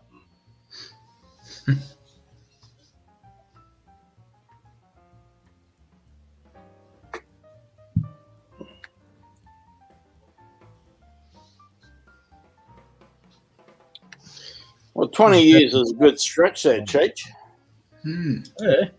She hasn't killed you yet, which is, you've done well. Yeah. I mean, fucking hell, I've been with my missus almost 20 years. I think, yeah, it would be. Yeah. We haven't killed each other yet. Come close. Yeah, but I've got a problem is that she's got a thin blue line between her and I. True. So, yeah. Good for you.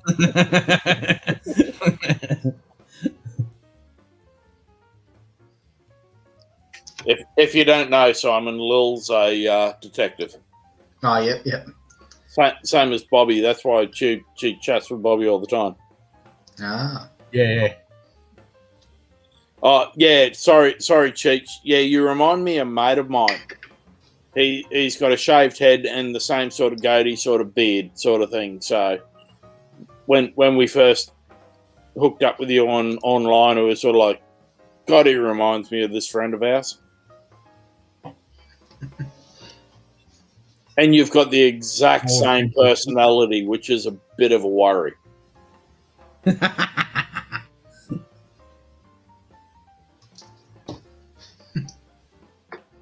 It's Lord Emperor Cheech. So is this friend of yours, Chris, a hip man then? That's what he reminds me. No, he's from the actual security industry. Oh. 20 years with Jen and we're still best friends. That's the best way to be. Yep. It's the only way to be. And your friend must be an awesome person. Well, you haven't met Lil yet, Cheech, so you can hold that in reserve. But, yeah, she is pretty cool. No, I mean your friend that looks like Cheech. Oh, I don't know if I'd go that far.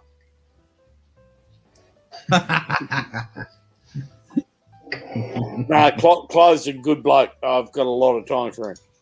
We spent a lot of time working together in the security game. Yep.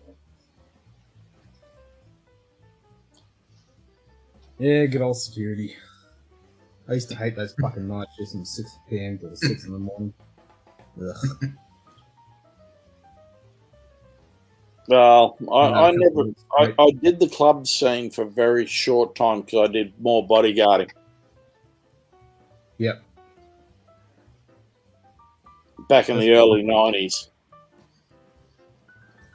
Yeah, my sister's security. She did in the Argyle diamond mines, and now she's doing it in the courts. Oh, yep. And protective services. Ah. Yep. Mm-hmm. Deal with them all day, every day for my day job. Fair enough. I deal with emergency services for work.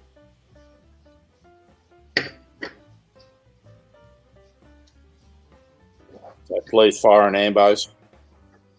Yeah. Okay.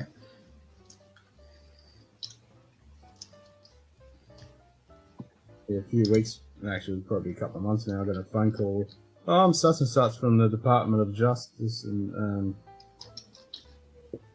no, it wasn't Department. What did she say she was? It was Department of Corrective Services anyway. I'm like, oh shit, what have I done? No, they just wanted to hire me to go out to the prison and take some photos. I'm like, oh shit, I've been a good boy. I haven't done anything wrong. Yeah, we need you to come out and take some photos of future reservation for you. Yeah. Yeah, exactly. Come and have a look at the accommodations.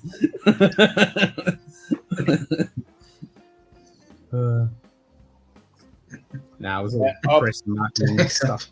I'll have to send some of this over to you, Ken and Simon. This that'd be awesome. barrel and also the 100 proof, which I've got. Oh, Yep. Nice. that's very generous of you.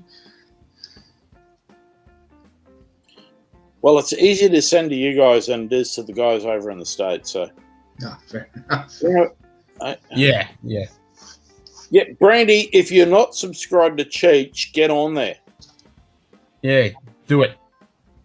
Do it.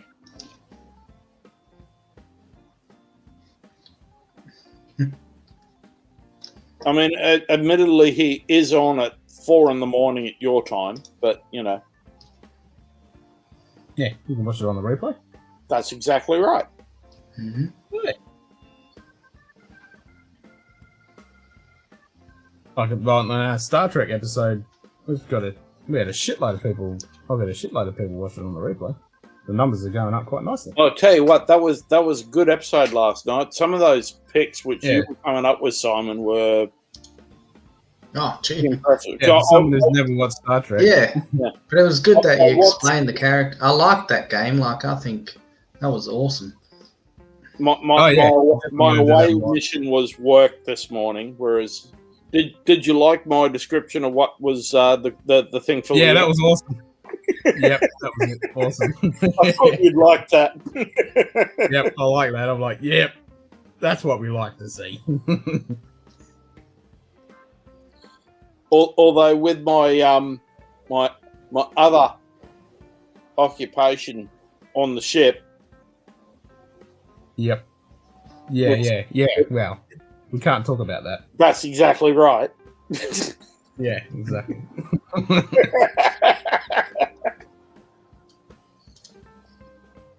That's for those to know. we will have so much fun. We'll have to figure out how we drop that in some stage. Yeah, for sure. Most definitely. There'll be certain missions that will require certain services from certain people. Yep. And because I'm the captain, I'm privy to that information. That's exactly right. Yeah, exactly. Damn, Cheech only needs 4 more subs and he's got 200. I'll get on to some people over here, Cheech, and I'll make sure I get you some more. Yeah. And then we want that 200 celebratory stream. Mm-hmm. Where you got to wear your mankini and do a 12-hour stream and all that. Bit of twerking. Yeah. Oh, here we go. Planning a live stream on a weeknight at a reasonable hour in a couple of weeks. Oh, fair enough. Nice. I'm trying to figure out what a reasonable hour is, because that really changes for us. Mm-hmm. Yeah. Oh, yeah.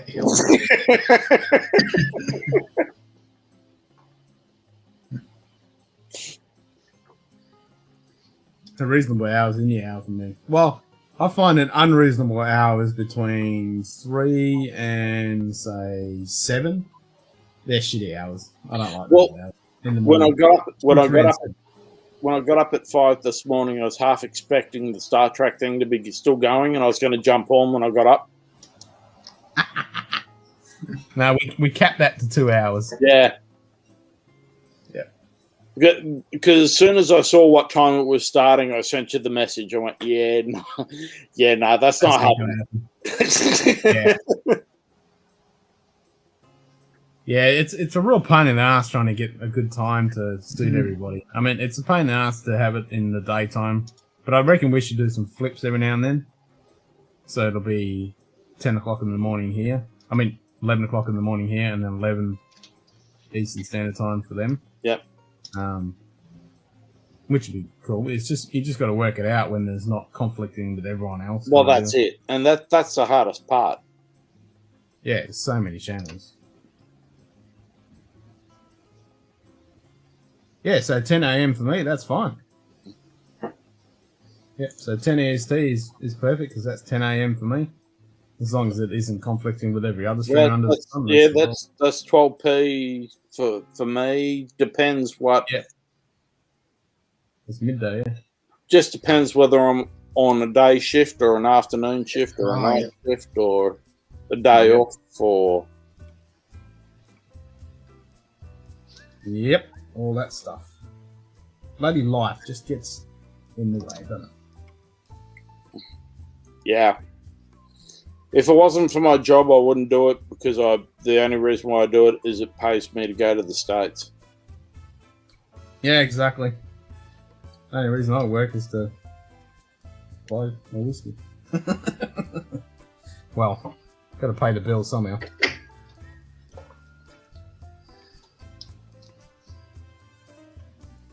Yeah, I've got about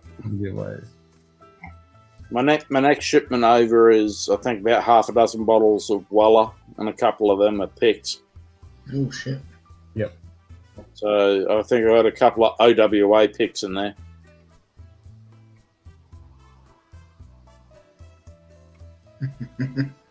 No, Cheech, I'm if Ken wins anything, I'll give you my address and you can just get it to my Florida address.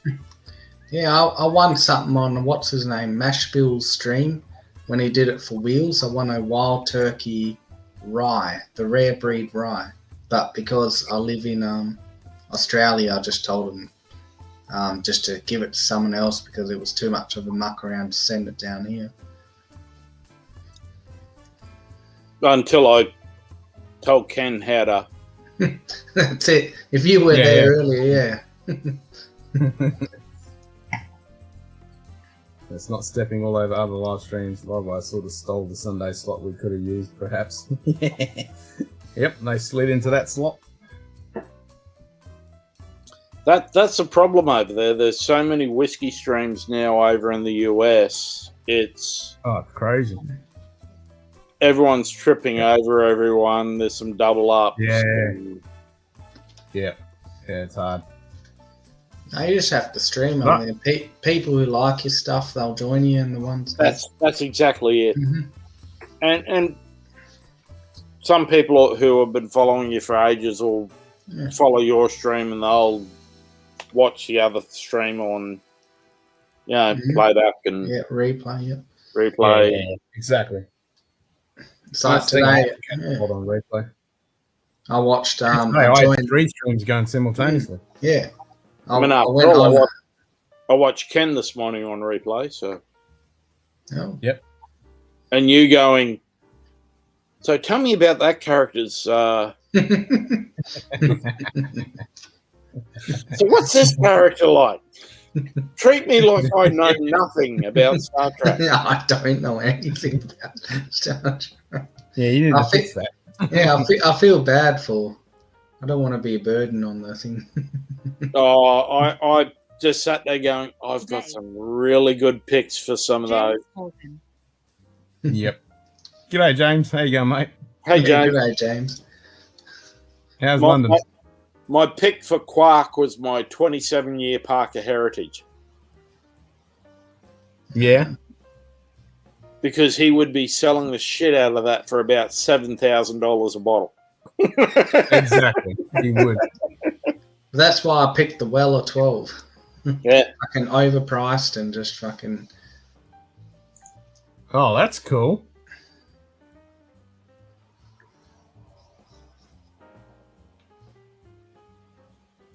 Oh, cool. That's cool.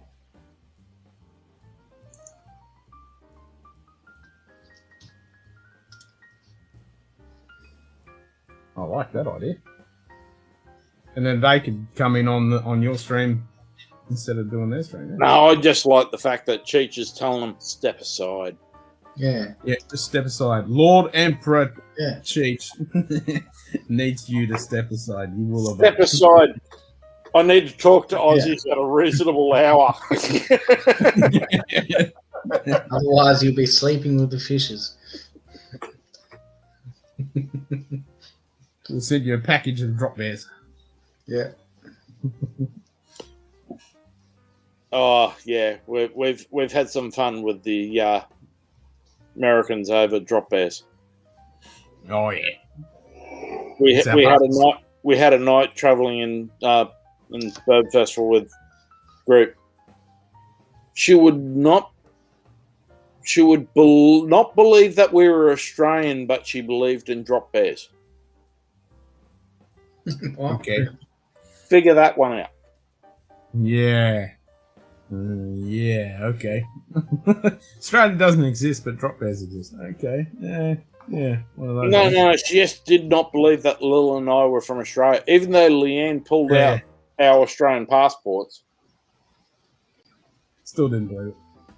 But she was dead set. Oh, drop bears. They're on the internet. They're real. And it was a really good one that came up for her, the one with the really big kind of thing with the big blood. teeth and the blood and yeah. Oh, God. I said, that's not the scary one. The one is the Humphrey Bear. Or the Yowie. You should have told him about the Yowie. No, I just said Humphrey Bear. He doesn't wear pants. That's right. He's the scary one. We'll get you.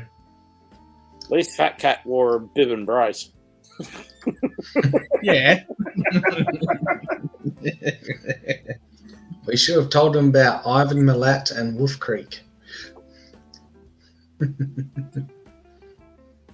I did sit there and put up the other day that I woke up to the fact that it was the 25th anniversary of the Port Arthur massacre. We haven't had another massacre since. No. No, we haven't. We lost so many guns. Yeah, and the worst part was most of them were 303 bolt actions, which were modified for semi-autos, but they weren't full autos. They were 303 semis. Bolt actions. Yeah. Shit me. My dad had to hand in a 22 and an air rifle that he had from his dad when he was a wee young lad up in Darwin. He said, "Can I get it inoculated and keep it?" No. And he had to have it destroyed. Fucking bullshit. Because he just wanted to keep it. You know, it was a family fucking heirloom. Yeah, especially from up in that area. Yeah. Bullshit. Especially for that time frame. Yeah, exactly. Well, this was way back in the day. Would have been back in the day of the march.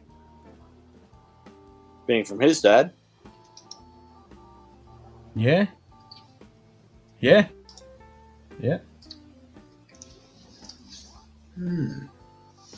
his dad served in the Second World War as well. Yep.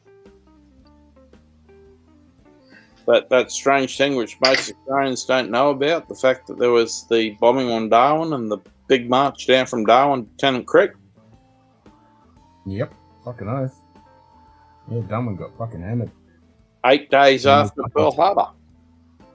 Yep. And then you had fucking Cyclone Tracy come on, wipe the fucking place out. Yeah.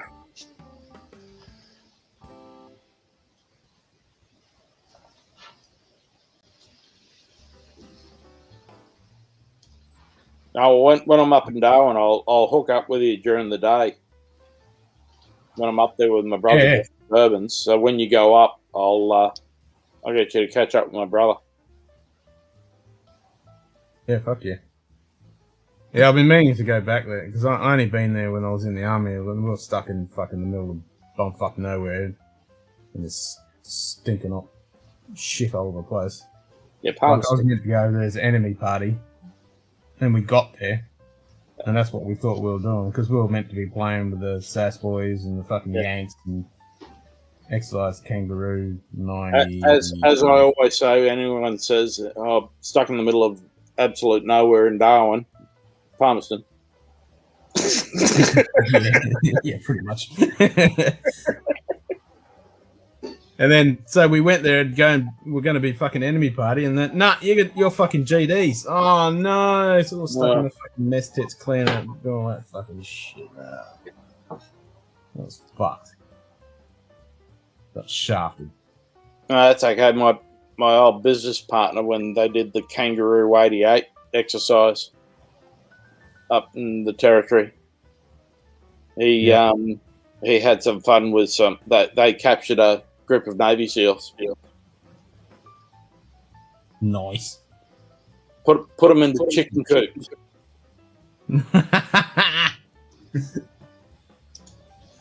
and pissing on them in front of their CO when he came down the line to find out where they were.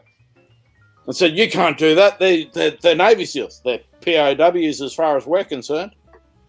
Yep, they're fucking captives, mate. Exactly what they are. Exactly. You can't do that.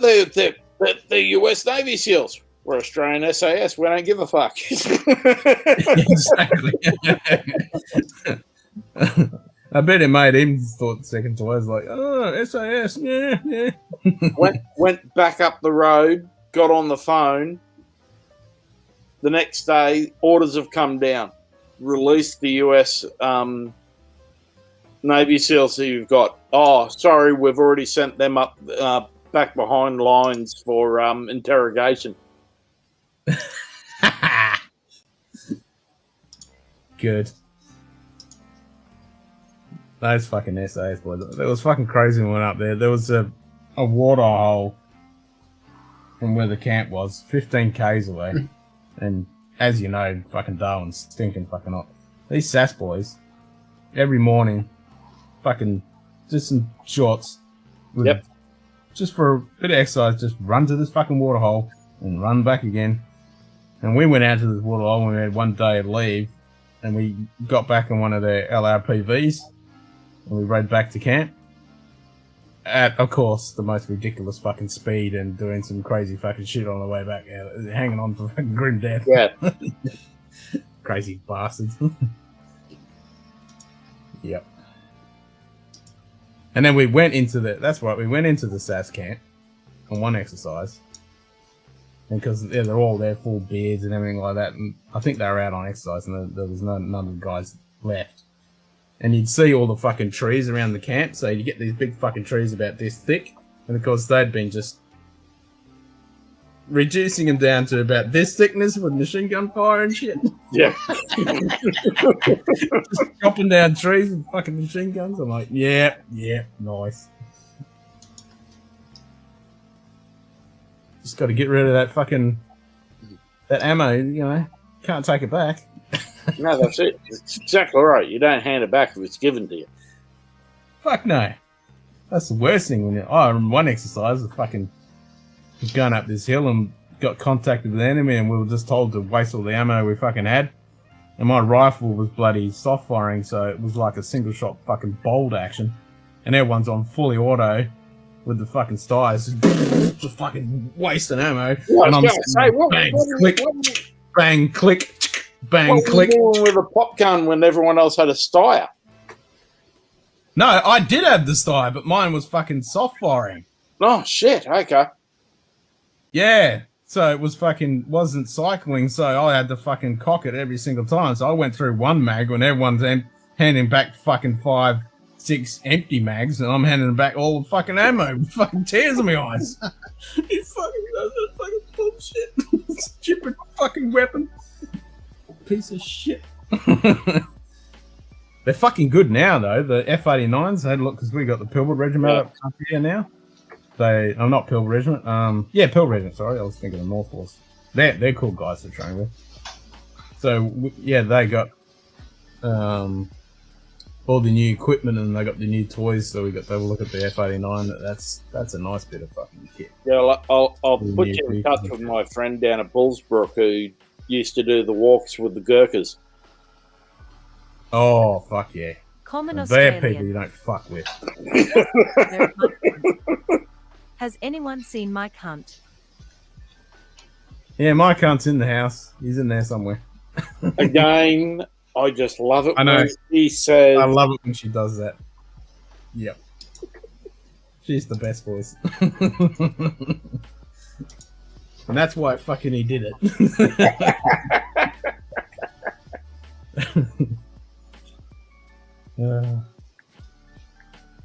Yeah, that's Gurkhas. You don't fuck with them. One of the guys in the RSL, he's fucking one of the old school SAS in the early days of Vietnam. And yeah, he said the fucking Gurkhas. I mean, they had their mascot, and those boys. Yeah, well, he'll probably know my old business partner because he was Vietnam. He did a couple of tours. So I'll send you all those details offline. Yeah. Yep.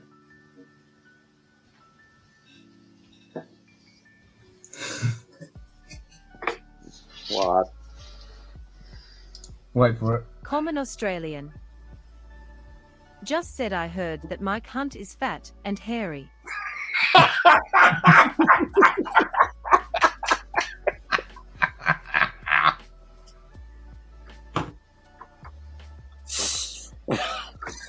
Oh god. Sorry, Mike. It's fucking funny though. Strange humour. Gotta love it. Yep.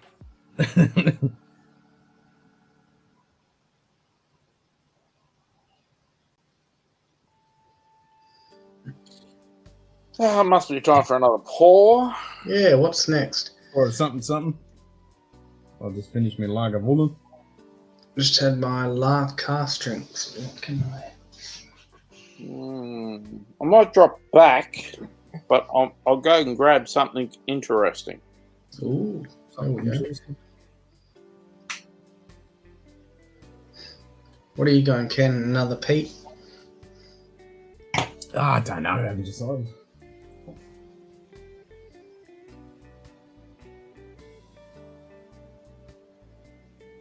I'll do some Weed Beastie.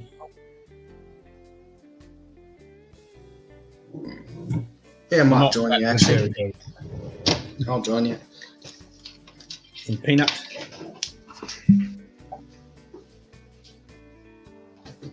Smells like fucking vegetable.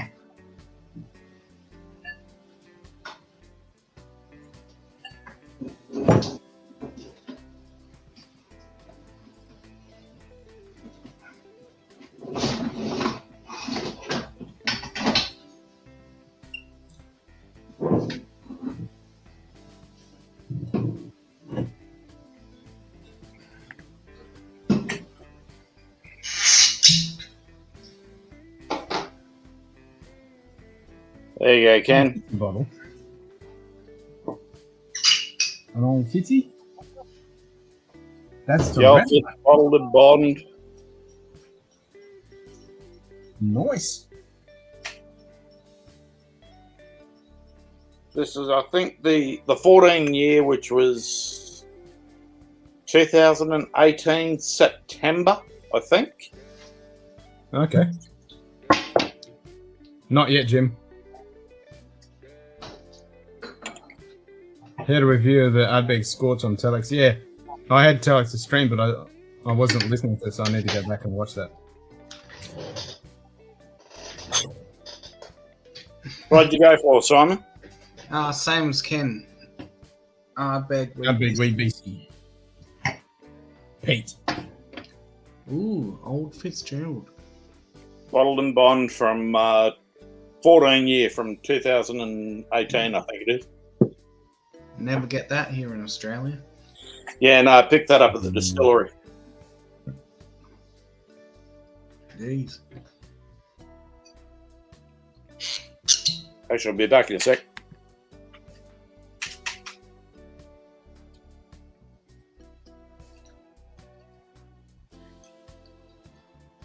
It is a pretty sexy bottle. Mm-hmm.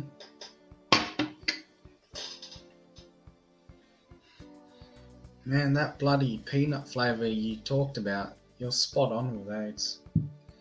I just got a bit of fucking Vegemite when I sniffed it on the cork. Vegemite.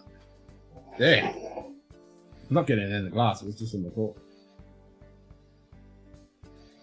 Yeah, it really has that like raw peanut.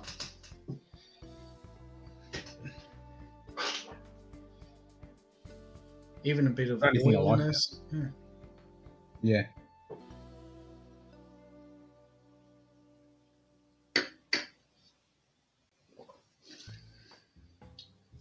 I actually don't mind it. I mean,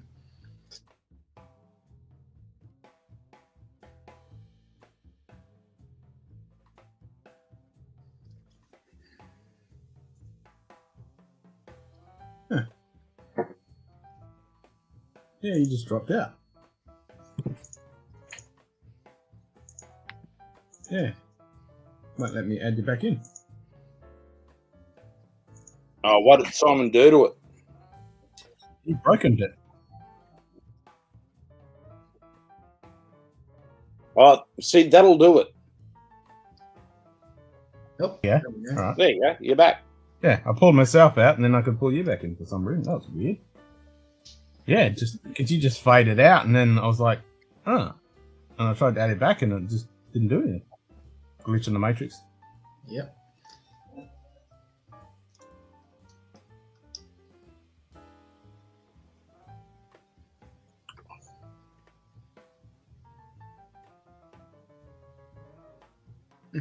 Now you're underneath.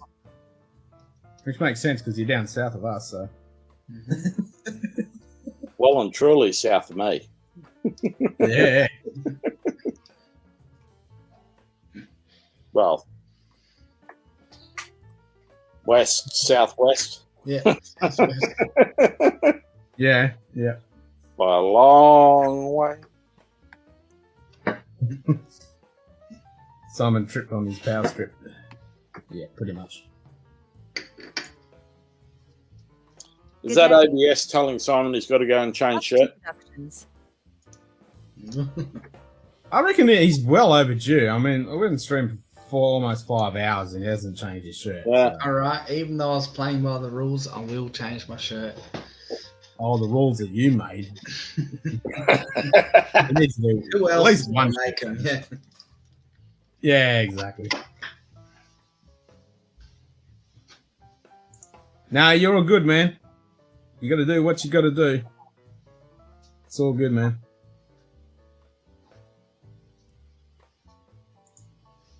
But I will show you the latest build. I was As the just running- humble of the I was just running back up through the chat, and which bottle, the old Fitz there, Cheech? Have you never seen an old Fitz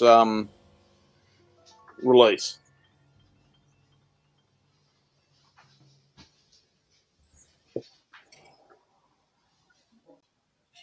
I'd be concerned if the old Cheech hasn't seen a old Fitz bottled in Top Bond shelf 14 dusted. year.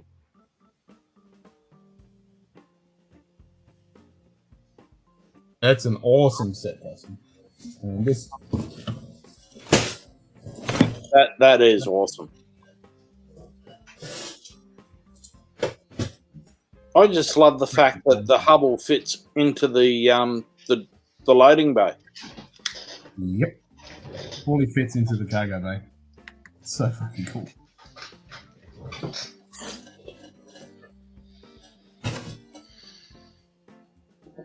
No normal guy has ever seen an old Fitz release.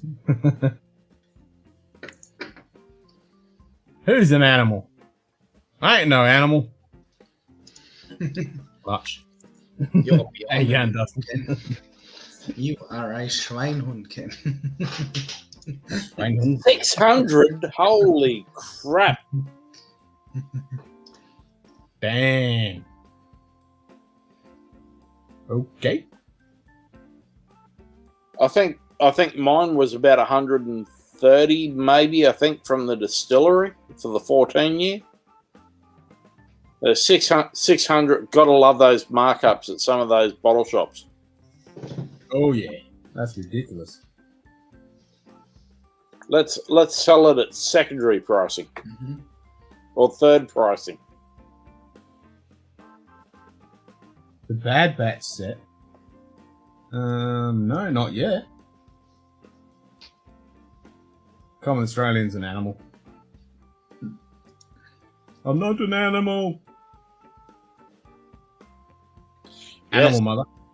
But is he an animal, a marsupial, or a mammal, Or a Or a reptile. turkey. or a reptile? Hmm. Yeah. You fit in one of those three in Australia. Yeah. Or a scrub turkey for Simon. Yep. Yeah. That's it. Just don't mention scrub turkeys around Lil. She gets upset. Scrub turkeys. Brings back too many memories of Australian wild turkey. Ooh. Ken's a bird. What kind of bird? Ken's I'll be a bird. fucking. Wedge-tail eagle, or no? Actually, I want to be a fucking not a wedgie. I want to be a fucking. I like Tuscan Productions. No. He's a reptile. He's a reptile. Ken would be a quail if he was a bird. Oh, fuck you. Black-shouldered kite. I want to be a black-shouldered kite. They're all. They got fucking red eyes. And, yeah. I'd guess an owl. Ken's definitely no bin chicken. Oh, yeah. No fucking bin chook. Fucking bin chook. Ibis, fuck those things. Got millions of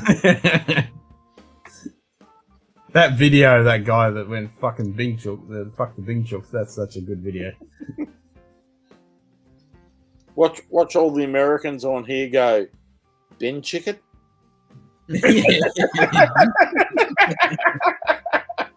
Hey! I'd happy be a crow. They're smart motherfuckers. Yeah.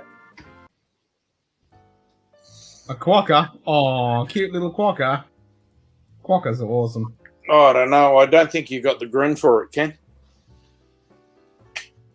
What's that? I don't think you've got the grin to be a quokka. No, I'm not a quokka. No, Ken would be a platypus. Common Australian's the quokka. Ah. No, we don't have penguins around here. I'll be a crow. Well, the nearest penguins are in Melbourne.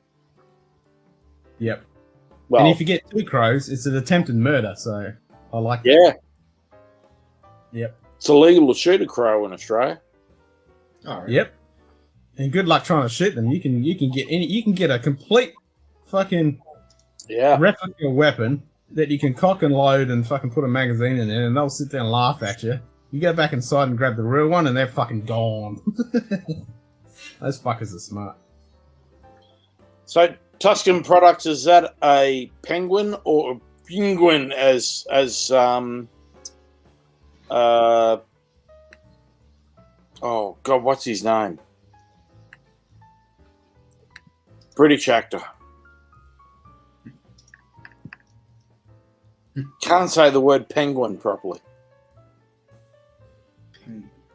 Benedict Cumberbatch. Oh, yeah, Benedict Cumberbatch. Yeah. They're not saying penguin. You can't say penguin. Hey, Cheech, forget Yeah, about... owls are cool. Yeah, forget about those. Just get a turkey as a pet. Cheech. Bush chook. Scrub turkey. Cleans up your yard for you. I've actually had turkey as a pet. I mean, not as a pet, but I've had turkeys. Just get a scrub turkey. It cleans up your yard, puts all the clippings into a nice pile for you. The big pile, that's true. That's true. And it'll tear your fucking face off if you piss it off. When you try and load it into the wheelie bin. Yeah. That's my fault. I made that pile, you bastard.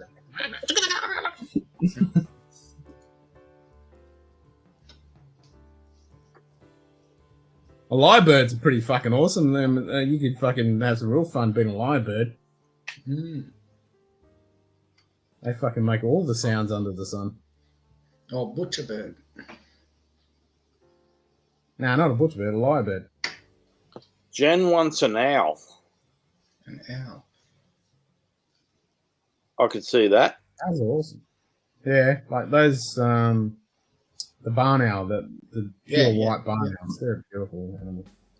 Because you could turn a head 360 degrees and look at you, Cheech, and go, who are you talking to? Who? Yeah. Or tawny frogmouth. Oh, you don't mess with them. Nah. And they're cool when they're well camouflaged in the fucking tree and it's just perfect camouflage, and then they turn their head and look at you. Like, fucking shit, that tree fucking come alive.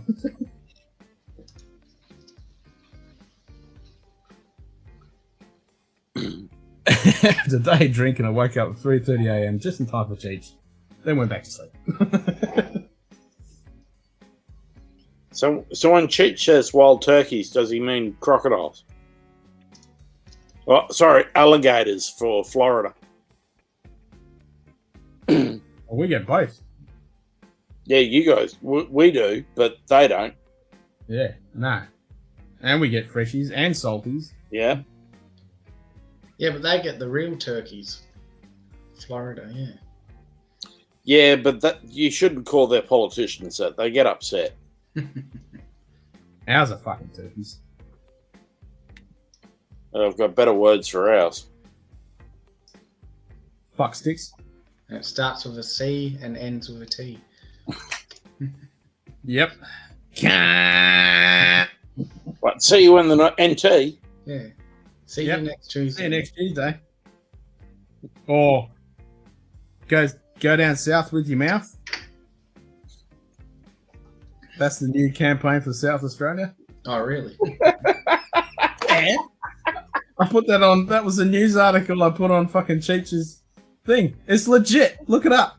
Yeah, I did see that. Yeah. Jesus, what? See you in this. Yeah. Go down south with your mouth. Yeah. That's the campaign for South Australia to go explore the winery and the fucking food.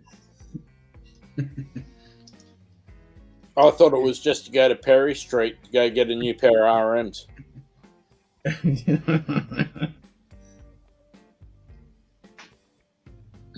We have crocs and gators in Florida. We have a 4-foot gator in our pond.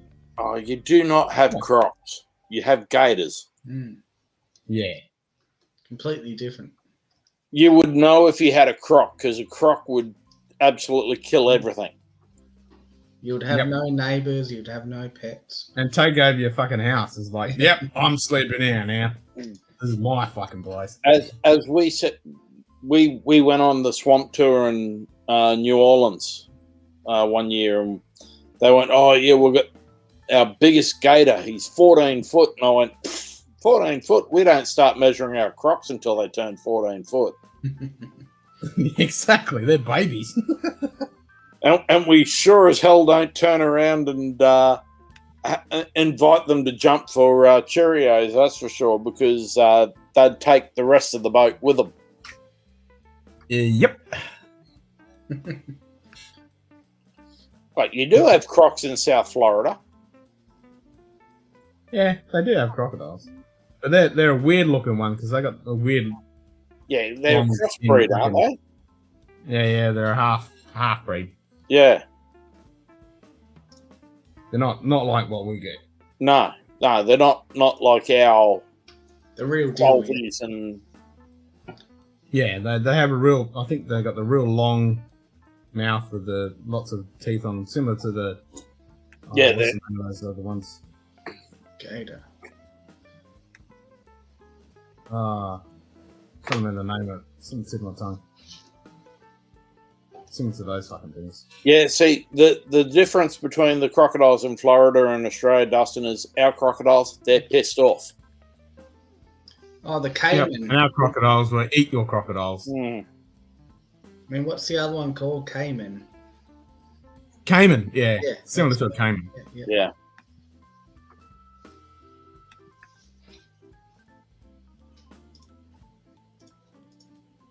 You have gators in a pond.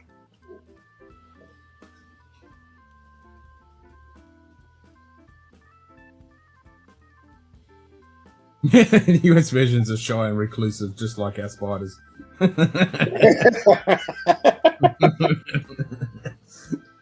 And ours are like, huntsmen. Like, hello, let's run around really rapidly and jump on your face. Yeah, but the US does have that. What do they call it? The brown recluse spider. Brown Like recluse. if it Yeah. bites you, it gives you necrosis, which means it Yeah. just rots away your skin. Yeah. That's real horrible shit.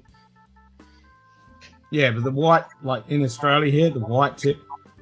Yeah. I argue with people with this about all the time. They think most people, because the media's got a hold of it, because there's been a couple of cases where necrosis has occurred, but it wasn't caused by the fucking spider. And the poor bloody white tip gets a bad rap.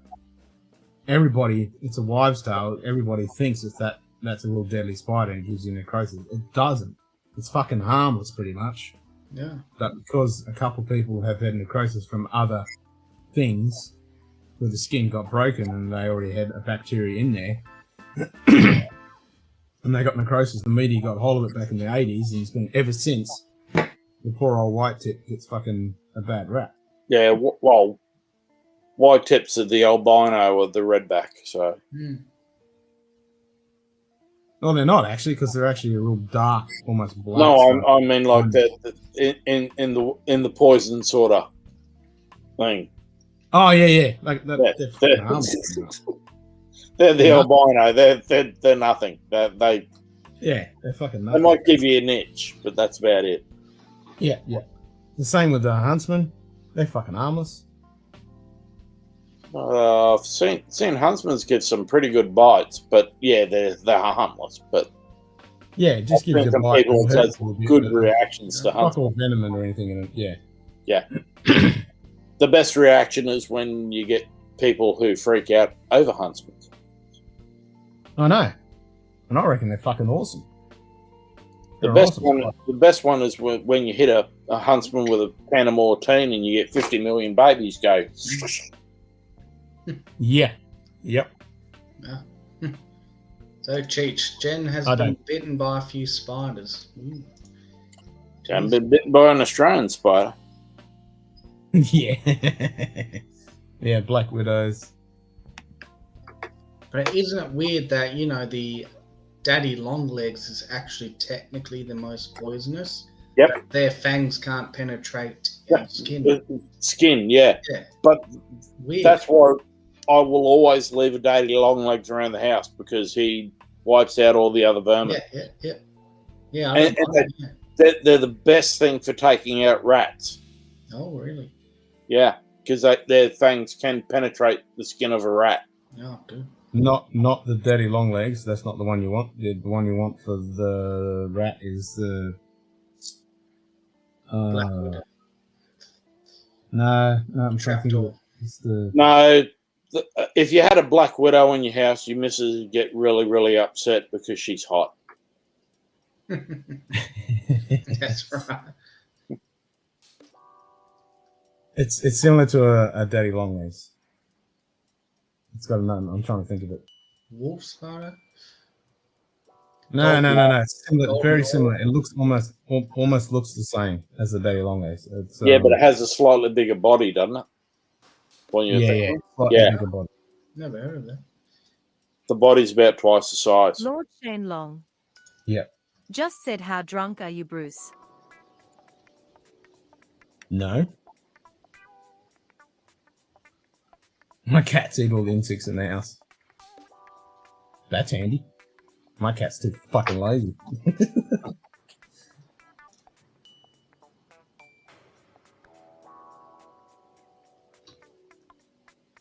Each has brown flutes and black widows all around here.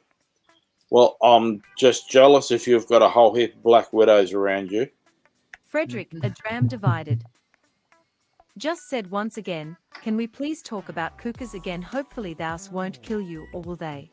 What is it? Cookers. She can't say quokka. That's funny when it's an Australian voice and she can't say quokka. Well, the spelling's a little bit odd. But she messes up some real words. Like if you say munted, yeah, in the correct capitalization, you can't say it. But if you say it all in capitals, she'll say it correctly. Oh, really? Yeah. Okay. Frederick, quokkas are a vermin. What? They are not vermin. You're a vermin. Quokkas are awesome. They do the best selfies. They are the only animal on Earth that gives the best selfies. I mean, you got all the famous fucking actors from all over the world and superstars coming and getting selfies with quokkas, and they're the best thing ever. No, they just remind me of giant rats. That smile. Ken. Just said munt. That's what she says, munt. And you could go all capitals.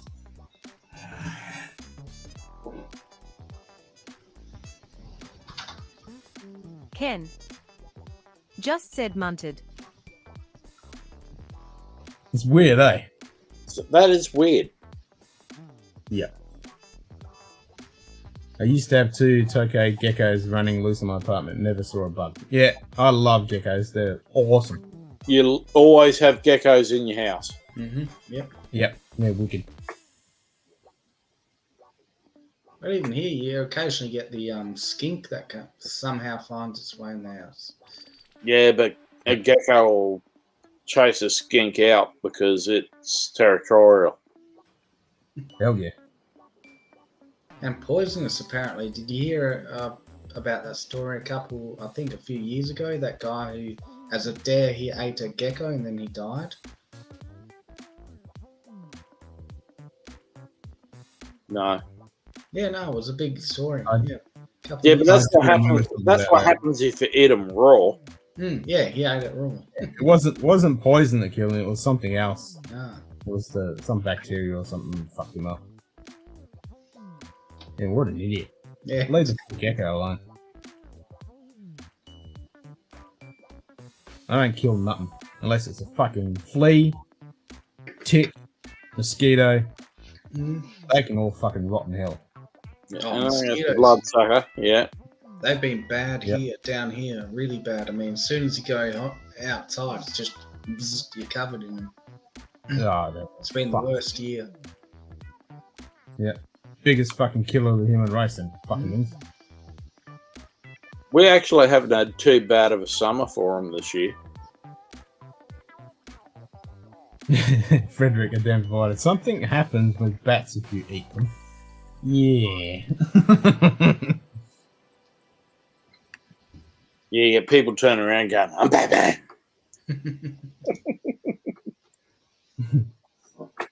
No. What's the current situation we're in right now?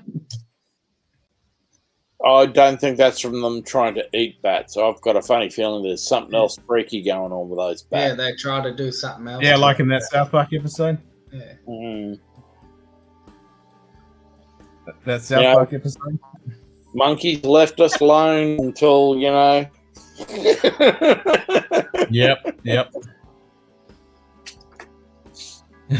Here we go. Cheers to all wildlife that doesn't drink our whiskey. Unless you're talking about Daniel's dog. Because then his dog wants to drink all his fucking whiskey. Yep. Right, I know, right?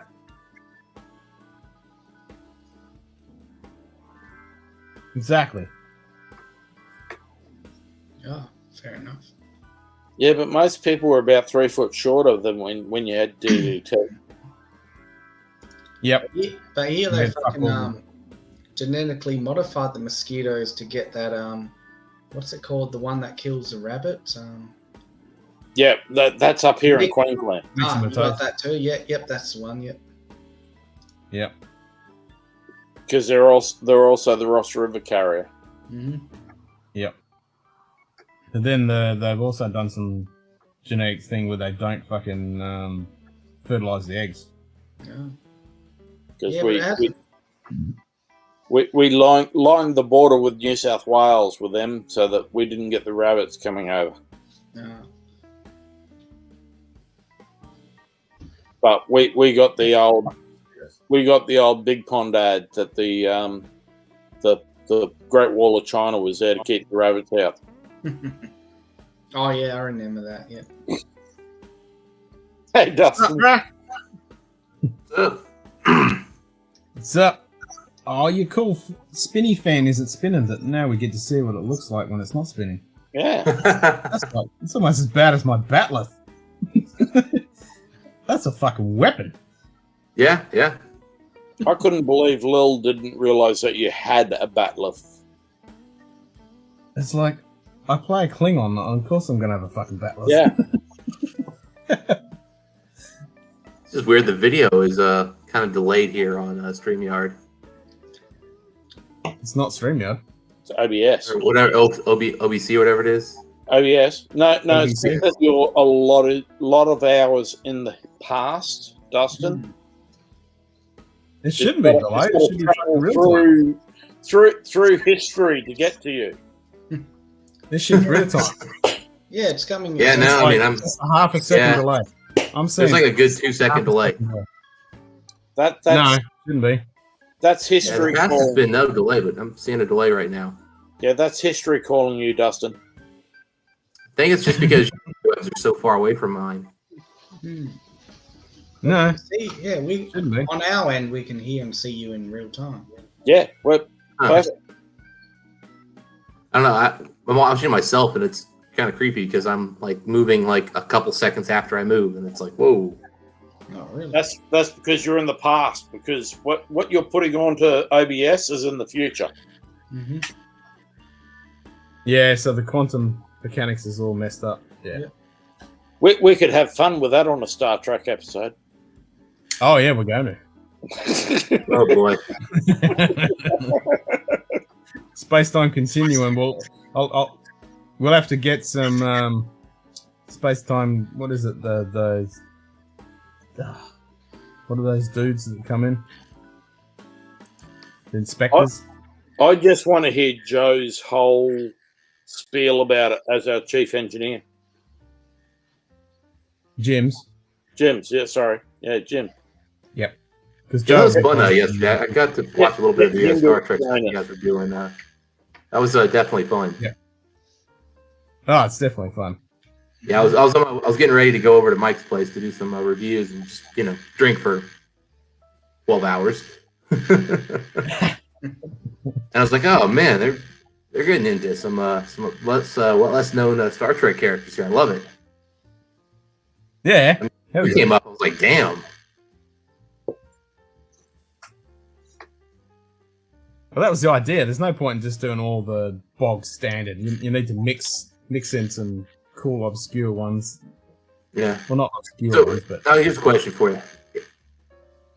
I would argue, as a result of what's transpired, the biggest character in Star Trek history actually became Worf. Most well-developed, biggest backstory, most history. He's the Well, most... he was across two series, so yeah. Yeah. Well, and the other thing is, I think Deep Space Nine took a deeper dive on characters than any other series ever did. Yeah. agreed, because it had that story arc. Yeah. So they could do that. Yeah. Yeah. All right, cheers, Cheech. I'm a big fan of this. Joining us. See you, Cheech. Cheerio, Cheech. Thanks, mate. So I have apparently been missing out for a while here, but this is absolutely amazing. Yeah. Isla Barley is good shit.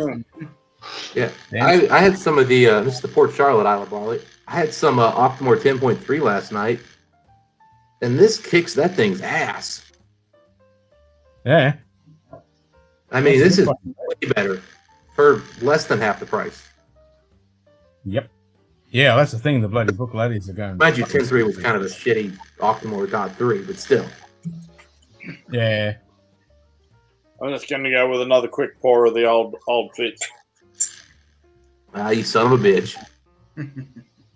Son of a bitch.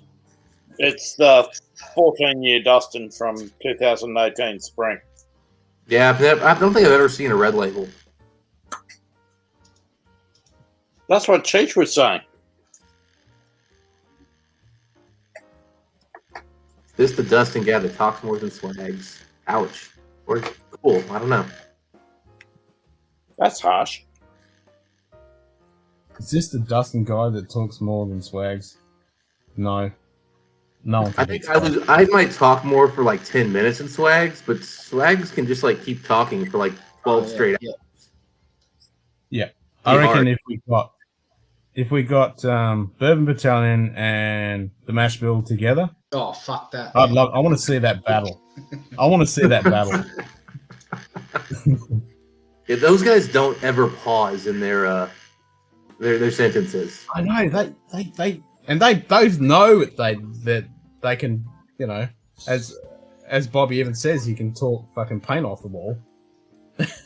But they just keep going and going and going. They're like Energizer bunnies. They just never stop. It's awesome.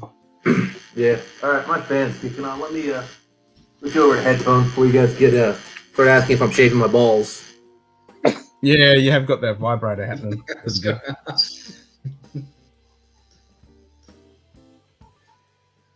Swags could be an action. Yeah, auctioneer would be a good occupation for both Bobby and Swags. I agree. They don't talk that fast, though. Nah, that's true. That's true. Still getting a little bit of vibration there, though. Yeah, still in the buzz. Huh. You should be getting audio and the sound coming from the headset here now. I mean, because the fan's still going on this thing. But... Yeah, the mic's still coming through because it hasn't changed. I think it's still coming through your laptop. Yeah. Interesting. Yeah, because you can hear every time you're sort of moving the touchpad. Yeah. Yeah, I did see that. You were trying to come in. Well, here, let me just reconnect. That'll probably be the easiest solution. Yeah, pick the different mic. That's a good idea.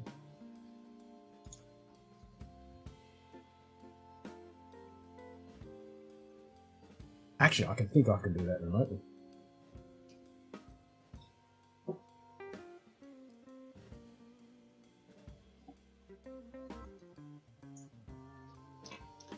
So what do you think is going to be on the agenda for the next Star Trek episode, Ken, in 2 weeks?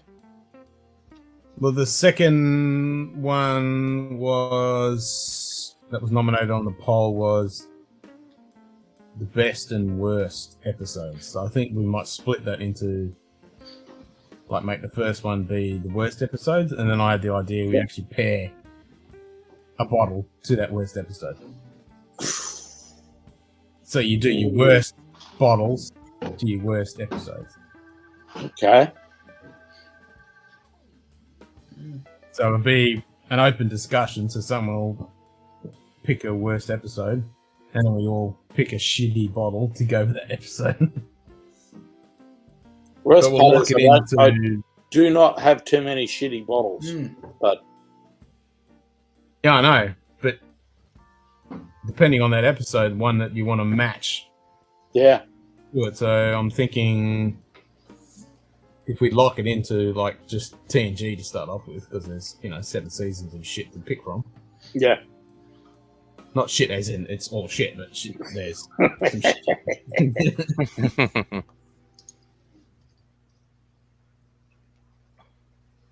Am I better now? Is the that's vibrator better. done? Oh, fuck, Yeah, that's that's a hell of a lot better, Dustin. Okay, perfect. Yeah, it's annoying. This laptop is kind of the base model for a Dell XPS, and unfortunately, it doesn't have a graphics card, which means the processor gets going and the fan kicks in quick. Yep.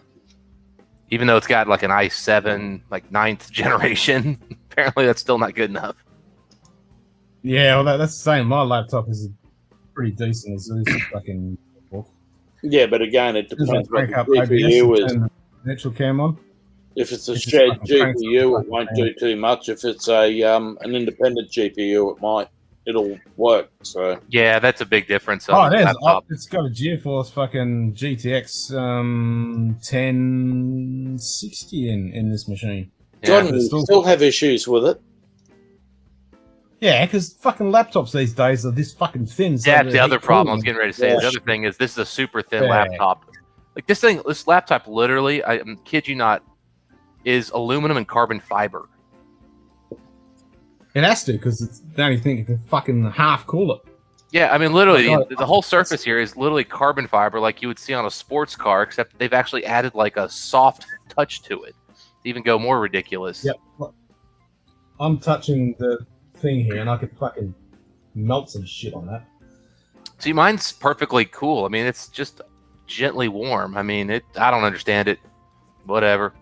Again, I need at some point just get a Yeti mic, and I need to get a real camera instead of using this stupid laptop camera, where instead of putting the camera at the top of the screen, it's at the bottom of the screen. Yeah, I don't That's know what weird. they're doing that. Yeah, it's a space saver. And again, this is like a 13-inch Dell XPS. It's kind of their. Again, this is the cheapest one they make with an i7 that I bought a couple years ago. It's great laptop, other than the fact that I've replaced the battery twice and it's still fucked up, and the fan kicks in as soon as any video starts going. Yeah. But I mean, it does everything I want. Because truth be told, I mean, the primary use of this laptop originally was just to stream videos, in my bedroom when I'm sleeping, or watch something like in the bathtub when I'm soaking. Like, I'm not using this for anything difficult, so it's gross overkill. Yeah. I always love it when people say that they watch videos when they're sleeping. Well, in bed before I sleep, I suppose. Although oftentimes though, I leave it keeps playing, so it's kind of like one of those things with white noise as you sleep. Yeah, I've got some great photos of Leanne doing that on her iPhone. So instead of bringing in like that with an iPad. I mean, I used to fall asleep with a TV, when I was a kid, so kind of the same idea. The difference though is when you have a laptop sitting on your bed and it's playing video, it gets really hot, which is why I bought the XPS, because these are well-built machines and aren't going to eventually melt the plastic, because there's no plastic here. Yeah, it always freaks me out when people fucking have laptops on beds and shit, and they're completely covering all the exhaust ports and they're just fucking it. Yeah. Yeah. I try to kind of put it on top of pillows, so there's a curve to give it the sides. But yeah, it's definitely an overheating issue. There we go. I should throw my bottle of Highland Park Fire Edition can. I don't know much about Trek, but that bottle is not good. Well, there you go. Yeah, do it. Funny enough, Mike and I just reviewed that yesterday, and I'll be honest, I gave it a pretty darn good score. Oh, really? Oh, really? Yeah, Okay. I thoroughly enjoy. I mean, I paid $100 for it, so I got it for a really good price, because it was basically on clearance on get this the fuck out of my store pricing, and so I paid nothing for it basically. But I tell you what, man, if you like port and you like a little bit of dirty smoke, but not heavy peat, but some dirty smoke, it's pretty good. It's not a great whiskey, but it's pretty good. I'll give it a go. Yeah, I like port. Yeah, I mean, it's 15 years exclusively aged in refilled port barrels. They bottled at 45 point something, which is a little thin. Yeah. It actually is really thin on that bottle in particular, but still, it's got a really nice flavor. It's just kind of thin, but I mean, I think I gave it an 87 or 88. I mean, which is a really high score for me. Wow. I think Mike gave it an 85, which even then is still a solid score for the low proof. Yeah, I'm gonna next week. I'm gonna go pick up that Highland Park 14-year-old cask strength. It's Australian exclusive. Oh, that'll be cool. I've got I have a 12-year-old. It's exclusively done in refilled cherry butts. It was pretty good. I wouldn't say it's great. In fact, I bought a second one, so I've got one here. It's unopened. And Frederick would only do $50 for that fire. I mean, hey, to each their own, Frederick. But I think if going in, you read what it said on the bottle, which was that it was going to taste like cinnamon burning and port. I don't know how you'd be upset with what it tastes like, because it tastes like cinnamon, fire, and port. It's thin, it's a little watery. It's not the best version that you could have of that, but if you read what it was supposed to taste like, I'd be shocked if you came away thinking you got lied to.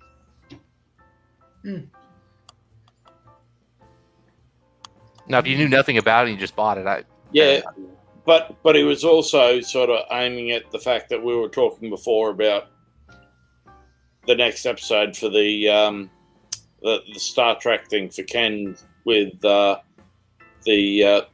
worst episode and your worst bottle.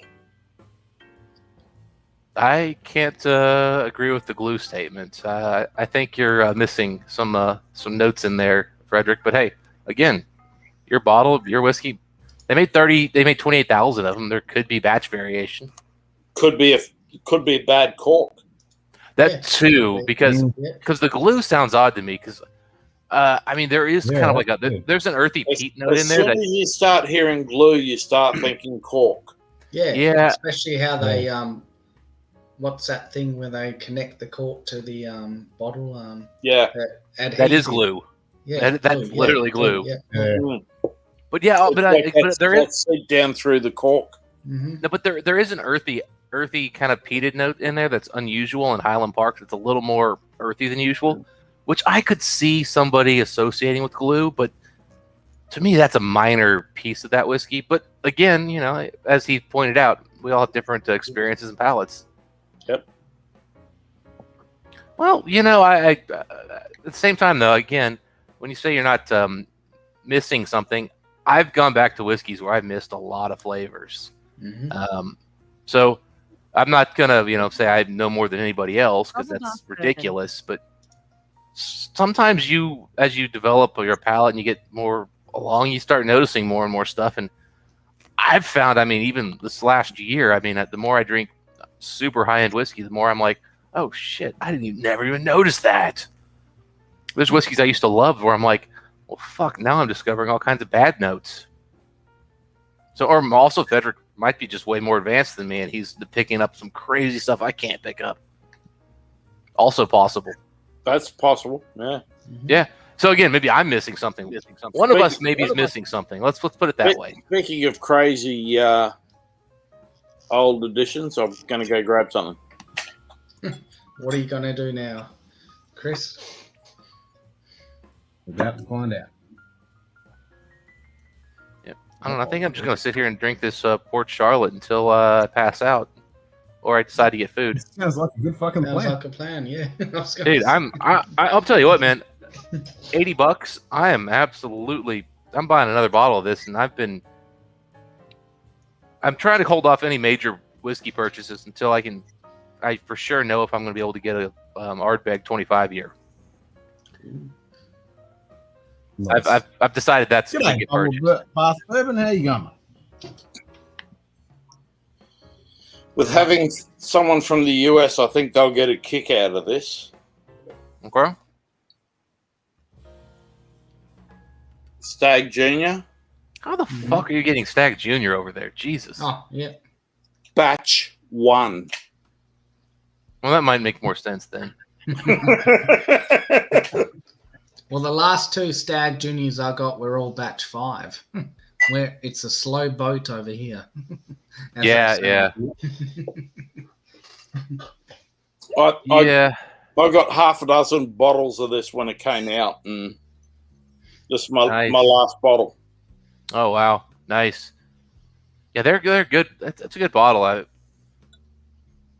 I know a lot of people didn't like the early batches as much as some of the later batches. I don't know the first batch I had. I bought one and enjoyed it and killed it, not realizing how rare it was going to be to get another one. And I've picked up the 12, the 13, the 14, and the 15. So I've had the last 4 batches. But God, they are breaking my bank to keep buying those. They are so prohibitively expensive over here. Oh, over here Which too. is scary considering when Stag came out and I was buying it, you could get it off the shelf for $59.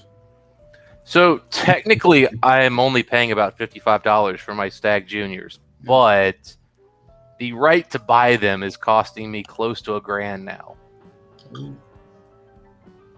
Yeah. But over So here, they're falling into lotteries and that sort of thing. Yeah, so I've got a couple stores here where basically for every dollar I spend, I got a point, and I can use the points to redeem on any bourbons I want. The problem is it's gotten to where Stag Juniors both hard to even find. Like I have to be like chasing it when they get to the store with points. And then the last one I got was 800 points. So $800 I had to spend ahead of time for the right to buy that, which is not where I want to spend my points, but I really do love the Stag Juniors. So you're worse than us. I mean, we pay $300 a bottle, but we can get it any time. Yeah. See, now secondary, I think on those is about 200. Yeah, but we're still buying batch 5, Simon. Yeah, exactly. We're still buying Yeah. So I mean, I'll be honest. Well, because your dollar's a little weaker than ours. So what are you? 300 is what, about 250, 225 US? Yeah, we're about 78 cents at the moment. Yeah, so that's about the so you're about the same as the Canadian dollar then. Okay. Yeah, that's about what we would pay secondary if we were to buy it. So I could buy secondary, but I just don't like buying secondary. For starters, technically here in the States it's illegal. Yeah. And I don't mind skirting the law when it's like a really good Scotch that I really want, but For a bourbon, really? Yeah, exactly. It's asking a bit. Yeah, I mean, again, I don't. I'll do it for Frederick paid €85 for batch 2 Stag Junior. That's good. now the problem is, again, I think really the batch 9, 12, and 15 have been the really big hitters. And then there's a lot of debate among the Stag enthusiasts on batch 13 and 14. If some people think they were average, some people think they were exceptional. So I won't put my 2 cents in because, quite frankly, I have 12 through 15, and I think they're all delicious. Yeah, that's like my original Elijah Craig barrel proof. I think I bought it from the distillery for like $80. I've never been to Elijah Craig, actually. I've never been to Heaven Hill, the distillery. They're like 45 minutes away from me, but I've just never been there. Whereabouts are you, Dustin? I'm in Cincinnati, and I'm from Lexington, Kentucky. So bit more than 45 minutes, then. Is it really? Heaven Hill's down at Bardstown. You're about 2 hours down to Lexington. I'm an hour and a half from Lexington. Yeah. If I drive really slow. Okay, so I drive at the speed limit when I go over there. Oh no, I've never done that. Okay, so so it says Heaven Hill would take me an hour and 36 minutes roughly. So I suppose, yeah, probably about that, yeah. Okay, so I'd probably get there in about an hour even. Well, yeah, it's 71. So yeah, if it's mostly 71, yeah, I can basically do if you go down to 71 all the way, you'd be right. Yeah, there's no cops on 71 between those two locations. There's like 2 spots that you have to slow down for.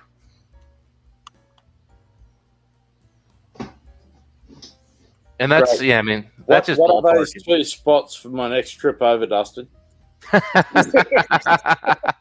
Honestly, if you download the app Waze, just look for cops because again, there's just they never put cops on 71 between Cincinnati and most of Lexington. Really, I mean, like there's a couple little areas you got to be a little cautious of, but truth be told, if you're looking ahead, you can tell if there's a place a cop can be for 1.5 miles easily, and so just hit the gas.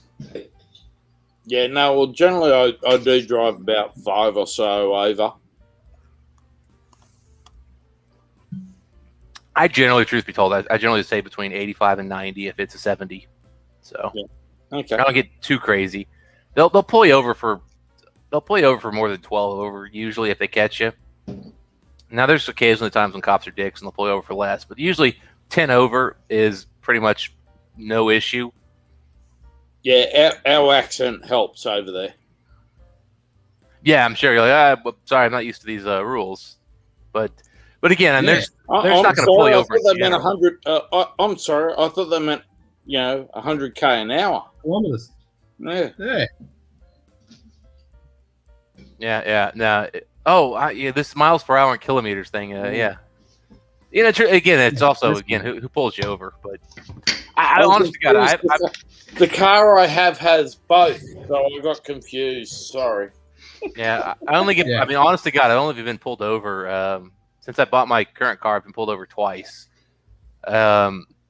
Once when I was trying to pass this insane woman who was in a Mercedes and insisted on being in the far left lane and liked to slow down to below the speed limit. And I legitimately mean below the speed limit. And then if anybody tried going to the right and passing her, she would speed up. At one point, I saw a couple guys going over 100 trying to pass her, and she sped up over 100.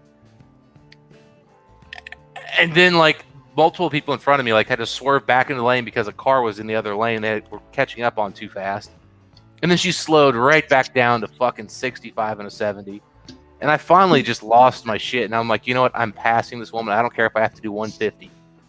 And, of course, that's when a cop happened to be out there with a radar gun. And I got pulled over. He let me off with a warning. And the last time was I got pulled over doing 36 on 25, which I've never seen before. I was taking the scenic route from Chicago back to Columbus, Ohio, where Mike lives. And we'd had some car issues, and we'd actually pulled over, and I got a feeling somebody called us in for being in a parking lot just trying to figure out shit in our car, and this cop was just like checking up on us, but because he didn't even like, there was no chance he was giving us a ticket, man. Let me tell you, you could just tell like this guy didn't care. Like he had no issue with the speeding. It's because he wasn't traffic branch like over here. Oh no, Yeah. he definitely no. Yeah, the traffic people are the ones you run into the interstates. That's where you get in trouble. This guy was like local, like podunk town. Yeah, no, they don't care cops. about that. They got other better issues to deal with. Yes, somebody called us in. I bet you anything. Yep. We were parked in this lot. We were like looking at the car, and he was just like checking up on it, and he just came with his BS, 36 and a 25. Like, are you kidding me? Nobody drives under 30 in a 25. And let's be real, most people drive 35 and a 25. It's hard to drive your car 25. That's a school zone over here. Mm-hmm. Yep. Same here. That's literally would be a school zone. But it's some neighborhoods they do that in.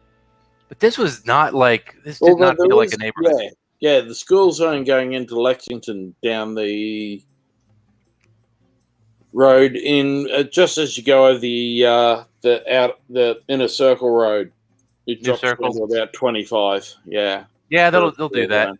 Yeah, they'll do that for sure. And I mean, again, I've been pulled over once in the 25 back in Lexington, back when I was like 16, and I was doing close to 40. You know, I wasn't doing 36. That's because you have Cali plates, Joe. Yep. They'll pull over anyone with Cali plates. It's like Victorian plates over here. Yeah. The nice thing with if you actually got pulled over for 1 mile an hour over, I bet you could fight that one, and they'd have a really hard time.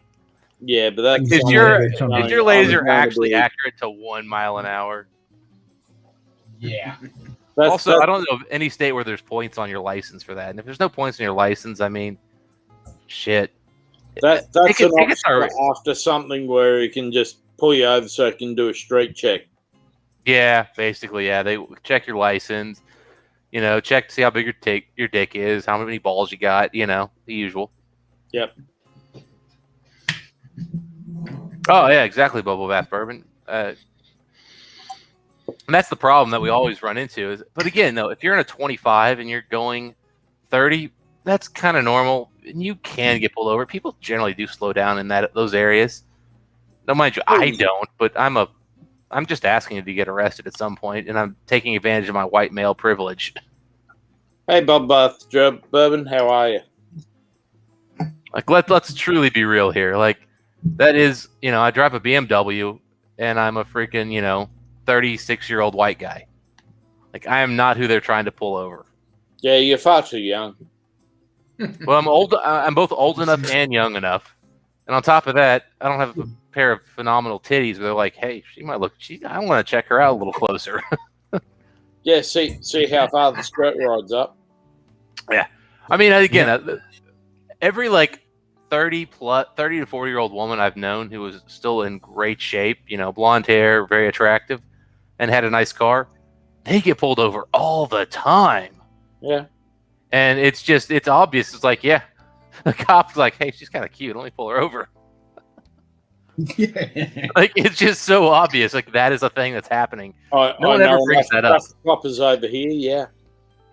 I feel like that doesn't get talked about much, but again, I've noticed that I've had so many female coworkers of mine who fit that kind of, you know, mold. They're doing okay. They got nice cars. And they're attractive. Have they ever complained, Dustin? Oh, they definitely complain because they get pulled over. One of them gets pulled over a lot. Jesus. Although, admittedly, she definitely is a speeder. Well, there you go. But let me tell you, she gets pulled over disproportionately. I'm pretty sure. The other thing that also gets them in trouble is there's certain roads over here where they like literally run drones that have radar guns on them, and they pull you over for that. And it's like, I am never on that particular interstate for a damn good reason. I hate that interstate. What's that? The I-75 is the one that really gets you in trouble, especially if you get north of Cincinnati. Yeah, no, I haven't had a chance to do the 75. 75 is just a shit show, man. It's terrible. If you can avoid it, do it on every chance you get. I have to use it a couple times every now and then to get into certain parts of Kentucky. And every time I get on there, it's 80% semi-trucks. Traffic is going at a fucking standstill. And there's constantly repairs being done on the road or the bridges, and it's just chaos. That sounds like the 264. I've not had that problem there, but I guess you've been in little different parts of Kentucky than I have. Or generally am, because I never go to Louisville. I hate Louisville. I hate that city. I try to avoid it, but I've got to go there every now and again. Well, if you're going to distilleries, I mean, there's a 5.5 lot of cool hours. stuff. What are you talking about? Oh, Daniel. Sorry. Yeah, still early, Daniel. Only 5.5 hours. Well, Daniel, Jesus Christ was hung on a cross. I mean, he didn't have anywhere to go. Same thing with Ken. Nah, that's right. Yeah, I'm just hanging around. Yeah, I mean, once you're stuck like this, you're there. Just waving to everyone walking by. Yeah. Yep. Waving to everyone walking by, Ken. Mm-hmm. Hey, Ken, do you know how Jesus bites his nails?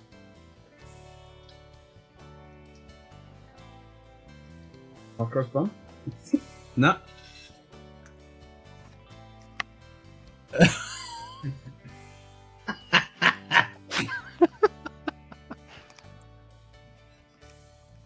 Oh, the shelf turds would love that, Justin. Dustin.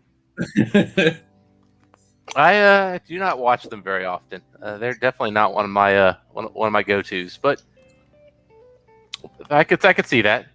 No, they've been into the dad jokes lately. I don't know if that's a dad joke. That's a little offensive for a dad joke. No, it's an Australian dad joke. Okay.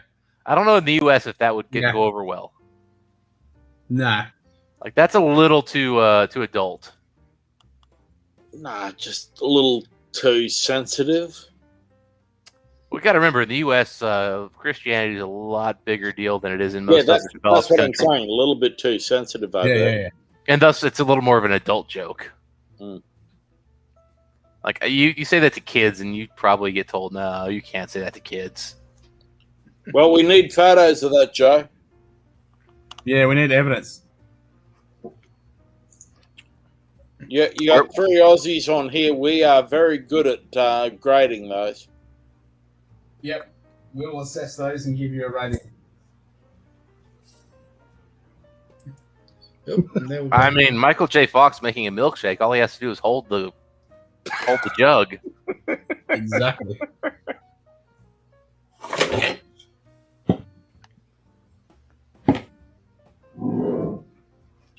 Tell you what, this is just blowing my mind here, guys. I'm telling you, this has got to be the best freaking $100 or below peated whiskey I've had in a while, man. Which one was that? The Isla Barley Port Charlotte. That's because it's It's the Port Charlotte Isle It's a 2012. I mean, this is way better than like a regular 10-year-old. I mean, way better. I mean, this is better than some of the Octomores I have. No, That's because it's not hard, because it's peated. Well, so are Octomores. They're peated. I'm sorry, did I say that out loud? Dustin, Chris hates peated whiskey. Oh, well, don't worry, Chris. When you grow up and you develop, your testosterone comes out and your balls drop, you'll enjoy it. Exactly. I've drunk real spirits. Australian rum. Oh, yeah. Rum.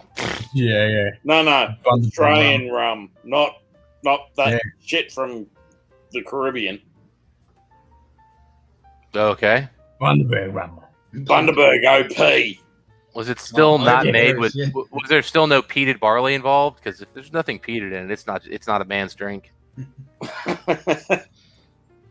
No, I'm joining this Benrique, the Temporis. Pretty good shit. Too bad they're not making it anymore. All right, so I'm gonna go and try Yeah, something man. a little different here. Oh no, this Stag Junior is just really doing it for me. Stag Junior is a great bourbon for real. I mean, you Yeah. really, it's a good, it's good stuff. And being a release one, it's just Not batch one yet. There's a cool factor there for sure. All right.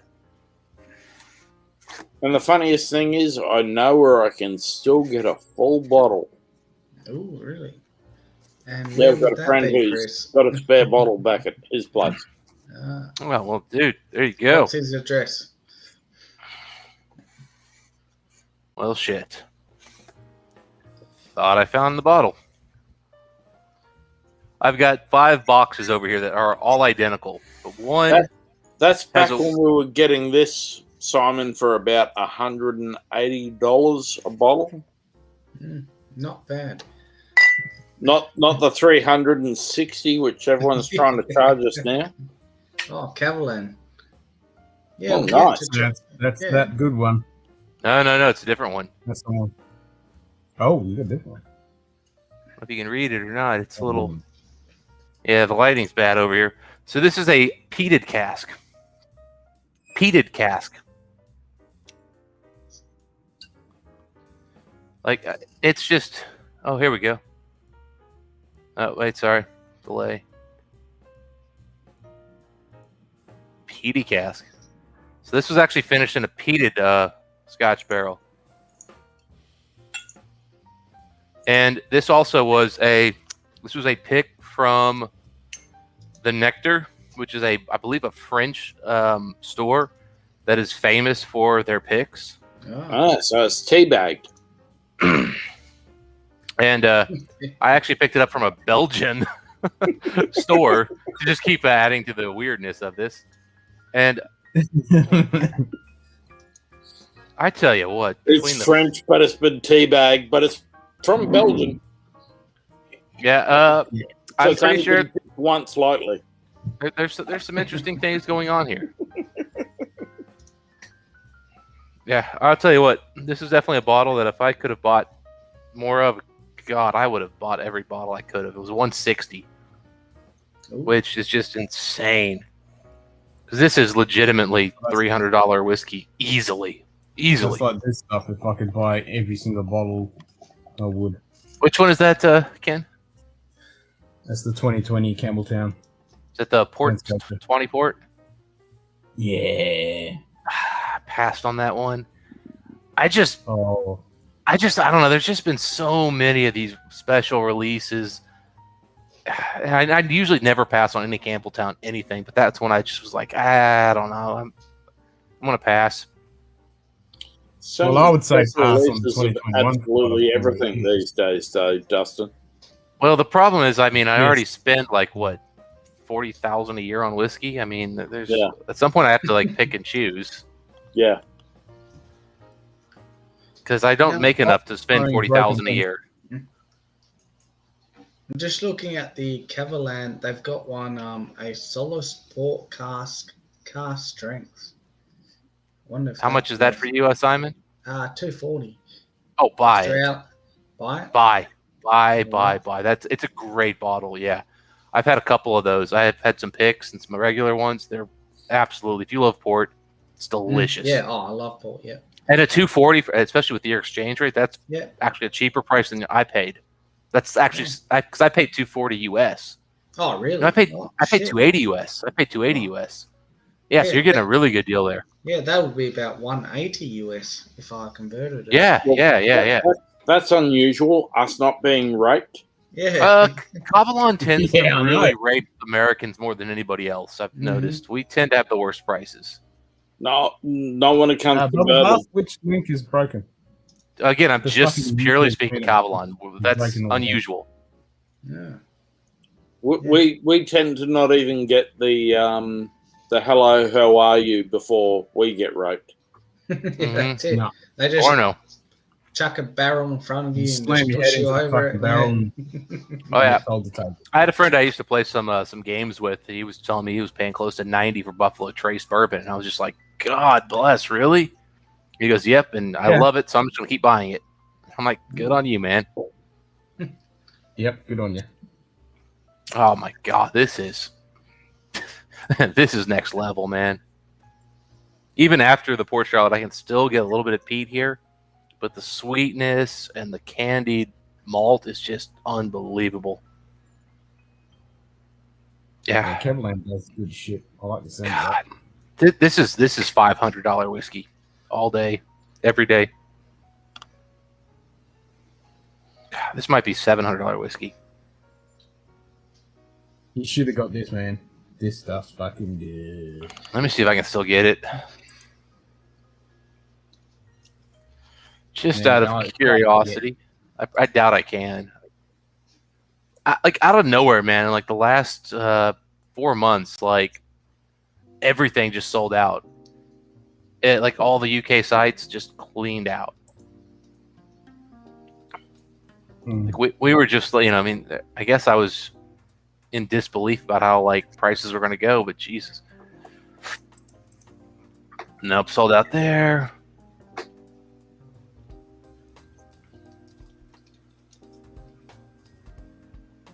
And let's see here. On the plus side, though, I think I've got a few people who could probably get me a sample of that if I really wanted to ask. Oh, it's so fucking good. Just ask JD. He should be able to get you one. I probably know 15 people actually here in the States that have one, to be honest with you. So shouldn't, I mean, if I really want to get like, nice heavy pour, I could probably get one and then just trade something, similar. Oh yeah, fair enough. Yeah. I mean, on the plus side, I do know a decent number of people. Like, the whole Discord and YouTube thing has been great because we get to know people. Yep. And then the fact that now going live with Mike and doing video reviews with him, like all of a sudden people want to be like even more helpful to me than they were before then. I'm like, that's cool. The truth be told, Mike and I probably get treated like we get less probably love than any other channel just because we drink so many expensive bottles. People are like, you guys don't need any help, and it's like, well, no, we don't. But at the same time, though, I mean, we can offer you and trade better stuff than some other people can probably, maybe. True. I've always felt like it's a good idea to have friends who have really good whiskey. I'm trying to convince Perry to come and join in on us, Ken. Okay, cool. What time is it for him over there? So, Bubble Bath, which link is broken? Because fucking YouTubers keep breaking all the fucking Good day. links. This is my bourbon podcast. Oh, there he is. There he is. Oh, hey, Perry, yeah. He's actually from Lexington, where I'm from. Oh. Yeah. Perry and I are good friends, Dustin. I've talked with him after a Bourbon Night episode once. We were just kind of chatting back and forth a little bit because my grandmother lived on the same street like his parents, I think, where he grew up, I think, like by like 2 blocks. So Nice. Small ass world.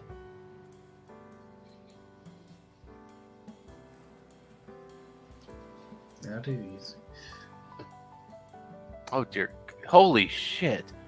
I just found an 8-year-old Springbank bottled in the 1960s for 1,500 euros.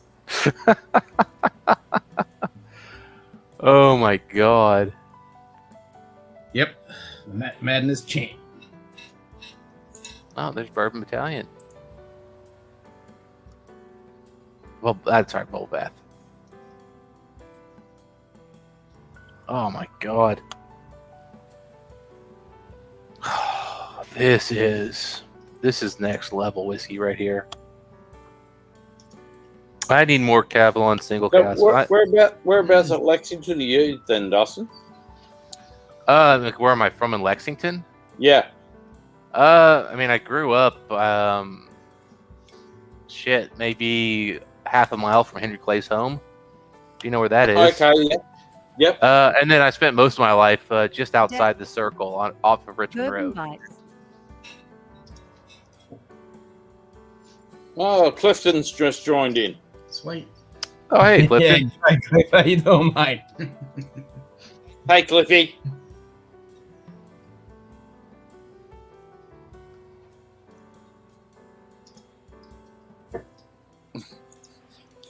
Clifton, Perry missed what you said, Dustin, probably when you were saying wonderful things about him. Oh, well, that's too bad. I was just saying. I was just saying, how Perry, obviously is a garbage person who drinks dirty bourbon. But beat Chad and Sarah. Well, I mean, let's be honest. Being Well, friends with Chad kind of puts you in a Clifton and lower class Sarah. category. I mean, Sarah seems like a nice person, Perry beat Sarah. but Chad's kind of, like he's not well thought of in the bourbon community. Those are fighting words there, Dusty. Come and join in if you can, Pear Bear. And same with you, Clifton. I'm only 80% serious. Homeopathic guess whiskey so well. Yeah, it's pretty early for Clifton. It's what, like 11:20 in the West Coast. But Perry, man, it's like it's almost 2:30, man. It's afternoon, Sunday. You should be enjoying a little Sunday fun day whiskey. I think he's been doing stuff with the fam this morning because he had a big day yesterday after the late night with Matt. He had a tour to run down. Oh, well, see, there you go. See, Bourbon Bites, man. He's had a Bloody Mary. He's ready to go. Maybe like Clifton, do a beer with us. Something. Come on, light. Clifton. I don't care if you're in your pajamas. Just cover your nipples. Keep your nipples covered, please. That's right. Yeah, save that for Vegas for next weekend, Clifton. Yeah, come on in, drink a little Buffalo Trace, maybe. Something 45% or less. Basil Hayden was made for a 11 a.m. Sunday. It's the first ever use of Basil Hayden ever. Do some more Dickel.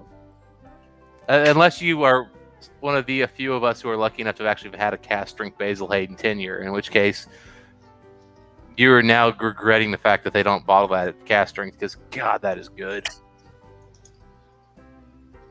Well, Clifton and Perry, we did promote you quite a bit earlier on when Brandy was on, so you should get your butts in here. And don't give me it's early or anything like that. It's early over here. It's 4:22 in Queensland, so in the morning. Oh, he's going to pop in. He's going to pop in. He says 15 minutes. Oh my God. 15. So if I can't, I'm not even sure how to read this thing anymore. So this was bottled in 2018, and it was barreled in probably 2006. You get abused by locals on the floor in Vegas in quicker time than that. It's 5.5, 6 years old, and I mean, this has to be one of the best whiskeys I've ever had. Like literally top 25. Jesus. I want some. Mm-hmm. I want like 3 cases more. Good Sorry, God. Joe, but my stag was a lot younger than a Stag Junior 15. Mine was a Stag Junior 1.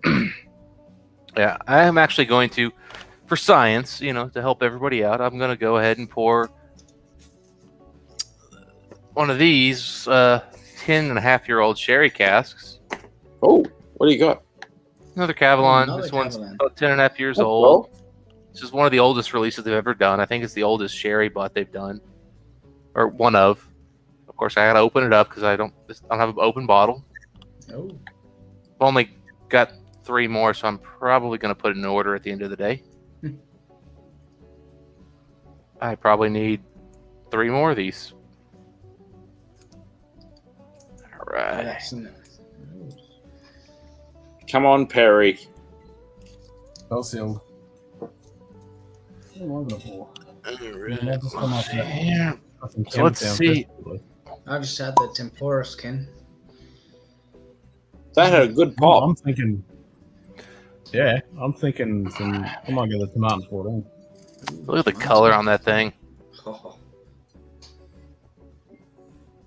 It's a good color. It is, yeah. Yeah, I mean, and again, I mean, here's the other Cavalon, which is, I mean, nice color, but I mean, it's nothing. See, Clifton, this is how you actually show a bottle.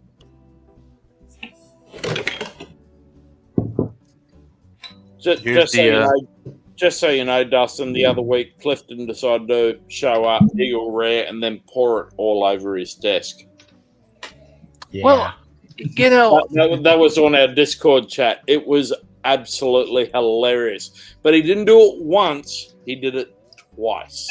well, you know, Clifton has a slight disadvantage with holding things. That you know, it's a thing, and you know, he makes up for it with his warm, you know, enjoyable personality.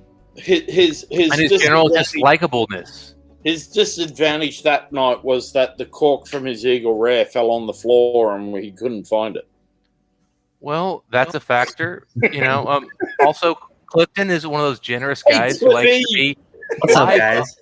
Clifton likes to be live with as many bro? people as possible. I by the way, I love the one arm joke. I was never going to actually say that. I was just simply saying you have disadvantages. One of them also is you are very personable and you like to be on lots of lives. I was, you And know, by what? the end of the night, I you was- may be less sober than the average person. I wasn't gonna pop in, but you know what? I've to this point I've done 6 streams this week. I might as well make it 7. So this is welcome to the Lucky 7th man. stream. Yeah, in a week. exactly. Yeah. Well, it's been a while since we've been on a stream together, Cliffy. Yes, it has. Can't By the you way, like, mention y'all's Clifton that Aussie Sunday's signal new week? sucks because this video is like very like. Is it low res for everyone else right now? Or is it just me? Low res and it's slightly delayed for me. Okay. No, it's because you and Dustin are in the past. Ah, I see. That's why there's a delay. yeah. Makes sense. Yeah. I grabbed my All Buffalo of us- Trace. You know all what? of us Australians Hey, there you are- go. There you go. I can't turn down the chance to drink with the Aussies, even if it's just for a short bit.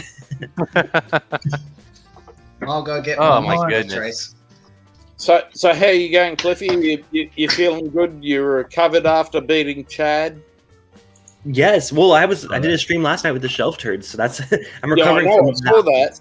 You didn't reply to my comment, but you replied to Lil's. That's all good. I apologize, and by the way, I want to thank y'all. Y'all are looking for a private hangout. Is that why y'all want to do it next tier on Patreon? Y'all want a private hangout with me, don't you? No, Lil just decided we need to bump up a few people. But I think we bumped up a few people. Ken and Cheech and you and Perry, I think. Awesome. Well, I appreciate it. I'm looking forward to doing our private hangout sometime. Well, soon. we can't catch up with you this year, so we thought that it was the next best thing. Hey, it'll hold out till next September. And Leanne didn't want to, make me have to go and be your bourbon daddy. I mean, there's still an option for that too. If you really enjoy your private hangout, you want some one-on-one time, Chris? There's still that spot for you. If you're after something different, Ken, you can always become Clifton's bourbon daddy. And anyone in the chat, Perry, after you lose to me in the next Madness, if you want to be my bourbon daddy, I'll be your bourbon daddy. All right, so That I would be funny. got to interject for just a quick second, guys. So you guys are talking about the ADHD bracket thing. Yeah. So I didn't get to see it, and I'm guessing there's 13 people watching. Some of us missed it. Can you guys give us a little update on where things stand? Well, Clifton beat Chad, and Perry beat Sarah. Yes. So we don't know when we're going to do And the they next have round. to meet head to head in the next round.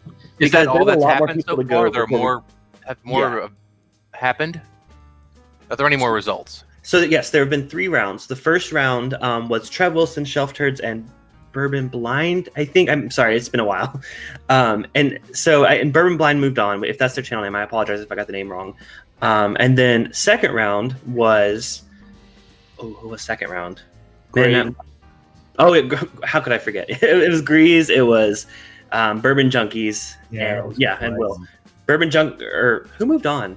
Man, it's early. I'm sorry. No. You holding nothing against you, Clifton. It's all good. I wanted to know because I was actually drinking with Bobby from iWhiskey a couple weeks ago at a bar, and he was showing me the brackets, and I was like, "Oh, this is gonna be awesome!" But I haven't had a chance to make those streams because I was traveling Well, there's only been 3 so far. There's a lot. That's what I was saying. Like when I compete against Perry, it's going to be a while because like we have a good ways to go before we get to the next round. So I got some time to practice, do a little more training. Yeah. How is the system working? Is like ADHD doing like one thing a week, and then there's like 3 people, or what's the? Yeah, so he's combining 2 different like competitors at the same time, thankfully, because it kind of moves a little bit faster. Okay. It's every Friday. I think he missed the previous Friday before this past week, but I think he's doing it every Friday. Yours and Perry's and Chad and Sarah's round because there was so much grief sitting that night. It was not fun. Gotcha. We need to recover. Gotcha. Well, yeah, and the problem I have is that like I'm a freaking Patreon for ADHD whiskey, but like he's been sending up so many freaking videos, I can't keep up. I'm just like, dude, yeah. There's like been 25 videos this week. And then I did a barrel pick with Mash and Drum on Wednesday, and then I needed Thursday to recover. Oh yeah, I'll tell you what. Anybody who's got a chance to get a hold of those bullet picks we did, they are going to be really good. I can't. We wait. got so lucky. We got 2 different 11-year-old bullets. Austin. That is the assumption we all make, is that these were 4 roses. These were 21% rye mash bill with what they referred to as their strawberry flavored yeast. Okay. And we picked the same exact mash bill for both because they were just both incredible. There's going to be some nice mint on those. There's going to be some nice barrel. They're 11 years old. And I'm telling you, we had 8 different pours. And the 2 we picked, I'll put it this way. When they gave us the first 4, I picked one. I said, yep, that one's worth it. The rest of these go to hell. and Jason laughed at me. He was like, really? And I'm like, yeah, I've already picked. Now, mind you, this is not my first bullet barrel pick, which is why Jason brought me to do it. He's like, you've done a lot of barrels with bullet already. I'm like, yeah, I've been a part of a couple actually. And so I was there and I'm like, yeah, this is the one we want. These, And we did a couple of like, tests on the other stuff and then went back to the good stuff. They've got one mash bill. They've got 11, 12-year-old stuff from. That's, oh my God. It's every bottle that's coming out of there is good, but we found 2 that were epic.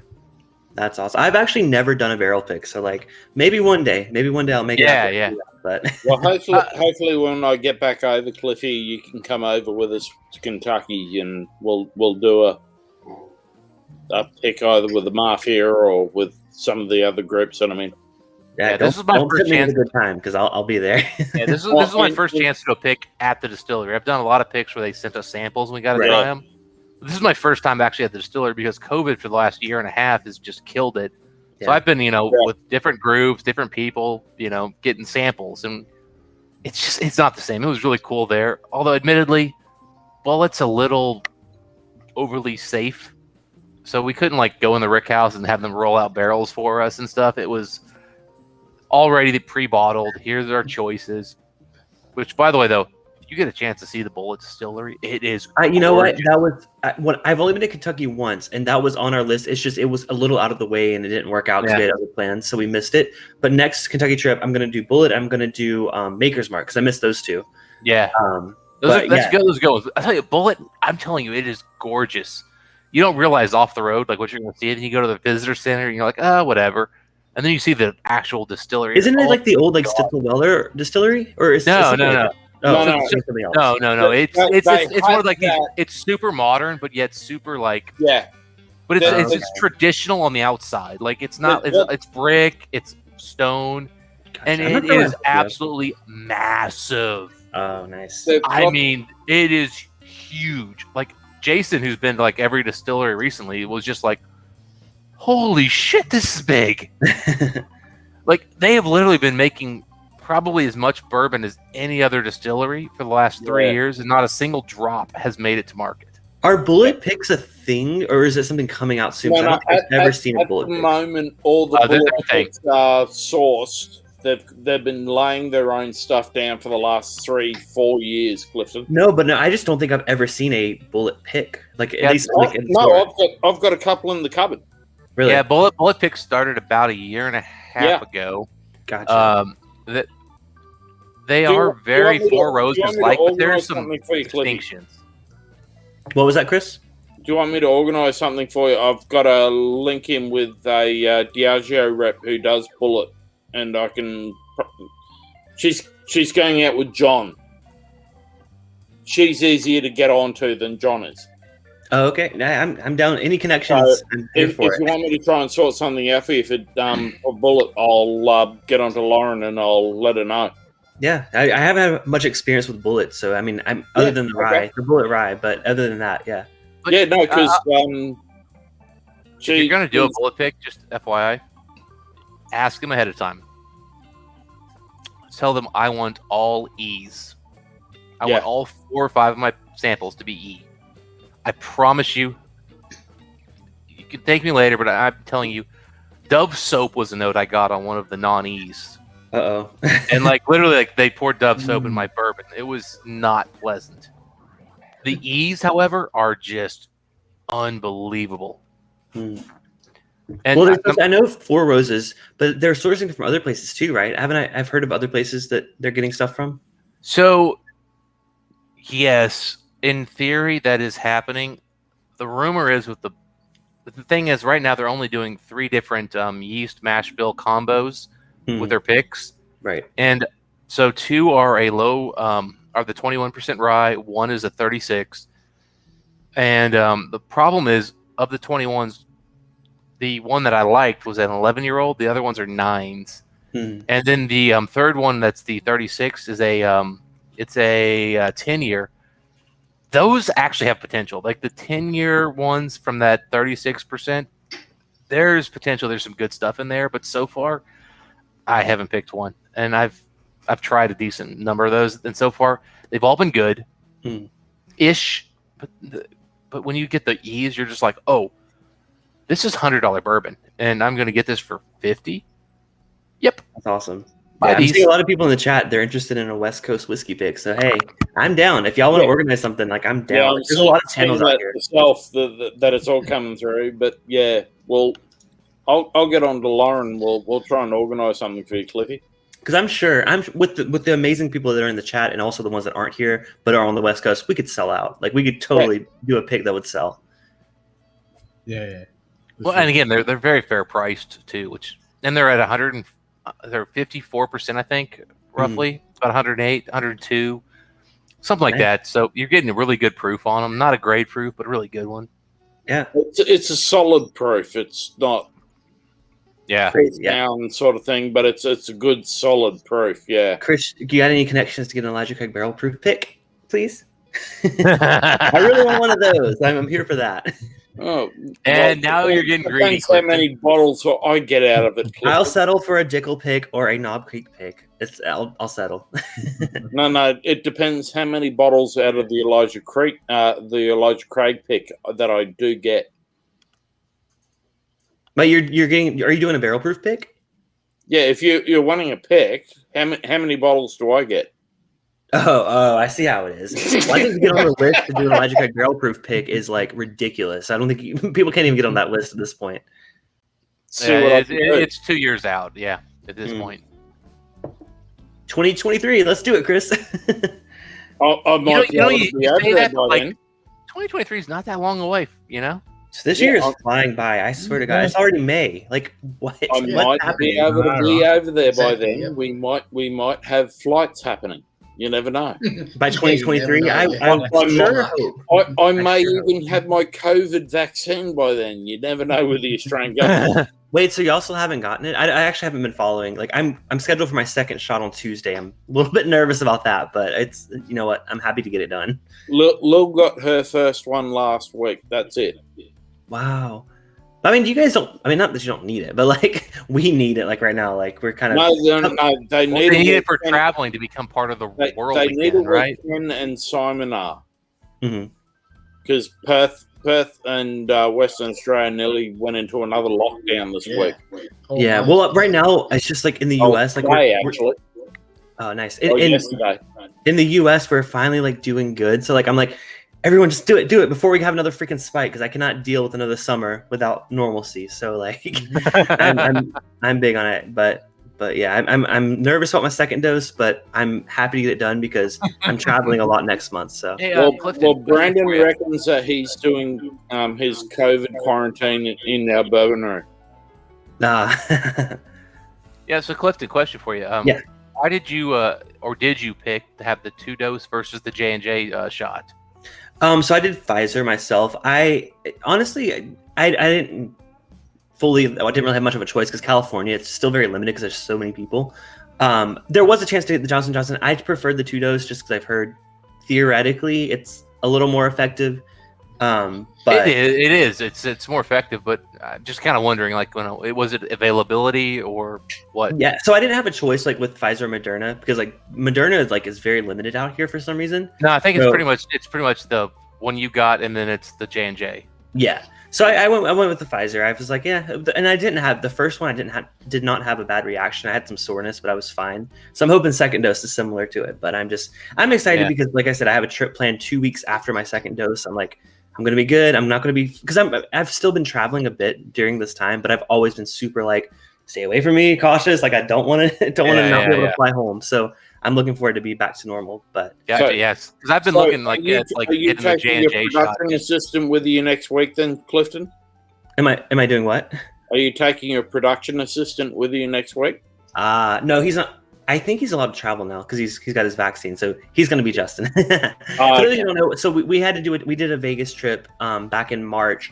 The regulations still said that because he works at Starbucks, or I probably should not have said that. He works at a coffee shop, but they had rules that you can't travel out of state, and he did travel out of state, and we had to kind of hide the fact. And now I just revealed it for all of YouTube. So wonderful. It's just Aussie YouTube. It's fine. It's fine. Yeah, just There's don't. 14 people Yeah, watching. exactly. You're good. It's all good. But no, but Yeah. seriously, but now we're good to go. So and he's already asked off, so we're good to go. It's like I got an eye exam the other day, and I get to the place, and they say call before you walk in the store, and I'm like, okay. So I call, and they're like, so have you traveled in the last 14 days? And I'm like, that was not part of my scheduling an eye appointment. I'm like, well, I've been in Lexington, I've been in Columbus, No, you just no traveling. Not at all. No. Not Like, at all. how are you feeling today? Great. I have to head out because Justin's getting ready for work. So, but it was great hanging with y'all. Hopefully, we can do more of this. Sunday mornings, I'm usually pretty hungover for my Saturday streams, but every now and then, I might tune in. So, But we've Awesome. been pushing it a little bit tonight, Clippy. See if we can get you over the 3,000 anyway. So Yeah. I'm good. Uh-oh. It's too early for me. The glass is fine. I did spill what was left in my glass. We're good. I was gonna check my numbers since y'all. I appreciate that. By the it's not an eagle rare then, Cliffy. way, we are 24 away from 3,000. So I appreciate the support, you guys. 24. 24. Okay. All right, Clifton. I'm gonna go subscribe on like some alt accounts So, just to get you there, Clifton- man. Hey, I don't encourage that because I want it to be real. I'm not gonna try to fluff the numbers a bit, but I appreciate you guys shouting it out and I appreciate you guys subscribing. So But Clifton, cheers, guys. I will cheers have you subscribed to Ken to the to Whiskey Down Under? Is that who we're watching right now? Yes. Scotch. I will Yeah, check. yeah. I will check. I think so. I'm pretty sure. Ken No, is you know what? out. I am not subscribed. So I am now subscribed. So Cheers. Ken Cheers is to you. I would from, cheers to you, but I over in spilled my Western whiskey. Australia, so I would cheers you with my empty whiskey glass since I'm too clumsy this morning. The water Cheers, glasses. guys. This is good, man. All right, bye guys. see Cliffy. Cheers, mate. Oh, guys. So I just for fun, I blended the super sherried Cavalon with That's The, dark, whatever it is, Yeah. Dustin. Looks like Yeah. fucking wine. well, this is one of the old. This is a 10.5-year-old Cavalon, dude. Jeez. This is All This the is the- Cavalons are this like is the that, equivalent of like a no. This is the equivalent of like a 30-year-old Scotch Mm. in terms of aging. This is the Yeah. equivalent of a 30-year-old Scotch. And I blended it with Port Charlotte 6-year-old, and let me tell you, Oh. this What is is that? delicious. and by the way, Imagine. It's 60-40 Cavalon, but look how it's still that dark. That has got great It's color. It crazy. just looks like wine. Yeah. Well, Yeah. again, I mean, I keep telling people this. This is legitimately the equivalent of a 30-year-old Scotch that was in a first fill sherry cask. And Yep. And it's $150 to pick up, whereas a 30-year-old first fill sherry cask is like Oh fuck yeah! unicorn tears Yeah. and $2,000 these days. And Yep. I think Covalon's malt is as good or better than 95% of Scotch distilleries. I mean, I'll take this Covalon over Aaron Hardiman. a lot of stuff. Yeah, I'm with you, Aaron. I mean, Cavalon. I've only had a couple of Cavalons, but they were fucking good. Mm-hmm. I mean, in my opinion, Covalon is. I mean, if I had to pick my top distilleries, it's Springbank. It's. Jim Beam. It would be old Ardbeg, but it's not new Ardbeg. No, fuck Jim Beam. Hell no. I mean, don't get me wrong, man. Like, if you're gonna spend if you're spending $50, yeah, Jim Beam makes some good stuff. But or in your old's world, maybe 90. But Yeah, exactly. Springbank, it used to be Ardbeg, but it's probably now Lafroig and Lagavulin. And then I'm a pretty big fan of what Aaron's doing, like New Day terms that they've done some really good stuff. Yeah. Obviously Port Charlotte, Mm-hmm. whatever Brooklotti. Brooklotti, yeah. Yeah, Brooklotti. I mean, they're doing some incredibly good stuff, and they're up there. But Cavalon is like right there in that same mix. I mean, they're just incredible. Yeah, Aaron Hardiman just said, the Vino Barrique's next on his list, and that's a good choice, man. Vino Barrique's not my favorite, but it's priced really well because I think those are about $240, and I mean it's worth going that direction for that. And that's such a good whiskey. If you can find a regular Solstice Sherry, which I've never actually seen in my market to buy, my buddy Keith picked up one, a Malted Man Cave, and I got to try it.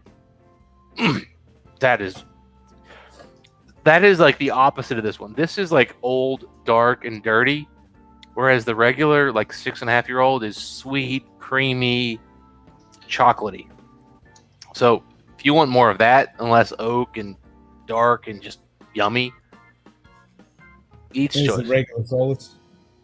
Which make yourself full screen there. What finishing is that Solstice? It is just a sherry cask. Okay. Well, actually, that's the same thing this one is. The only difference is this is probably much older because this cask was freaking, 2019 bottling from 2000. I forget. 2002, I think. No, I don't know. I forget how to read these labels. God, John, you were so. Yeah, I'm trying to read the number. It's Christian. Well, the thing is like the back is easy to read. The back is just simple. 5 over here in the AM on Monday morning. Just sort of try and give you a call because I'm on a live. What was that? Well, he was still talking. He's. Oh yeah, this is 2008. 2008. This one went into the cask. In 2019, this one got bottled. And then I can't. Second and third, 2016. So you reckon the Solstice Sherry cask? I have one. Yeah. I can see one here that is it's a cask strength of the Oloroso Sherry. Solstice Oloroso Sherry cask strength, 275 Australian. Well, so the thing is, these bottles are picks, right? So the stuff Ken and I have are picks. Yep. Then there's like one that comes in a red tube, and it's a little different label. Those cost a bit more, but those are the standard releases, and those tend to be about 6.5 years old, and they're really, really sweet and delicious. And they do cost a bit more, and I don't think they're better, but they're buys. I mean, again, these things are all worth the price. I mean, they're just any Cavalon that's over 125 USD, and Mhm. under 400, it's just a buy. Oh, fair enough. When they get over 400, I start being like, it's a little pricey. And when they get under that price, some of the younger stuff, I don't know. I mean, you might like it, you might not. That's going to get tough. This is tasty shit. Oh, I bet. And that was a pick. That was a single barrel pick.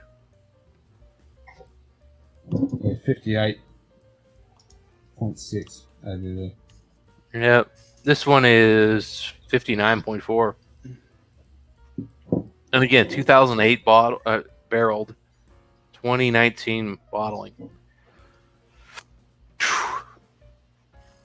Hey Don, if you're not a subscriber to Ken here on Whiskey Down Under, get you to do a subscribe Scotch to Down him. Under.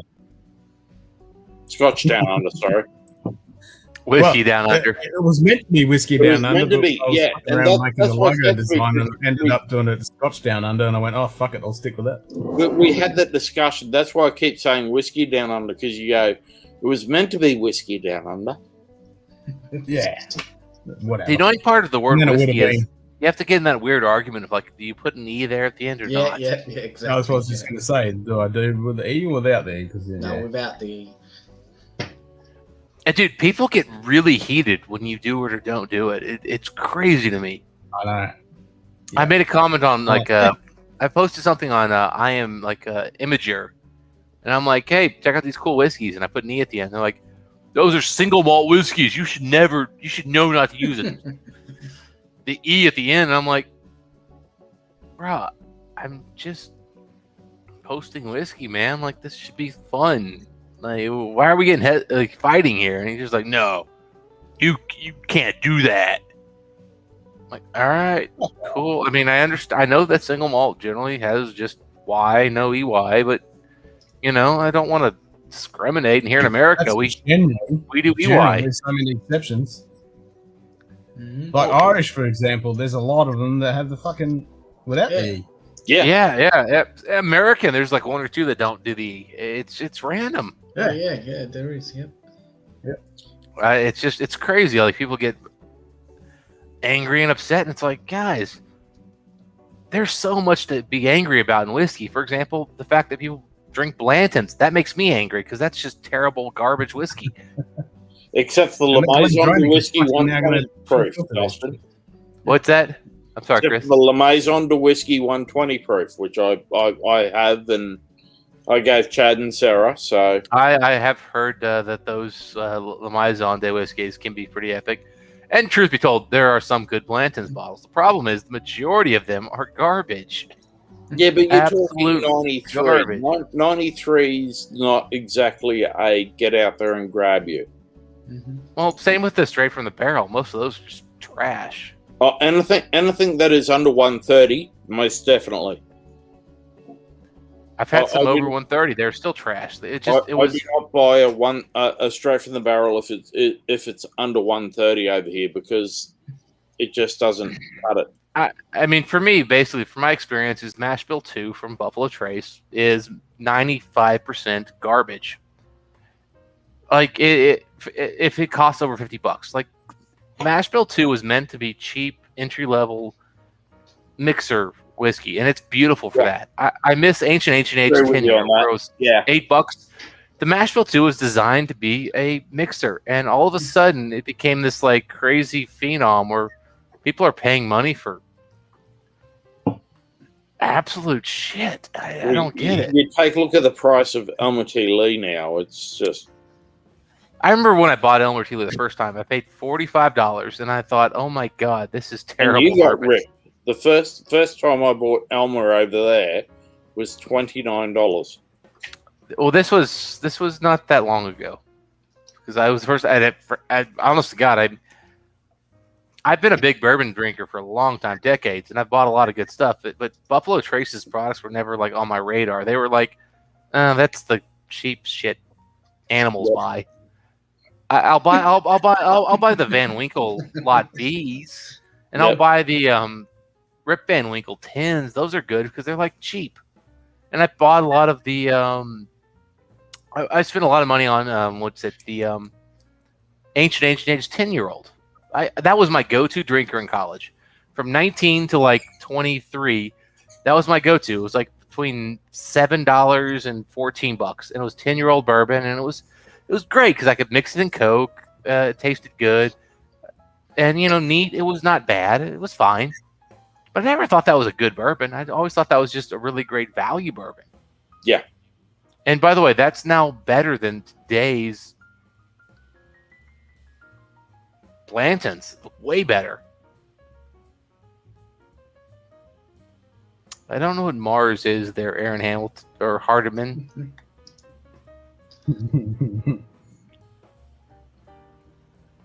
Yeah, I don't know what Mars is. In the pool, John. Oh, that's the what do you call the Japanese Scotch whiskey or whiskey?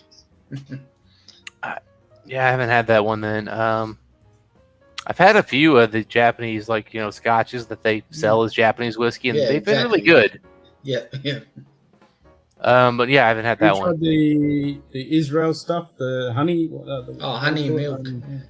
So I just saw a couple of those show up here locally, and I don't honestly.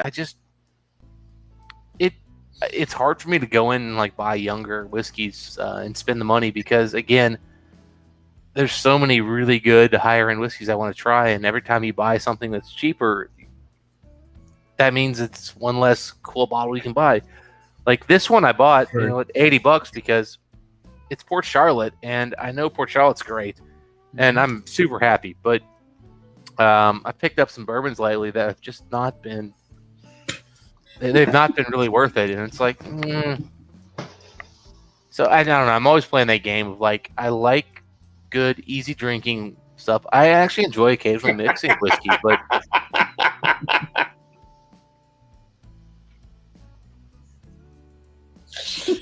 Joe, that's funny. That's a classic. Just gonna go drain my lizard. Yep. I gotta say, man, this thing with the Cavalon and the peat has just been beautiful. We need Peter Cavalon. Write that one down. Yeah, Peter Cavalon would be fucking good. I mean, again, this one, the peated cask. I'm telling you, if you see a peated cask Cavalon, buy it, email me or Discord me or something and say, hey, you can buy these too, and I will be throwing my credit card. Take my money, please. Take my money. Oh my god, especially if it's under $200. Oh my god. I'm seriously going to be looking for more of those because that is incredible. I need to fucking look on SM Whiskeys if I fucking got any. I know they did have some Cavalons. Yeah. I keep waiting for some of these places to bring in some of those more exciting Cavalon picks, but I'm just not seeing it. So I got to go back to those obscure websites where it takes freaking 3 to 4 weeks to get a bottle to your place, and that's tough. Yeah. I mean, most of the Cavalons I've seen are just the bog standard shit. Yeah, but you can get the picks, man. They're really good.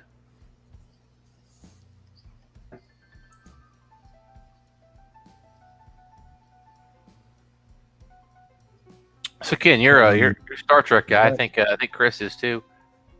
So what's your favorite series so far?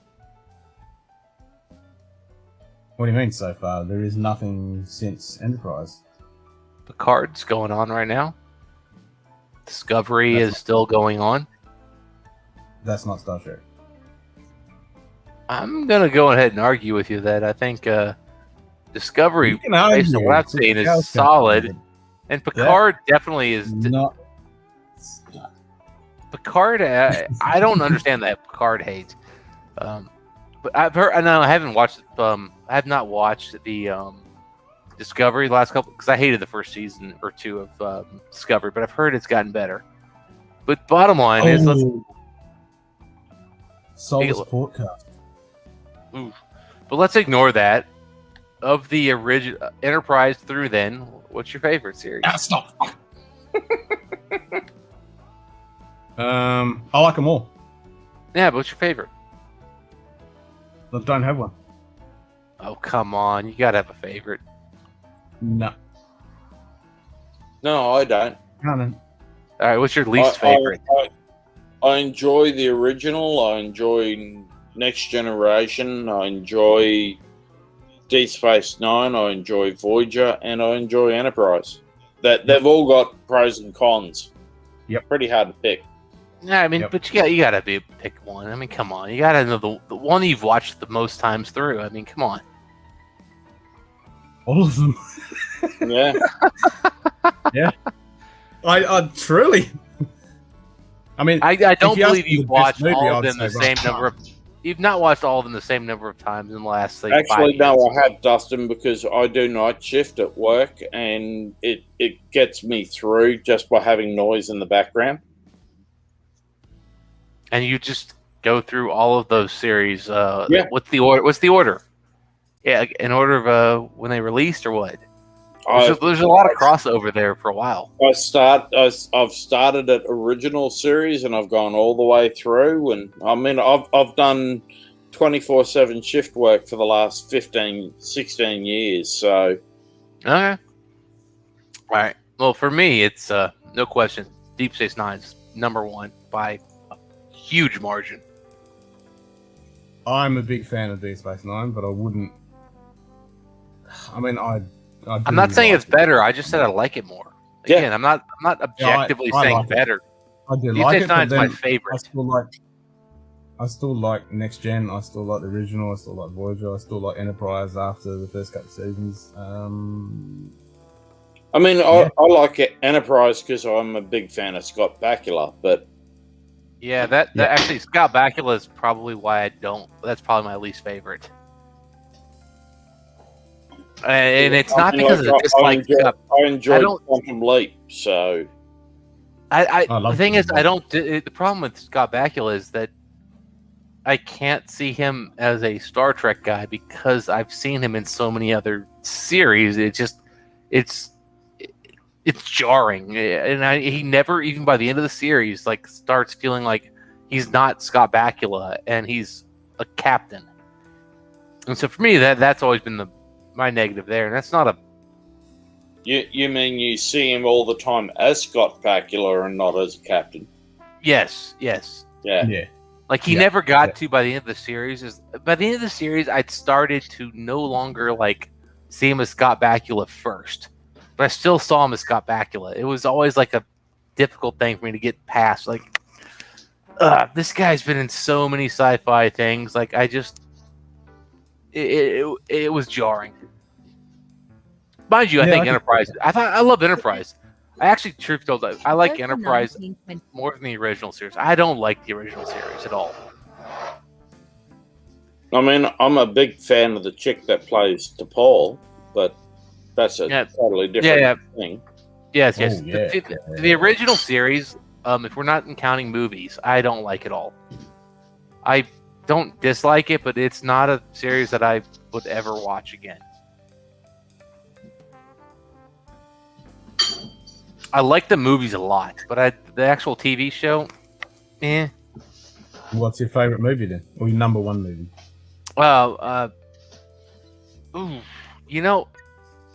Wrath of Khan is the obvious answer, but episode 6, the 6th one was actually really good too. They're really close, but I think I'd take Khan then #6.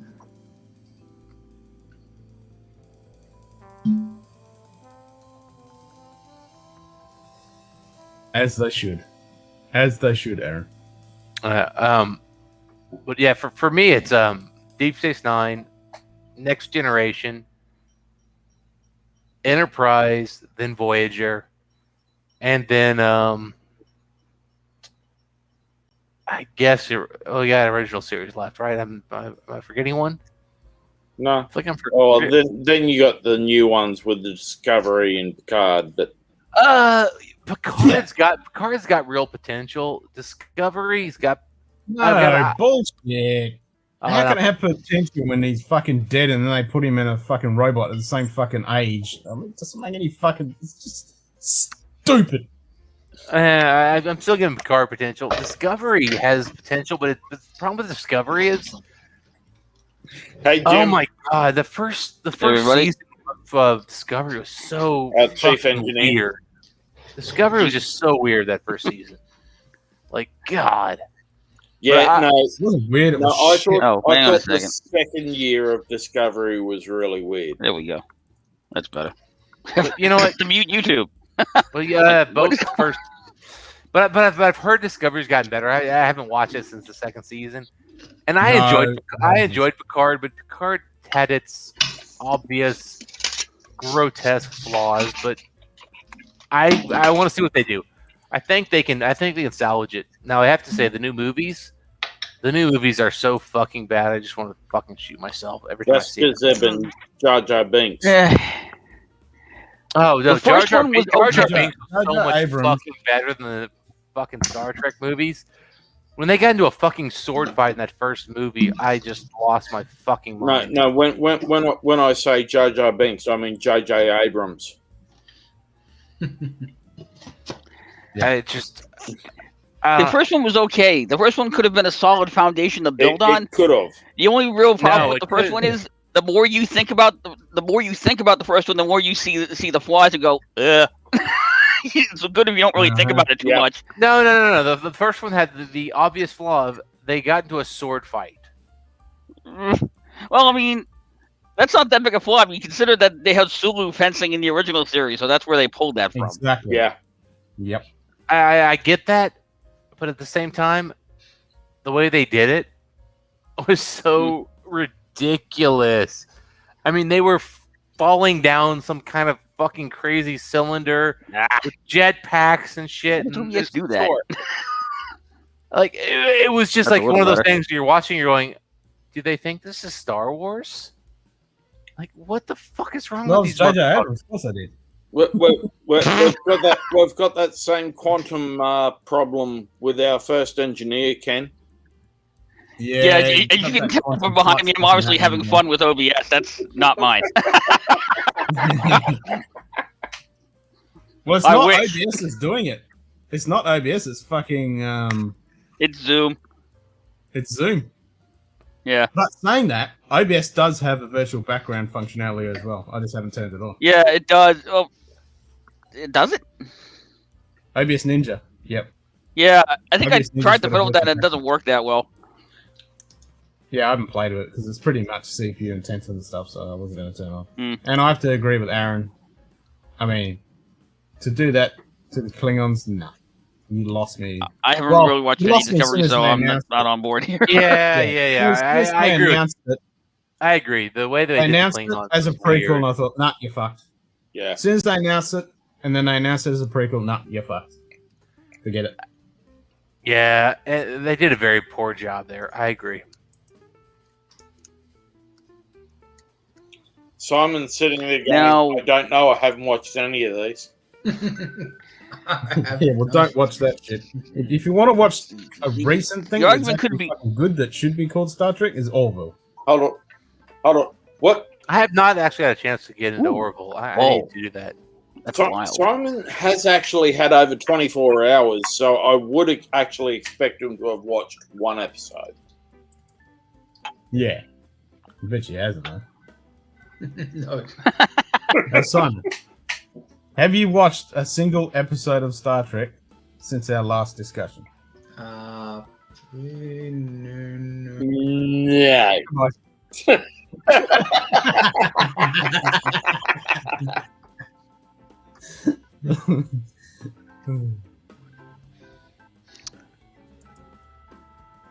So I decided to hop on and open this bottle that I won from the whiskey dictionary. Well, This it keeps getting lost in the quantum flux here, Jim. Yeah, I'm trying to keep it in front of me because it seems okay when it's in front of me. Yeah. Yeah. It's Virginia Distillery, a company, Courage and Conviction Cuvée cask. Okay. You Okay. look Oh, on- lithium and matrix you is can see not that on the sliding. back of the sticker there. Leaking quantum No. flux everywhere. Yeah, it's not going to play nice. Oh, there it is. The first batches of all three of their recent releases were named the Nancy Fraley batches because she helped them work on some of their stuff, and so in tribute and thanks to her, they named the batches for her. Sure. They also sent me these strange. Come on, God damn it! I'm gonna have to figure out a way to make this stop doing that. These funky glasses You can't. because there was a delay getting the bottle. I think he's stuck in Lilith's holodeck simulation. Yeah, I reckon. Yeah. Yep. Yeah, I don't know if I need to like hang something behind me to try and make things more neutral or what. But it won't, doesn't like you because bringing haven't got a anything green into. screen. The computer's just detecting your face and then it tries to block anything else out. Yeah, it's just Well, I mean- a great joy of it all. I've got Yeah, I've so got do I. Zoom set to a green background. Yeah, Yeah, but it's still AI. that's it.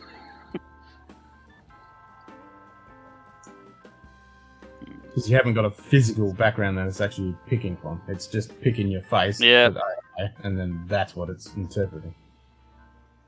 You were a lot better in engineering, so you might want to change over to engineering. You can't. Oh, I could.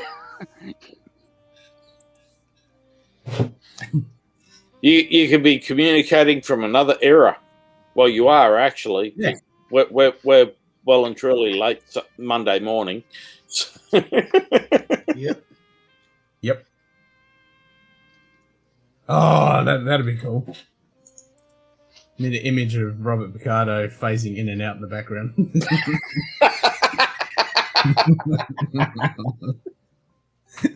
And each time he comes in, what's the nature of the magic? Nature of your medical emergency. Yes. And he comes back in. Oh, what's the nature? Oh, for fuck's sake!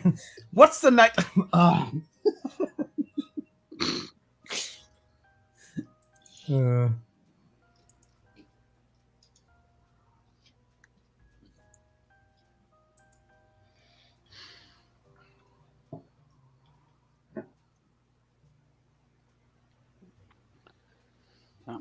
Yes. So, Ben, you've only been out of it just recently, then. So you've seen Voyager because I need to rewatch Voyager, man. That's one of like the series I've watched the least because I'll be honest, never really got into it, except when I was a kid. there's some pretty good episode there with Species 8472 and No. There's a lot of good stuff, but I mean, I just they're all good. I don't think I've only watched it once all the way through, and that was And so most living males on the planet watched it for 7 of 9. yeah. She, Yeah.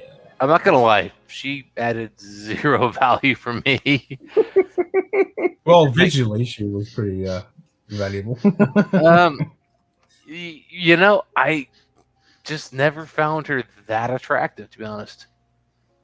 I mean, she's obviously hot as hell, but like every show has girls who are hot as hell. She was not like one of like my upper echelon. Like, oh my god, like Lita is 3 times hotter to me than 7 and 9,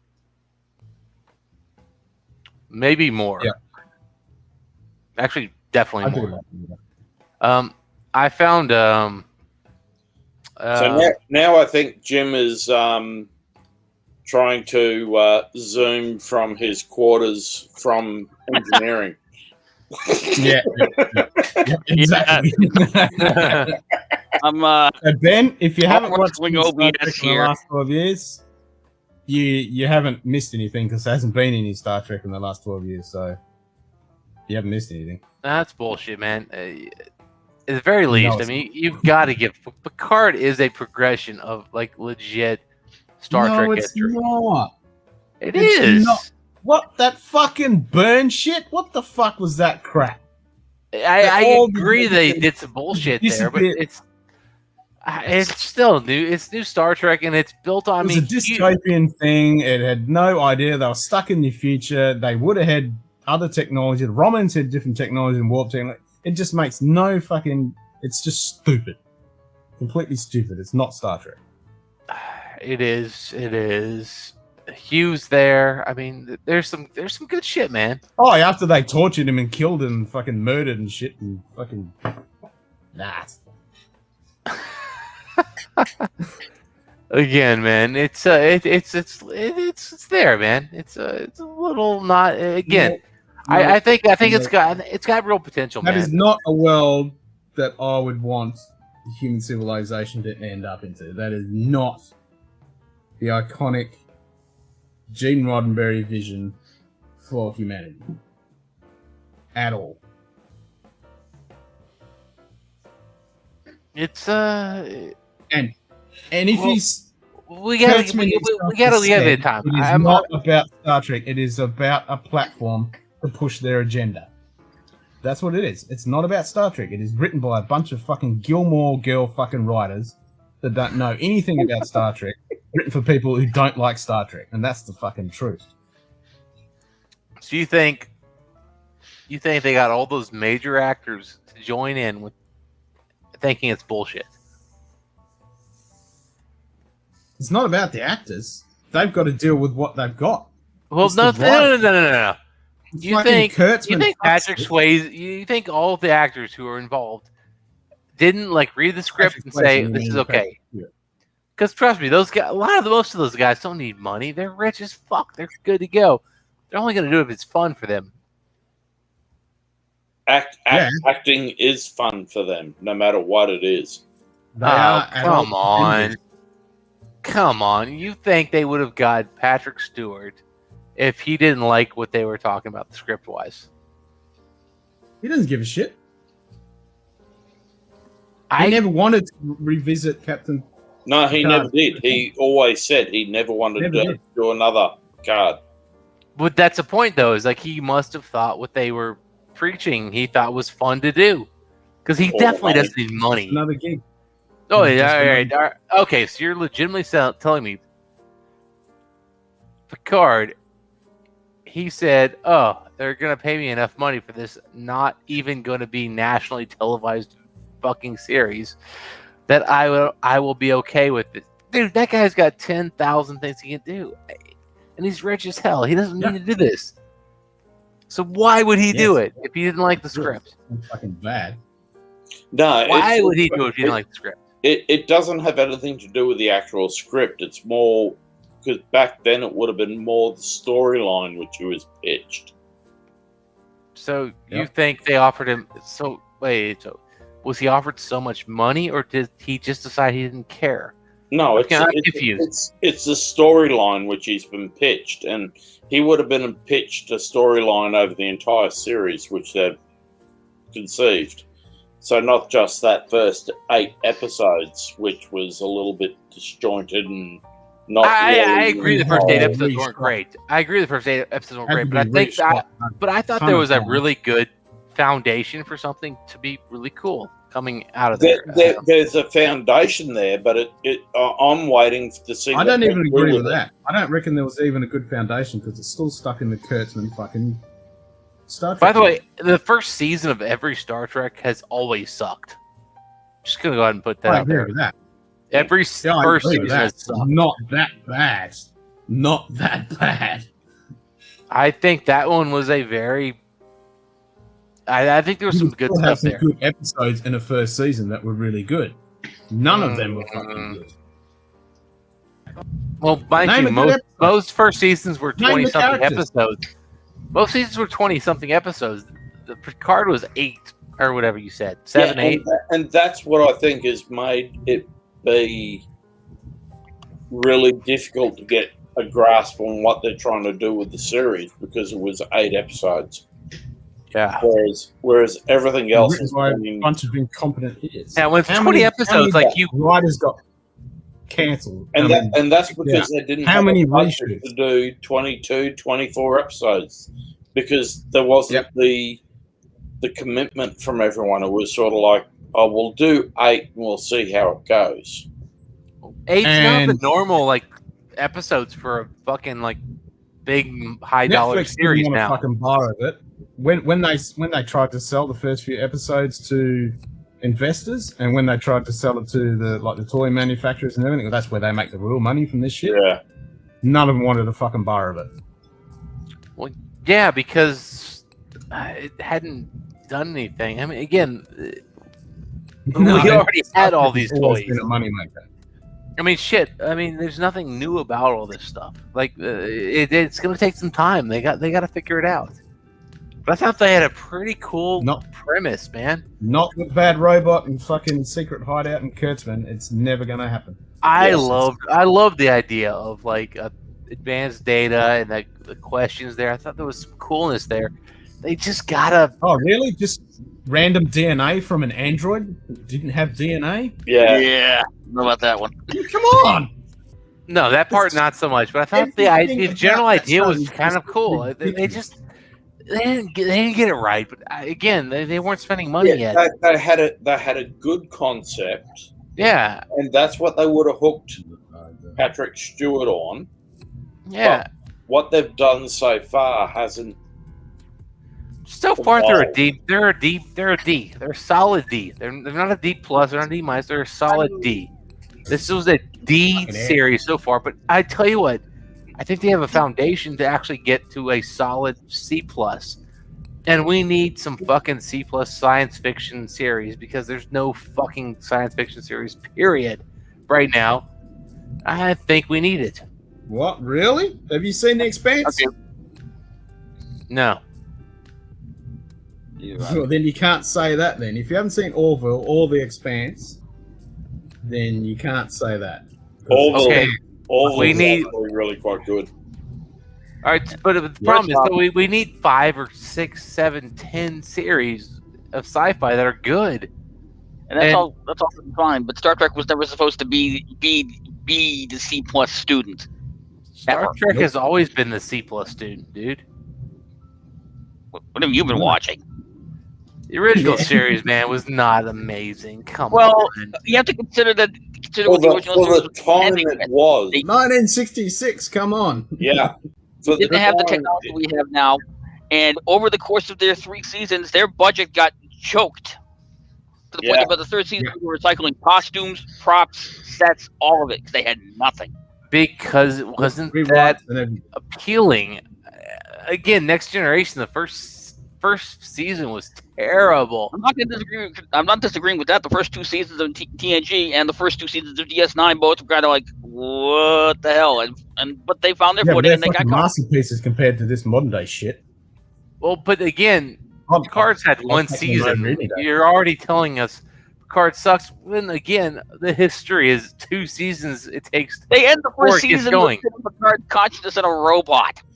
Never mind the fact that out of the gate, you miss the whole trick of going, okay, if you want to use a Suian android, Laura's floating out in fucking space. Use him. Yep. Nah, what they did I thought was beautiful. But again, we've also got and Discovery again. I've not watched it lately, so I admittedly thought the first couple seasons. It's in the same universe. But I've been hearing better and better stuff from other people about Discovery. So I've got to go watch the new stuff. So I can't comment. I've heard good stuff. Discovery and androids on Mars that are pretty much vacuum cleaners, just going against humanity and trying to destroy it. What the fuck? Yeah, that whole concept of having that whole group of androids just working as basic service bots. It's like, okay, then why did you have the whole episode of The Next Generation where Picard is arguing for Data's humanity? You just threw that all in the garbage bin. Could win against it anyway. Well, but the whole sense was Picard had been bitching against it and he'd lost the fight. Fair enough. That's a good point. I mean, again, that's the whole thing. Was like Picard had been fighting for android rights for all this time, and then here we are, and it's bullshit. Now Picard's like, damn it, I'm retired, but I'm going to step up because I have been fighting for this shit for so long. Bingo. And bingo. And again, I don't think Picard's been great. Again, I don't think Picard's a great show. I think, however, the first season was very, very good platform to maybe make a good series. in the next 2 or 3 seasons. I think they had a good platform. And again, I'm an optimist. I love Star Trek more than probably all but 10,000 people on the planet because I'm a fucking Star Trek geek. Hell, I just brought home 1,000 Star Trek playing cards from back in those days. I just bought some more figurines. Which, by the way, I have a Star Orville's Trek not gone. card. I have the actual white Orville's coming label back. card. Oh, tell me about it, Donna. You're not wrong. Axonar would have been fucking epic. That would have been so good. But so yeah, I mean, we gotta give Picard some time. It needs 3 seasons, like every other fucking Star Trek show has ever needed. You need 3 seasons. Nope. It's not Star Trek. Ken, I will go over to Australia and I will fucking punch you in the fucking face. See, Just bring it. It is not Star Trek. And the thing is, though, Ken, It isn't. I will punch you so hard you've never been hit that hard. I don't disagree that historically Star Trek has taken a season or two, at least with the last few series, to get going. The problem is they don't have that leeway anymore. Enterprise did the same thing. 3 seasons of meh, 1 season of okay, bullet in the head. See ya. The difference, though, is, again, they're using Star Trek. First off, Picard got good ratings, didn't it, though? Picard actually got good ratings. God, no. No way. Given the fact that it was legitimately only on a streaming service that had no one on it, it did okay. The first couple of episodes got some decent ratings because it was the new Picard show, and then it fell. Then it dipped. Easily from that. It died. Yeah, but back again, it was literally the only fucking show on a streaming service that had no fucking people on it.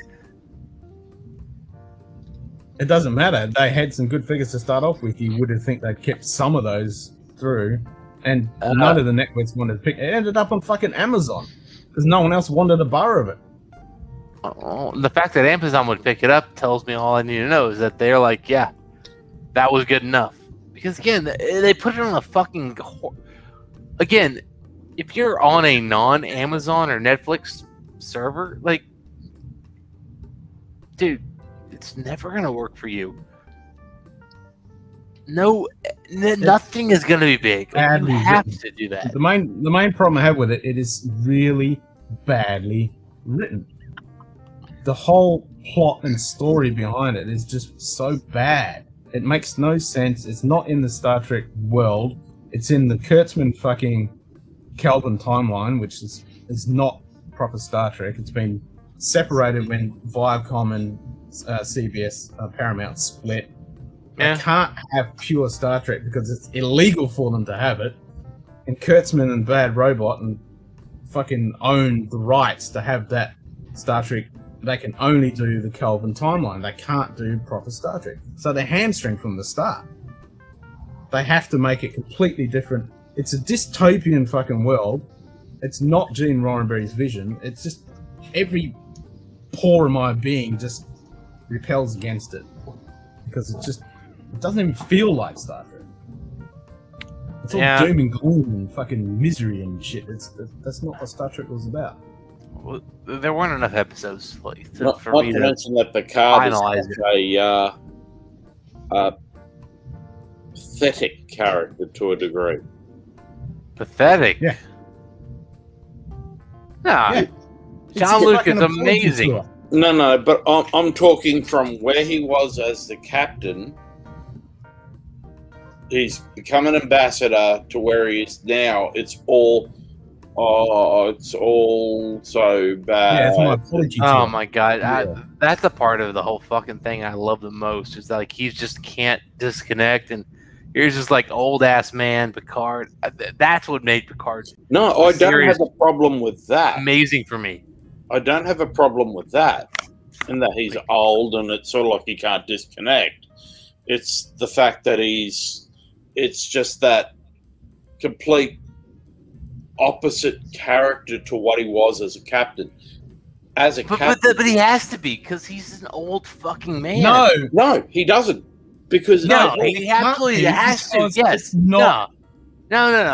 He cannot. Aging has got to he be cannot be his mental the actual capacity has got to Star go Trek Next down. Generation Picard. Yeah, but He's cannot got to legally become be a that lesser character. person.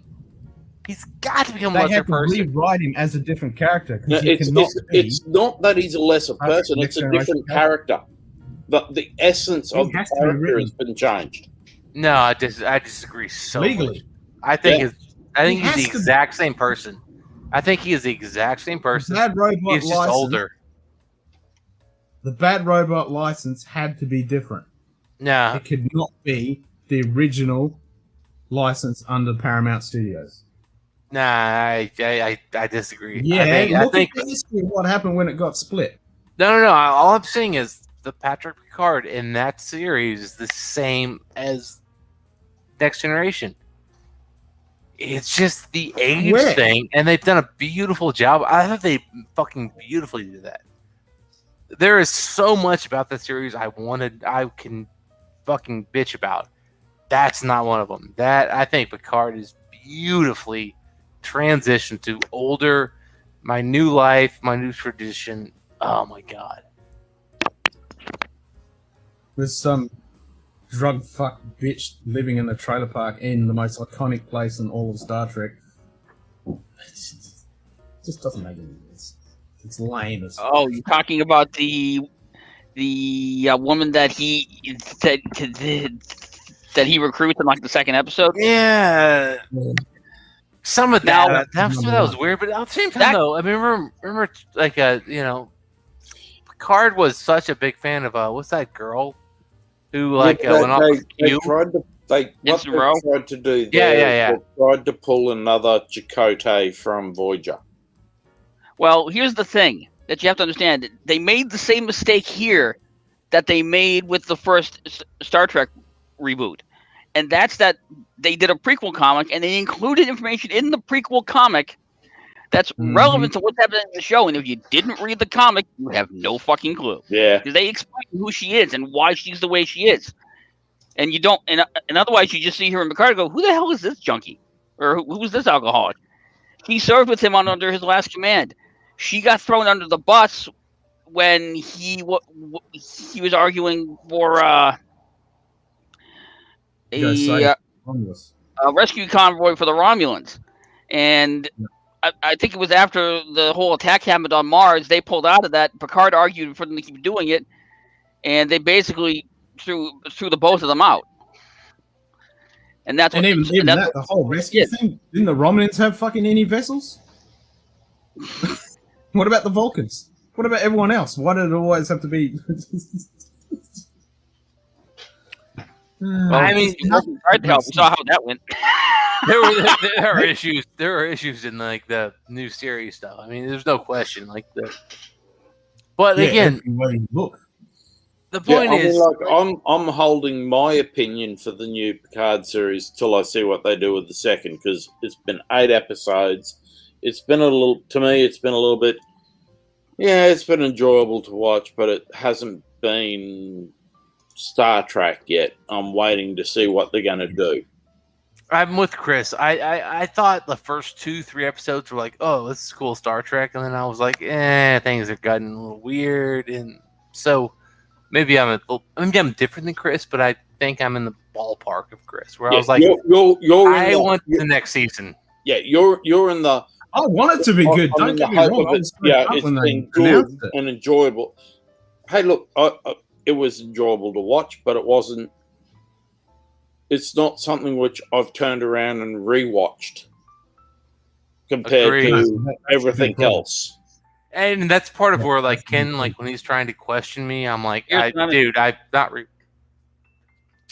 rewatched. So yeah, I admit there's a lot of flaws here. Yeah. Yeah. I've only seen half of Picard. I got to episode 3 and kind of fell off. And when I heard what they did at the end of the first season, I was just like, fuck it. I'm going to go back and watch the rest of it, if only because supposedly they're bringing in Q for season 2, and it's like, okay, that's either going to be really good or really awful. Yeah. Yeah. Well, it's not going to be the real Q because they can't. to explain my picture, I had that toy this shuttlecraft toy as a kid. You could actually put an action figure inside the shuttlecraft, and there's 2 buttons on the top, and it would turn on the lights and make noise. That was a really cool toy. I wish I still had it. I think it got thrown out because it was completely beat up from me playing with the top. The flap fell off and the decals were peeling off. But that was a really cool toy. Yeah, I just had the awkward situation where my dad's like, "Hey, we need to throw all your stuff out. Come here, pick up what you want, and we're all done." And I was like, "Okay," and I'm like, "Okay, I have no space for anything at all." So I went back home, picked up random shit, and I'm like, "Okay, these are things I want to keep," and I'm like, I guess throw it out. And my dad's like, "Really?" And I'm like, "Dad, I said I have no space." And he goes, "But," and I said, "I have no space. Everything I'm taking here is literally me like going and saying, I am going to find a place I have no spot for." So, and he finally was like, "Okay." So yeah, with all this collector stuff with sports, Star Trek, other stuff, it's a crazy world we're all in.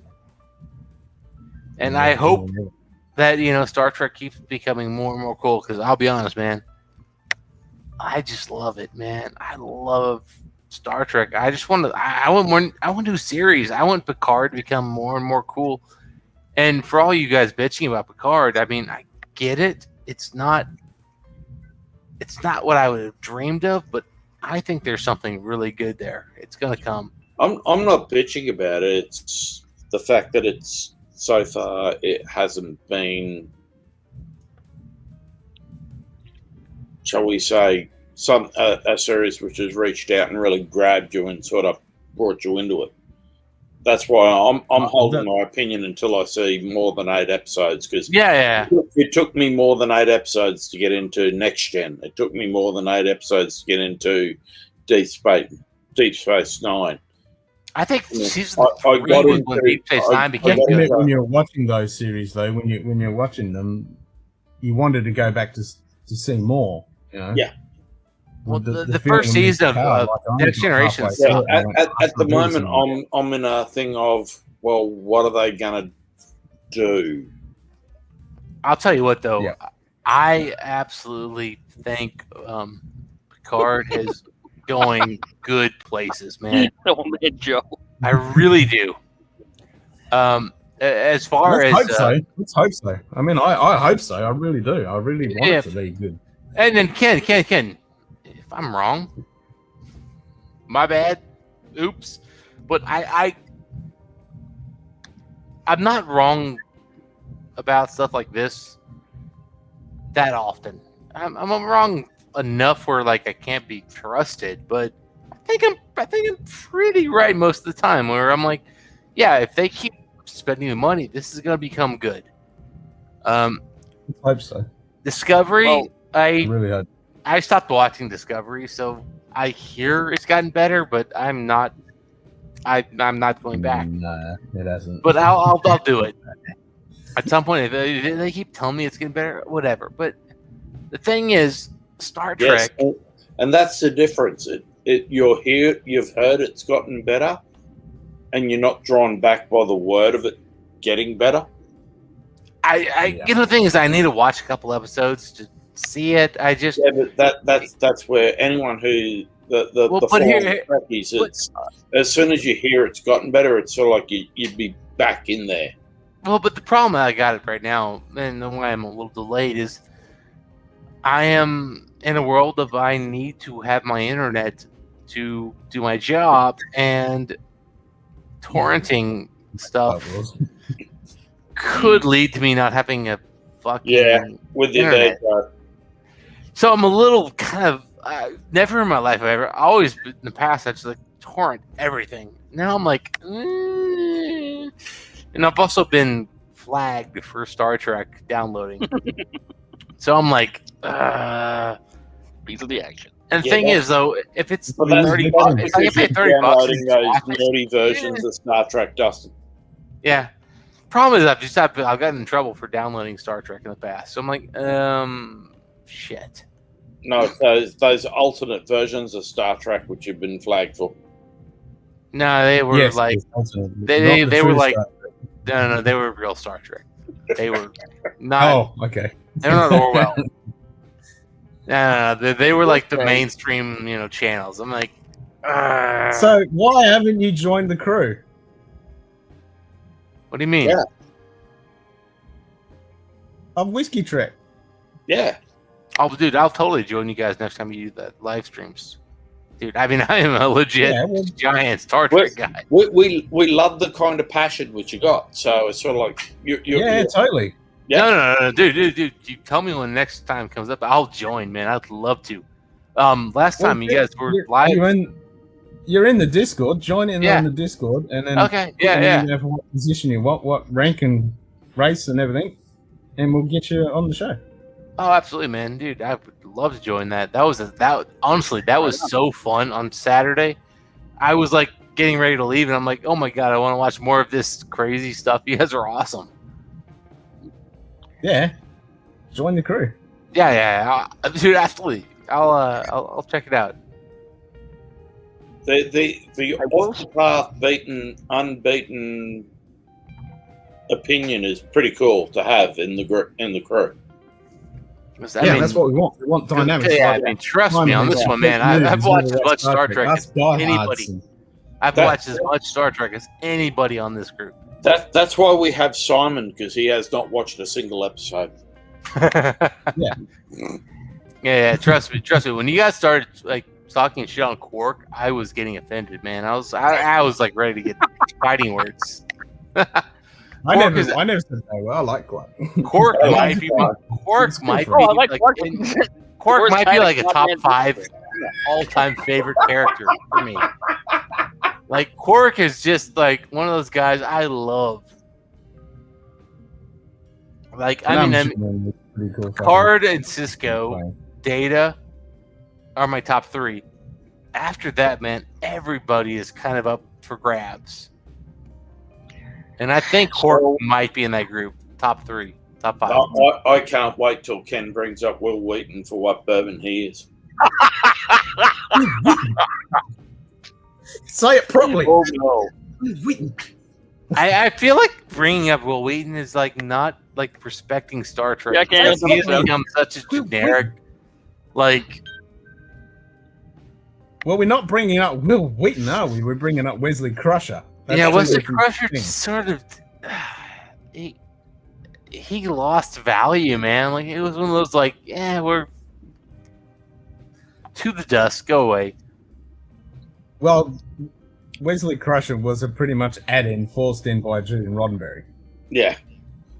I mean, I think part of the problem, and we saw this bear out with DS9, is that when you're doing a serialized show like DS9, you can develop all of these characters at the same time and move them along. They couldn't do that in TNG, and so you said Wesley as a static, annoying kid, and they bumped him up a little bit, and a little bit. They couldn't really advance him the way they needed for him to be a useful, valuable character.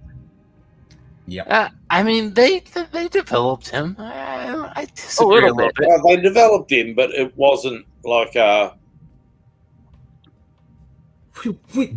and then they took it in a real weird direction.